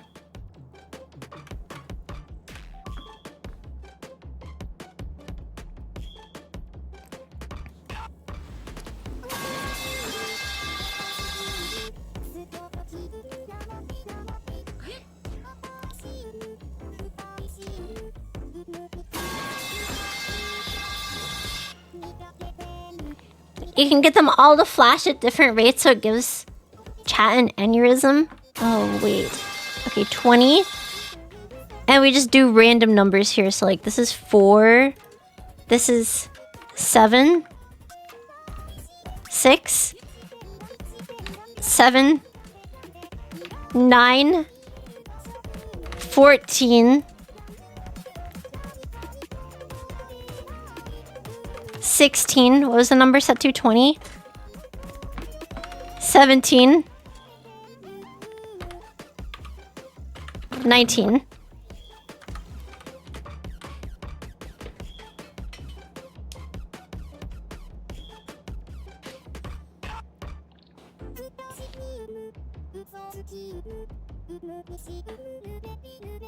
I think they meant each individual light.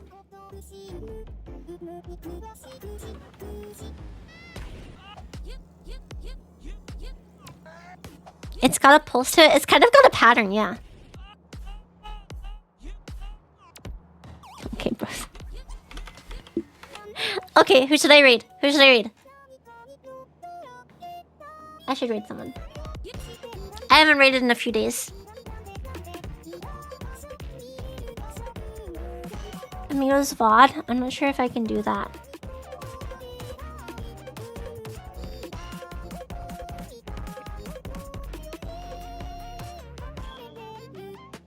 I'm gonna raid a rat. I'm gonna raid a rat, guys. I'm gonna raid a rat. I need you guys to post the rat emote when you get into chat. When you raid in, you know the rat emote.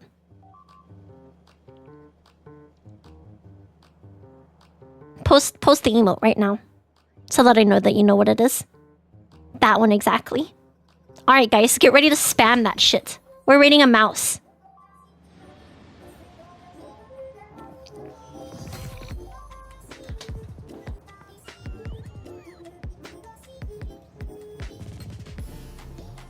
I will see you guys tomorrow. You better come to stream. It's gonna be very cringy. There's gonna be some interesting stories to be read on stream. I'll see you guys tomorrow. Bye, gamers.